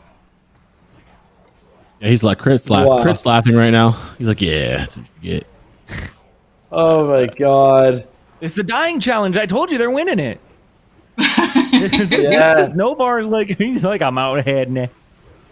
That's exactly the mechanic we were talking about earlier. If the tank moves away even for a second during the cast of the pound mechanic, he will turn around and just there's the teabag. No, he killed him on purpose.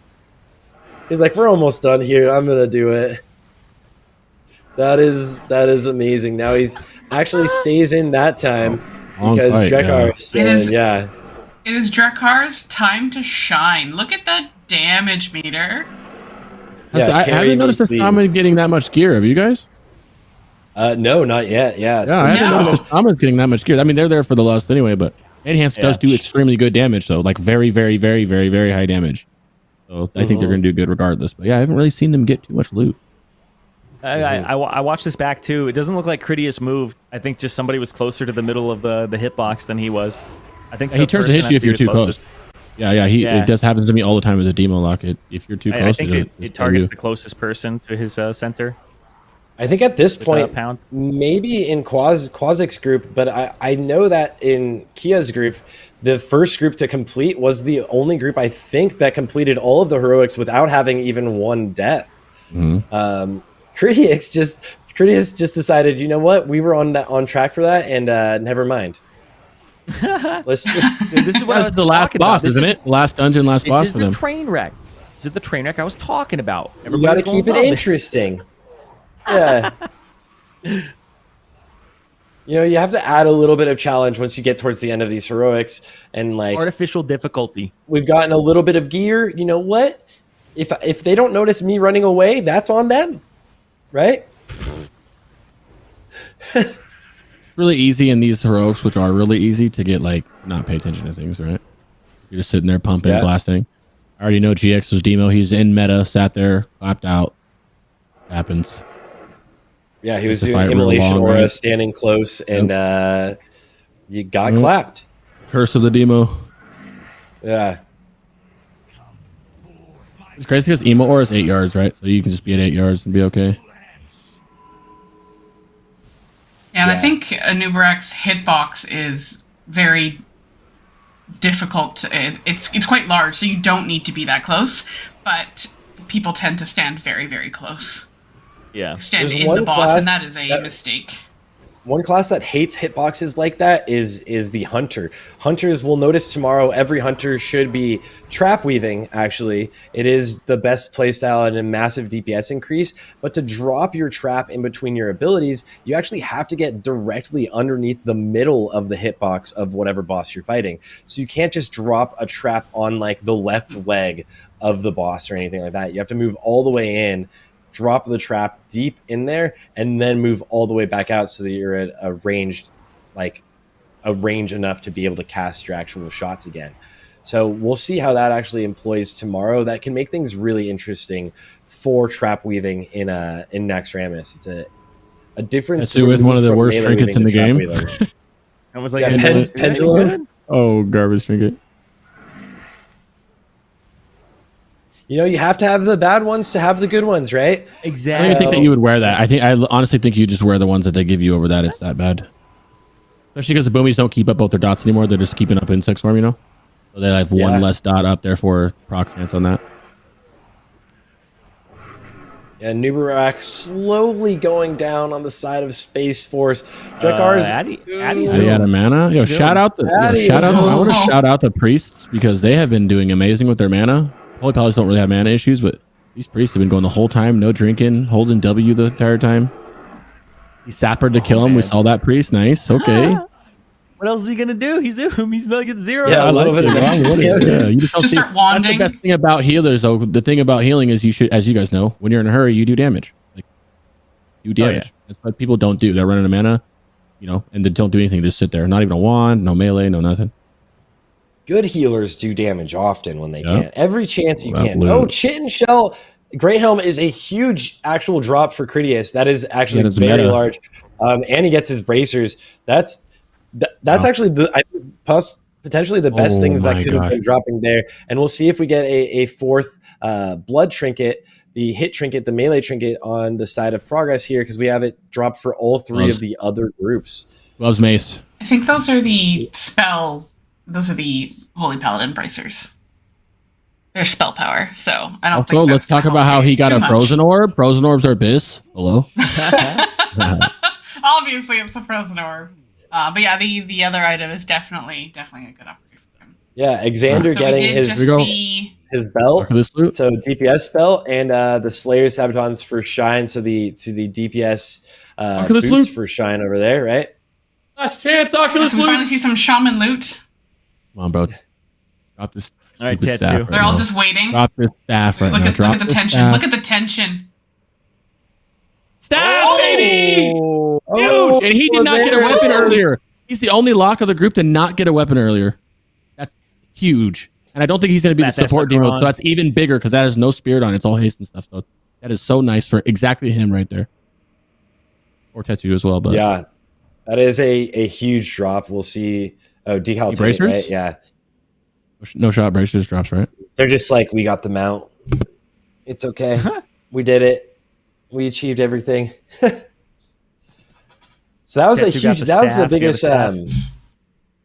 That's the biggest drop like that we wanted, right, from the Oculus. That was the one, the big one, right? Tetsu already has the staff. Tetsu took the staff from the heroic Old Kingdom last boss. So that is very, very nice for them. The staff is very big specifically because, like I said, Spirit gives us spell power as a Warlock, but also because that's just huge. That's the haste version versus the hit version, which is good for the demo lock. The other one, the one that's supporting GX. That's very big. Very good loot. What's the last thing in the box? Decal's going to be more worried about pumping too, so that's so nice. Yeah. They're hiding. They're like, we don't want to show it, dude. Just keep everyone waiting. Who's going to get it? Roll off. But very clean from them. That was a really, really clean run. It was still only one group, I believe, that did the full world tour and not actually have any deaths whatsoever. We have another run here of the Oculus. Oh no, we had some Quasic deaths. No. But I was saying that only one group made it, right? Made the actual. Oh yeah, sorry. Undying never died. Yeah. And this group actually does get to go back into Utgard Pinnacle because they did have that bug with the second boss or third boss, right? So Scotty. So they will go in to finish up with Utgard Pinnacle. That first group has been dead. They played perfectly. No deaths. They've been done for like 30 minutes. Enchanting their new gear as we speak. Yeah, they were very fast. I can't wait for tomorrow. For those tuning in late, this is day one of the 2-day challenge. Day one, they start in normal gear. They gear up with heroics. They get to wear whatever they find, and that's it. No extra stuff. No profession gear. No nothing besides engineering. And then tomorrow's the race. Tomorrow is the actual big event race for Nax, and I cannot wait to see it with this loot now. Yeah, now that they have like a half version of like half pre-bis, it feels a little bit like they're closer to what you had like sort of on the beta when you were running the runs, but maybe even still worse. Good call, actually. You know? That's the kind of exactly where that's what I would say too, because the beta gear was 200 item level, just random gear, right? So yeah, good call on that. But now they're just going to be doing that, but much faster. You're not going to be testing out to see if there's any bugs. You're now going to be testing out to see if you can go really fast. So it'll be very interesting to see what pulls they're able to pull off tomorrow, and if they ever overestimate themselves and think they can pull something off and then die, right? Yeah, and another big thing too is on the beta they had PvP gear. So you could just default to PvP weapons. You could become uncrittable by using 2 pieces of PvP gear, and that's not available at all. Mm-hmm.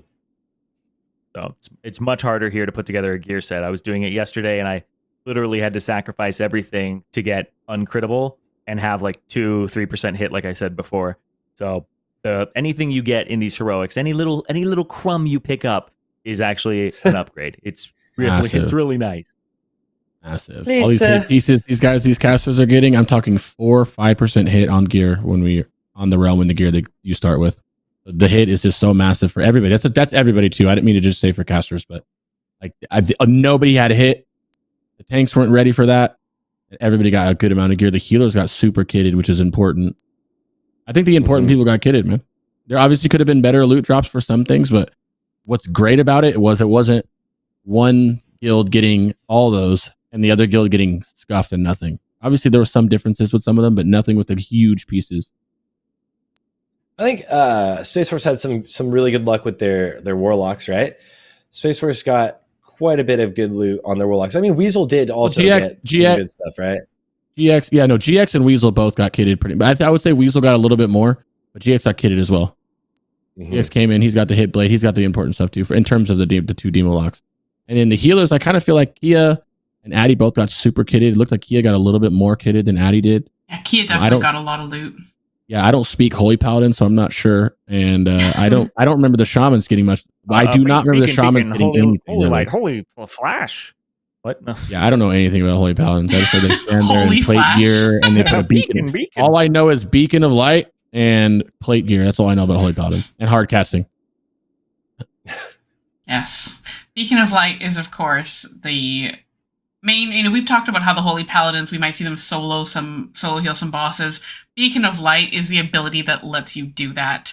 It's something that came in Wrath. So this is, for those of you that have only played Classic, this is the first time you're going to see Beacon of Light.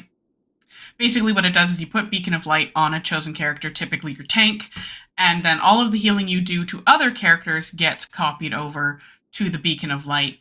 It's so strong in Wrath. It ends up getting nerfed in later expansions, but it is incredibly strong in Wrath. And the one thing that I personally, because I've been playing retail for so many years, had to get used to is the fact that it's only a minute long, minute and a half if you glyph it. It's not like you have to recast it like it is in retail. You have to. So I've got a giant weak aura that's like reapply your beacon. You have no beacon up because normally you're used to just like setting and forgetting, but. It's kind of expensive too, so mono-wise. It is a lot of mana. Quite often, Divine Illumination is your big mana cooldown. Other than Divine Plea, it's the one where Divine Illumination, all your spells cost half for the duration.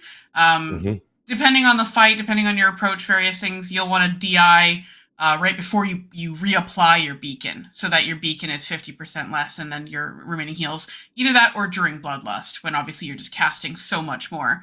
Are the best times to use Divine Illumination, but I never realized both of these Paladins add-ons and Curb, they've got this stuff mapped out in their heads on when they're going to use everything. So I never realized that Divine Illumination was DI until just now. Yeah, when you said DI, I was like, huh? No, I was like, am I going to kill myself with the DI? No, sorry.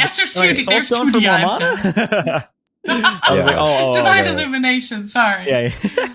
First you DI and then something, and that's a paladin spell. Yeah, dude. It was makes sense, right? It was like when druids say like OOM, I'm like, you're They're like, no, Omen of Clarity. Like Omen. It's like what? Or OOC. OOC, yeah. Omen of Clarity. And I'm like, what? Out of character? You're out of character? OOC. Like what? Oh, you don't want to RP anymore. I got it. Yeah. No more RP? No Goldshire? Aw. Yeah. One thing that that happened in the background was Nova ran back and Tricks of the Traded and then used his Phantom Knives to pull a bunch of things in Old Kingdom earlier. And that's something we might also see, and we were talking about it earlier today. where a rogue staying ahead all of the times can tricks of the trade their tank and always run up and fan knives. We'll probably see it a lot in the Spider Wing tomorrow, where the Skitterer packs, the rogues can almost kill them before they can move back to the rest of the group. And all of the aggro, you're not afraid of pulling aggro and dying because you just tricks of the trade and kind of redirected all of that threat off to your tank. So we'll see How long does well they tricks use last? Oh, yeah, go into it, Zyrene. it is a buff that you can Is there a put on tricks ahead rant? of time, and it's a buff that you can put on ahead of time that lasts quite a long while. And the cooldown on the ability is what, 30 seconds anyway. Yeah, and so it's insane. I believe it lasts is it 5 or 6 seconds by default, and then you glyph it for when you 4 can more. glyph. Yeah, I don't know the exact time on it right now. Played my rogue yesterday, and I glyphed out of it and glyphed faint because I'm a bad boy.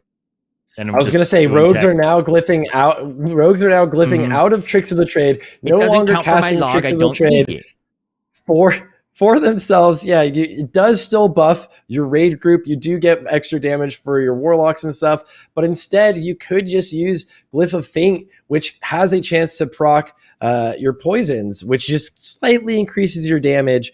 I think it was something like 60 or 80 DPS for a rogue in full phasal and Abyss to actually be using Faint instead of tricks of the trade, and it's just for themselves. So it is a selfish when thing. I tricks a warlock, he's going to snapshot his stuff in like the seconds that he has anyway. You know, it's not a big deal. He gets like one more shadow bolt or something or whatever he casts. You know, incinerate. Rogues are not ethical gamers. Let's be honest. No, absolutely not. We will do everything unethically possible to gain DPS. We're going to be using Fell Striker, Rod of the Sun King. We're going to be using Storm Shroud Armor, Fiery Weapon. Sorry, not about that one.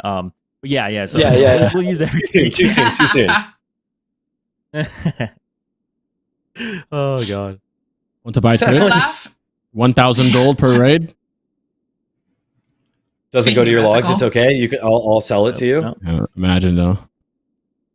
I don't doubt there's people out there still begging I'm for starting tricks to sell on logs. sell beacons to pets. Our hunter, his pet dies in a couple fights, like Hagen and a couple others where the avoidable, the 90% avoidance doesn't count. And so I'm like, yeah, I'll beacon your pet. How much gold are you gonna give me? Hey, pets are really high value for healing logs. Let me just tell you, there's Beacon Holy Light does work. A lot of pet healing goes on. Guards are very important to keep if I alive wanted as well. if I was going from those big old healing parses, yeah, I'd probably do some tech there to heal some pets. But I typically go for 100% keep your DPS guards parses up. while I'm healing. To be honest, I go for the big damage parses. When I play Blood Healing DK, parses don't I'm gonna count. spec into worms just for so you can parse better. Yeah. Like, can you keep my Gary alive, please? Because if Gary dies, I didn't do damage.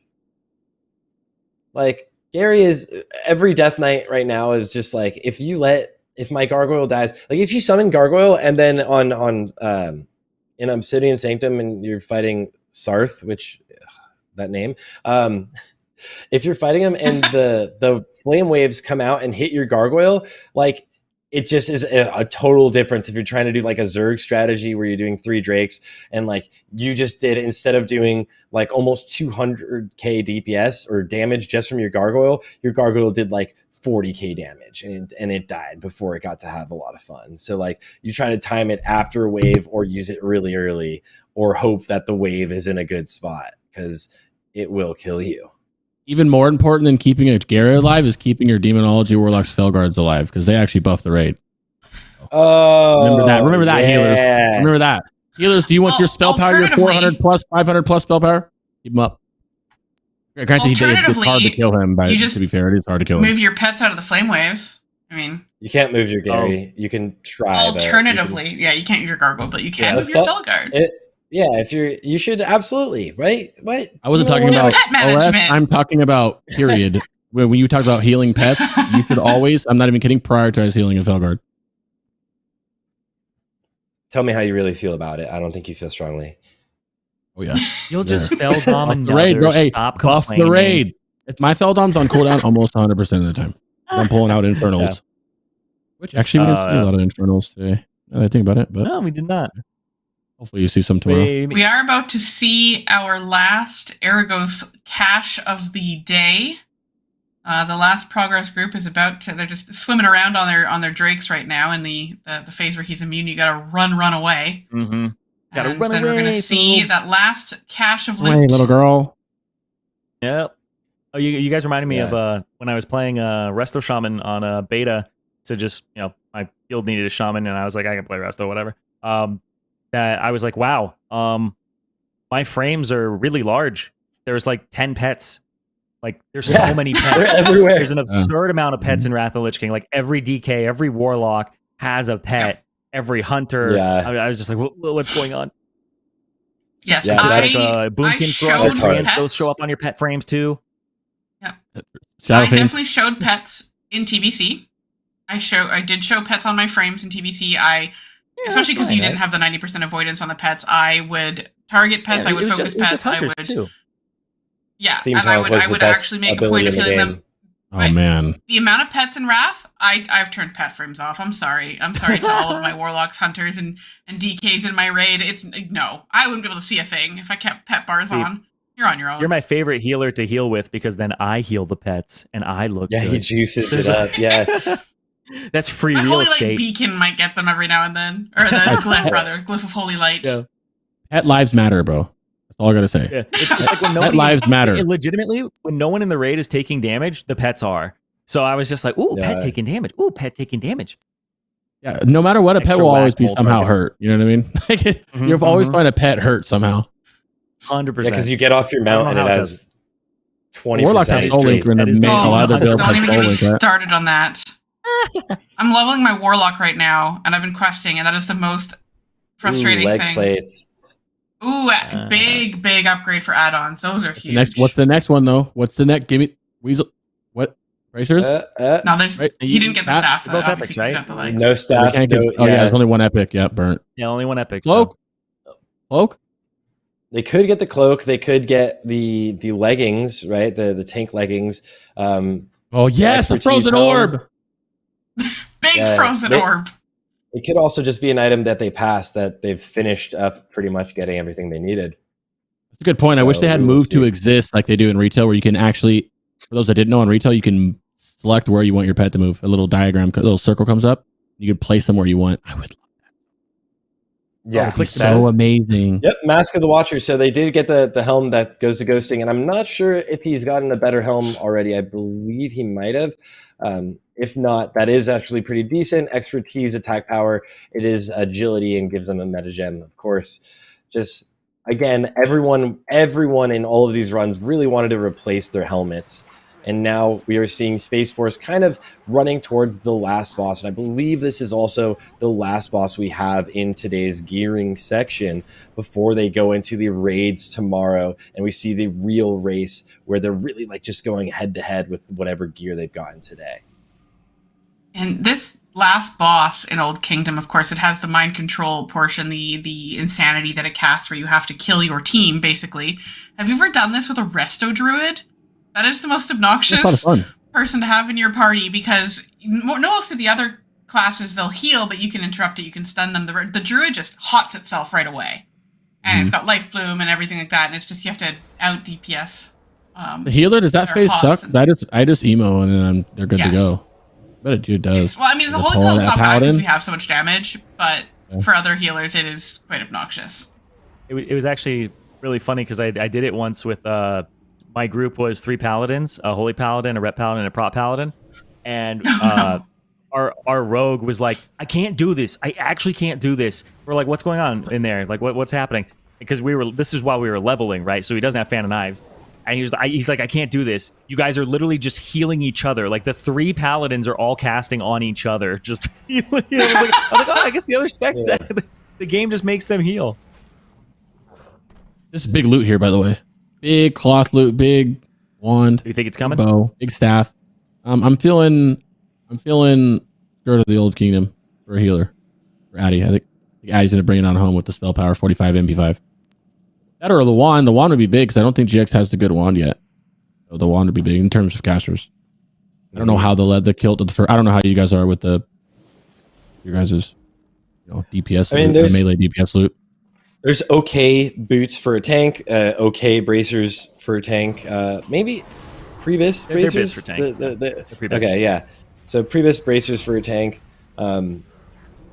Yeah, so that's really what they're looking for. The bow wouldn't be too much; it'd be a stat stick, but then I think they already have Nova got gear ready, so they're not worried about it at all. Oh, look, everybody disappears. With the fire rally's lost. Yeah. That's hilarious. So- Poor fire rally. It's all on its own. What you guys can't, it's because they're phased. What you guys can't see is that they're fighting shadows of themselves, pretty much, if you don't know. Yeah, so it pretty much creates an evil version of yourself, of everyone else, that you have to go and kill yourself, and then you join your healer who's trying to take them down as well and help him bring them down. There they go again. So, Look at that. Look at that. Oh, the Ellie. Shadow Fiend is now with the fire rally. They were having fun, hanging out.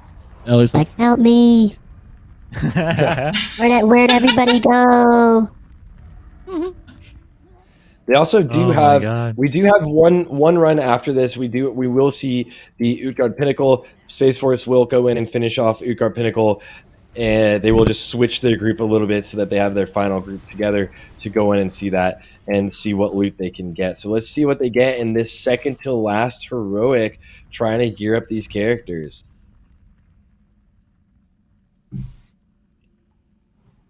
Yeah. It's funny, you This can is tell. exciting. They're already leaving groups, yeah. So you can see that like Drekar didn't get something he needed. Probably they're like, I'm out. All right, there it is. And there's the one. A There's wand the for one. GX. oh, that Nice. called it. Oh, God, he's scared. He's stacked. That man, the two locks are actually stacked. It's Yeah, funny when you look Creed's at both getting Addy and those Drakar's boots. characters here. You can kind of tell who didn't really get a weapon upgrade right away because that model is just so prevalent Yeah. in the normal heroic dungeons. It seems like so many different weapons have that same model. Mm-hmm. And now they'll go in I don't think towards Drakar got any that weapons. final Utgard Pinnacle. Yeah, not having those weapons, it's not as big of a hit probably for the Enhanced Shaman, although not having a spell damage weapon might be. He might be running one, though. I would have to inspect him to check, but he might be running one. So you can see in the background, we have the map of all of the heroics. We have now finished world tours for every group, except for one. We'll be going back into Utgard Pinnacle because one of the bosses despawned. So they will head back in there to finish off the last two bosses in Utgard Pinnacle. What, Big loot if in the you're looking at Pinnacle, this bro. map, what's your, because they did, again, like Zyrene was saying that they hit the routing, everybody starting with like hulls of stone and going to the other route, that actually ended up being the fastest. It's because So- they had 5 wormholes. Yeah. Normally, I'm the only person in That my group that helps. has a wormhole. That is also the group who skipped like the spider ads on, the tank trinket ad, Boss Gomus or whatever. Yep. Adronox. I also Yeah. do want to point out, we've got this nice map showing where all the dungeons are located in Northrend, and of course, Culling of Strat is not in Northrend. I just noticed Chromie's face. Just sitting on top of this Culling of Strat icon, so just so you guys Oh, know, I didn't see that. it is in the Caverns of Time. So they only have to do Scatty and King Miron, which both of them drop insane. This is like Giga Loot they drop too. Scatty they're drops the very, blade, the hopeful, Spirit right? Spell Power blade, which is huge. And then the last boss has Girdle, Sovereign's Belt, Red Courage, Meteorite Whetstone. This last boss they're about to finish up is going to be a good little finish, I think, on gear. Mhm. They're Especially for like Quasic, who has not gotten a lot of gear. You can even see here. The belt from Scatty is very good. It's got block on it, and the sword is also incredibly good for him too. Off the last boss, He definitely got more. He definitely got more than one upgrade. I think he. Yeah. Same with Addy. Addy definitely did. So I think they just don't have the. They didn't put the gear on or something yet. Because I'm 100% sure they both got more than one piece of loot. That's better Look than at- what they were wearing. wow, Tetsu's eye Kia, level. Toto, Same with and Weasel. Malix all Yeah. at 8 upgrades. Yeah, 193, That's- I don't think 193, everybody has these guys- equipped their stuff yet. Yeah, they haven't equipped their stuff yet. Yeah. People haven't. True, equipped yeah, their no, stuff that's a yet. good point. You can tell. Xander, That's crazy. only one Look at upgrade, better with feeling this good. And this is why I think the boomies are going to be carrying pretty hard tomorrow, man. Boomies and the locks. Well, biased, obviously. I'm biased, but Yeah, the also, I melee remember drops rogues were do a lot feeling of damage fine in too. that gear. Rogues actually were doing. I remember on the beta, obviously different gear, but kind of like not too far apart, right? And the rogues were absolutely shredding with that bad gear. What did Decal get besides the staff? Because like we've been Great talking about question. GX and That Weasel. staff was huge. Yeah, GX and Weasel got like everything to drop, right? Yeah, I think they did that on purpose. That's why you saw Decal with Tetsu in the group, right? Because I think GX is going to be the support demo, whereas Decal is just going to pump. I think he'll still be demo because of the AOE potential versus Affliction. He's not hit capped. You're not going to go Affliction without hit cap. He's gonna I mean- pump. I With mean, what you gear? could- Tetsu has it all. Yeah, but you're demo lock. You don't need the gear to pump. It's demo. You know? What do you mean? Demo still True, slaps true. without gear. Yeah, you don't need a lot of gear for Walk in melee. Same with Destro if he really wanted to be kinky, but I highly doubt that. But GX is definitely going to be the demo for that, with the support one. Do you guys Yeah. think we're going to see any spec changes based on the gear that's dropped?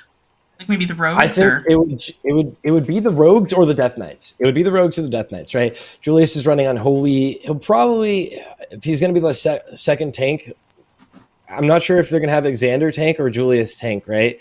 For tomorrow. Neither of them got very many upgrades, and their gear is scarier to use. They're definitely going to be afraid a little bit of patchwork, but you might see them swap. And then the Rogues didn't really see the dagger drops they would want, so they might be staying with combat, like Zyrene was saying earlier. They might stay as combat, and that might be better just for overall for them no matter what. That might increase their single target DPS, which is usually you'd go assassination for the bosses, and then on all of the trash you would just equip 2 slow weapons and use Phantom Knives. Yeah, I don't think it's that bad though for ghosting, because there is a lot of physical damage that is available, right? Like there's going to be Stead, Xander, and they has the 2 DKs, right? So Quasic actually said he has equipped his stuff. He just got no loot. He really did get so, one. nothing. Yeah, so he got one piece. He got one piece. That's actually the upgrade. And I'm that's, telling you. I was telling you, that Force was getting huge. everything, and he was getting nothing. I don't think the locks are going to be Good thing anything with Kirk Nemo. got some I upgrades think then. they would just obviously be Nemo. Decal has an option to go. There's 2 other specs that do better with lower gear than Demo would be, but I don't think he's gonna. I don't know if he's gonna do it or not. The hybrid one would excel with his gear. Demo has that meta is gonna be big, so they might just do it for their big pools. Yeah, so if you look at the item level of the 2 groups, SPACEFORCE still slightly higher in an item level, but very close. And for Quasic, like for potentially your main tank to have only gotten 1 upgrade from all of this, that's a lot scarier than seeing Windforce getting 6 upgrades, even if none of them got that big trinket we were talking about. That is going to change things for sure. That is going to make them be a lot safer when doing some pulls tomorrow. And just so everyone knows, the Space Force group is currently killing Scotty. We just aren't able to see it right now because there's a concern that the observers were causing the issue with the boss resetting. Don't think that's it, but just in case, we're just making sure they get their kill, and then we're probably going to be able to get to watch them finish the run. But that is happening behind the scenes as we speak. Hopefully. Yeah, we'll move on to the last boss there, King Imran, and try to get, again, that sword, hopefully, and also their last shot at getting something like the Meteorite Whetstone, that trinket. The belt. The belt that the other warlock that did get already, too. The big spirit hit and spell power belt that is absolutely insane, because since they're not going to get the badge belt, they can get. I'd be happy to see that cloth belt, the sword, or Whetstone. But at the same time, nobody has Whetstone or the sword, right? Nobody, right? We haven't seen Even? any of that. Question mark? Both hunters got the belt, the male belt, though, so that was nice for them. Both hunters have that. There is a leather glove that is very solid for Rogue. The hit rating is crazy, 66 hit rating. So they could see some nice stuff. They've seen a lot of the necklace, which actually is, I was mentioning earlier, very solid. It's very strong, almost Prebis. Kind of like a good addition as Prebis if you were just gearing up a new character instead of buying a necklace from Jewel Crafting and spending a ton of gold on it. You could just run this one instead. Is it Quasic's group that still is running still? I forgot. Yes, I think so. Okay, so you know what? Yeah, Let's so hope for the sword for him. Let's hope he gets a sword. We have Quasic, Tetsu, Kerp, and Drekar in there. Actually, it looks like Decal's in there also. I'm not sure. Yeah, okay. So yeah, Quasic, Tetsu, Kerp, Drekar, and Decal are inside of the actual instance right now, and they will be killing the boss, hoping for some of those nice things to drop. As big loot that Yeah, can change. I'm some pulling stuff, for the man. weapon for Quasic. He needs some gear. Yeah, right. You know what? Just give him the trinket too. Let him have that trinket, because I mean, unless you could give it to Drekar, right?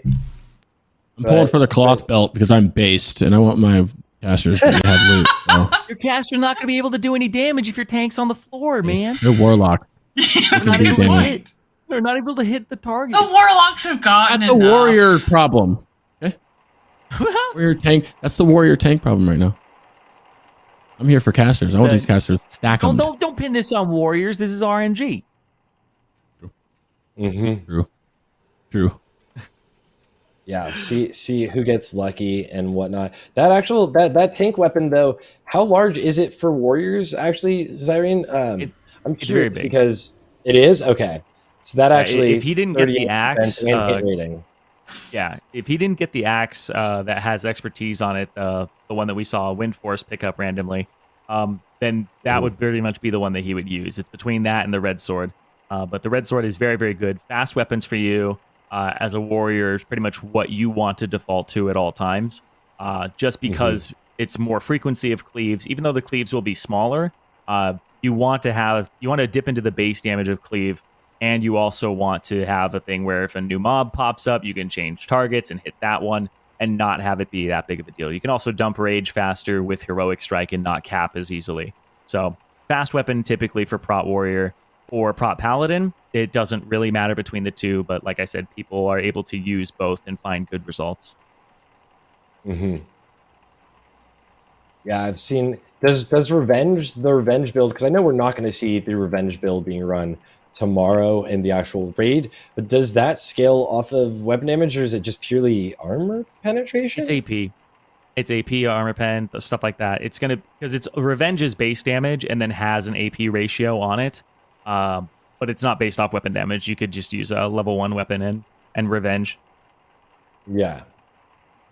So that makes a lot of sense. So they're gonna hope for that weapon definitely. And we're moving in. Oh, we're going directly into the killing of King Yimron.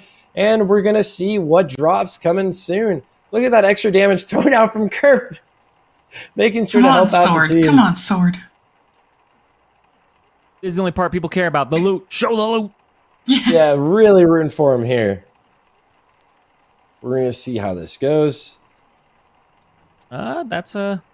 Was Quasic able to get lucky at the very end of the runs, or was it just an entire world tour where you see very few loot drops, right? I feel like he would have hearthed already if it wasn't it. Yeah. They're hiding. They're like, we know you're all watching. We God. I mean, that's all right. Sad. They don't really have like an amazing meteorite whetstone user. Meteorite can still drop though, because it can still drop. But again, yeah, it's not the thing that they really want. Those gloves will help the hit rating, right?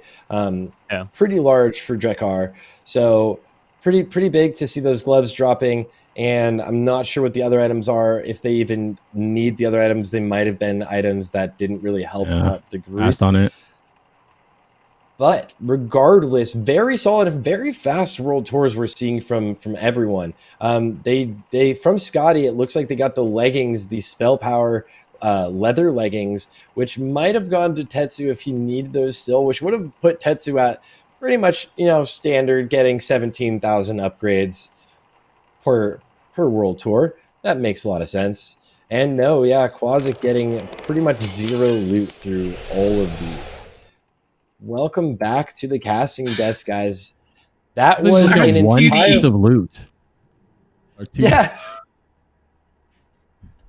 That was really an entire world tour where we saw some people absolutely getting kind of everything that could drop, and then some of the tanks, especially some of the crucial players for some of these teams, get almost nothing. Zyrene, I'm curious, what do you think this really changes with their strategies at all, if it does, for moving into the speedruns tomorrow?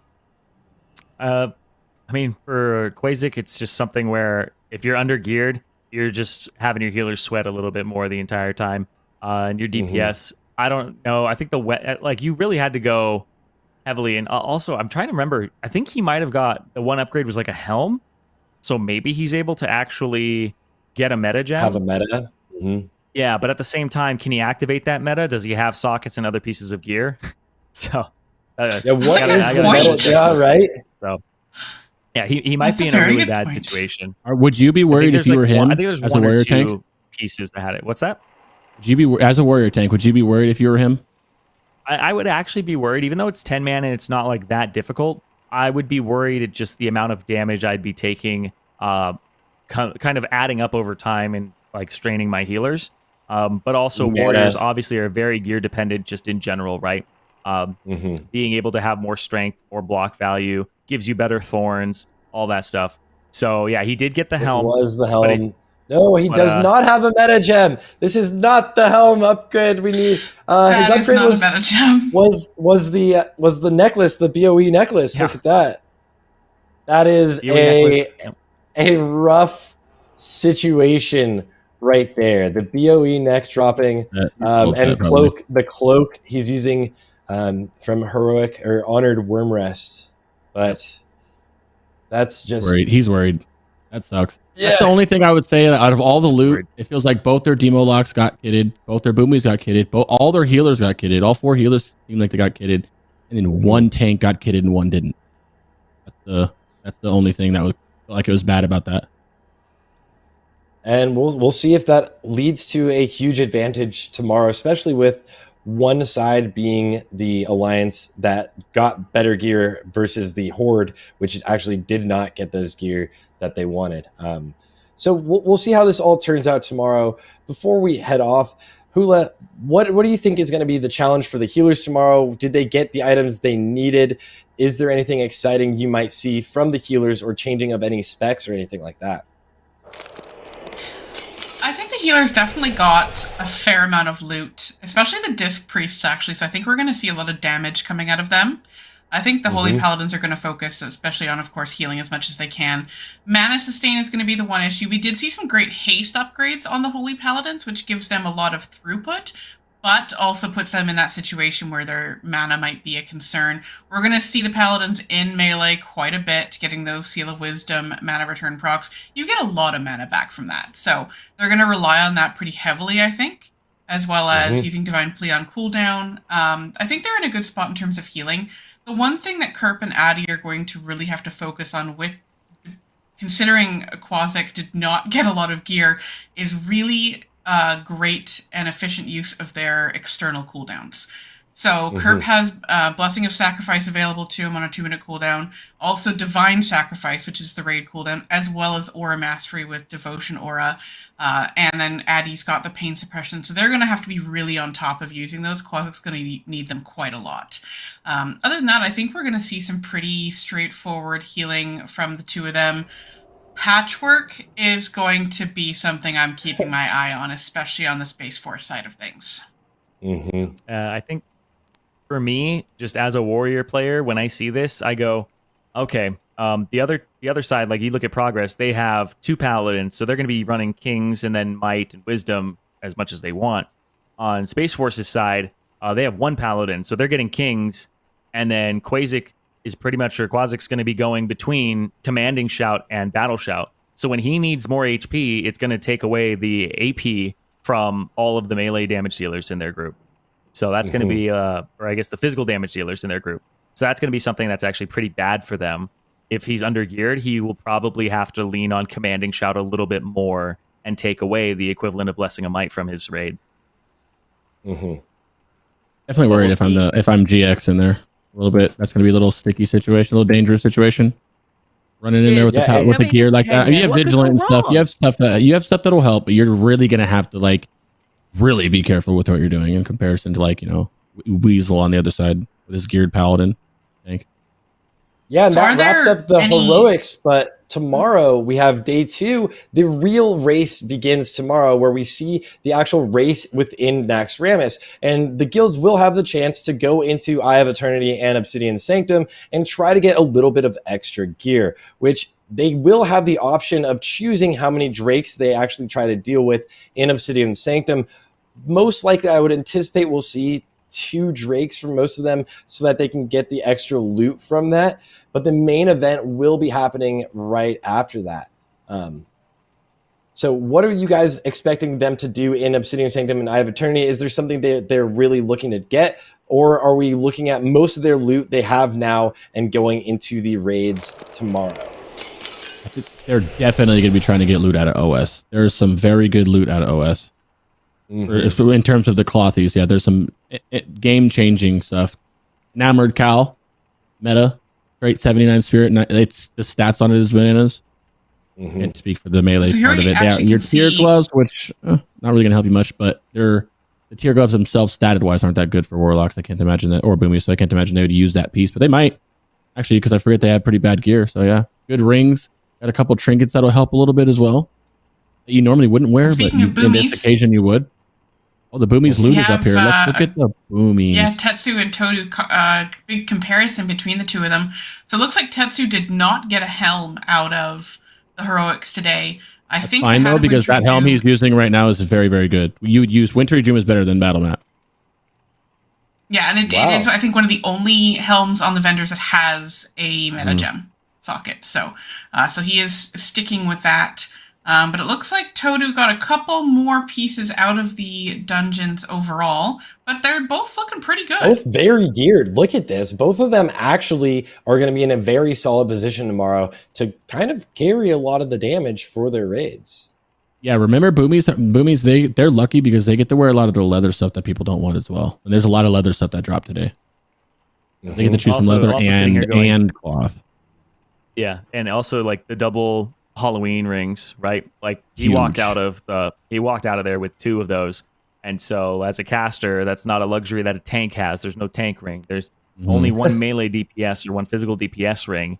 So as a caster, being able to use both of those is actually pretty good for leaning on it with this eye level right now.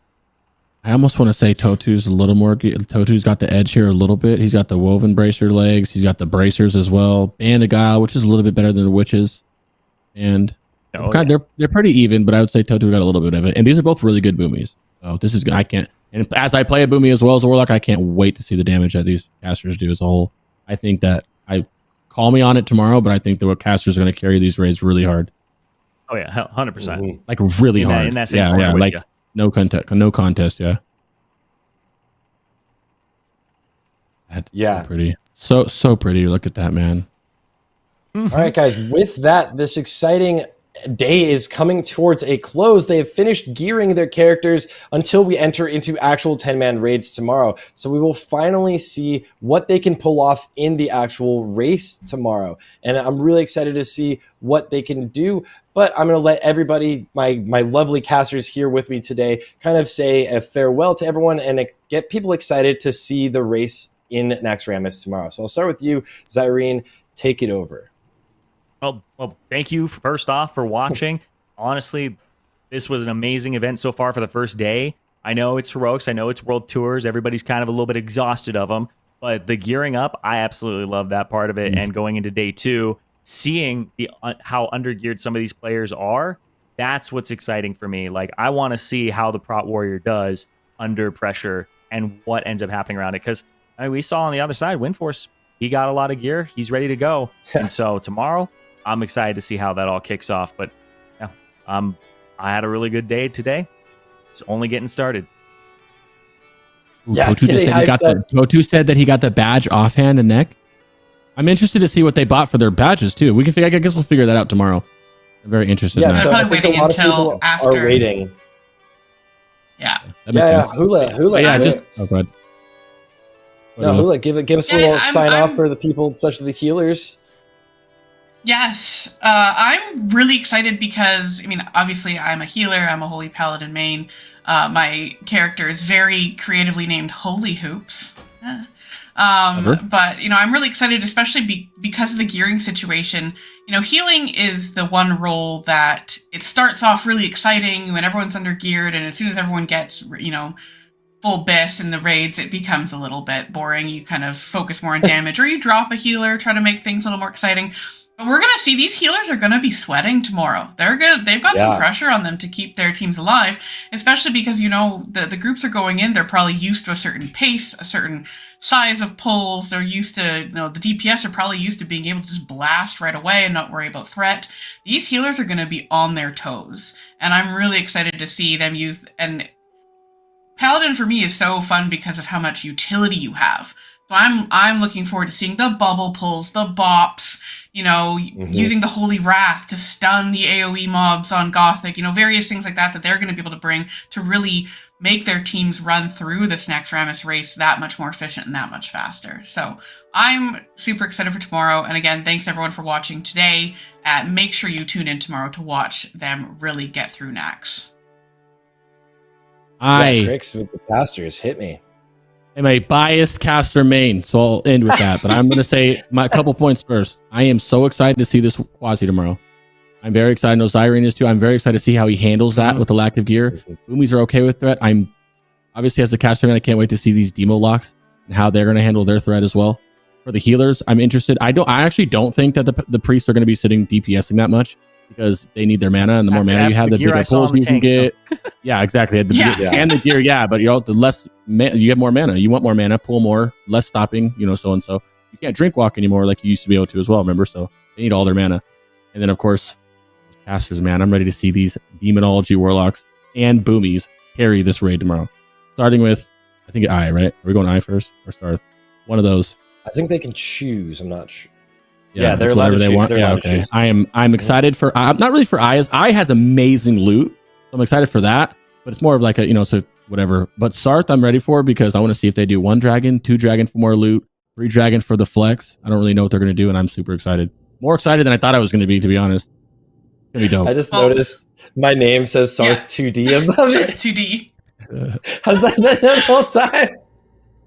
Production has determined that you are in fact 2 drakes. Yeah, thanks everybody for hanging out, bro. This is big deal. This is big deal for the classic community as a whole. I know there's a lot of retail people who are watching, wondering what this is. This is what we got, and this is what we do, and this is what we love. Okay, just like you guys like long raids, we like this, bro. This is what we do. We speed run. We're all in prominent guilds where that's what we like to do. I go to sleep thinking how we go faster. We spend hours going over our VODs every raid. Like we love this stuff. So I'm super pumped for tomorrow, and hopefully it goes well. It seems like it's going well already, and hope you guys like it because this is what opens up the future for an Ulduar race over world first, or maybe we have 10 raids do this instead of 2 raids do this. 10 guilds. I mean, it's gonna be really exciting. Think of the possibilities if this keeps going good the whole time into ICC. You could just ICC. You already know. Can't wait. Yep, yeah, everything's really exciting. Really massive congratulations to both of the guilds for doing so well and blasting through all of the heroics. Unfortunate for some people for the loot drops. Obviously, we'll see how they deal with the raids tomorrow with as little loot as some of the tanks have and with as much loot as some of the boomkins have. So we're going to see which classes really shine tomorrow in these 10-man situations. Again, like Crix was saying, in classic World of Warcraft, speedrunning is where all of the competition is. In retail, you have like weeks of people all paying attention to Race the World first, and then it's once everything's cleared, you've kind of cleared the raids. Now, we know that we've dealt with the raids 20 years ago. Now it's how can you make them harder? How can you push and really get the most out of your characters? So I'm really excited to have this event. Thank you, World of Warcraft, for putting this on. Massive congrats to everyone who's a part of the team. And tomorrow we will continue with the Undying Challenge, day 2, where we enter into the actual raids. One more time, thank you guys all for watching this competition. And make sure you're here tomorrow, 10 a.m. PST, 1 p.m. Eastern, and that will be 19 CET or 7 p.m. for all of you European players out there. Really excited to see it, and good luck, everybody.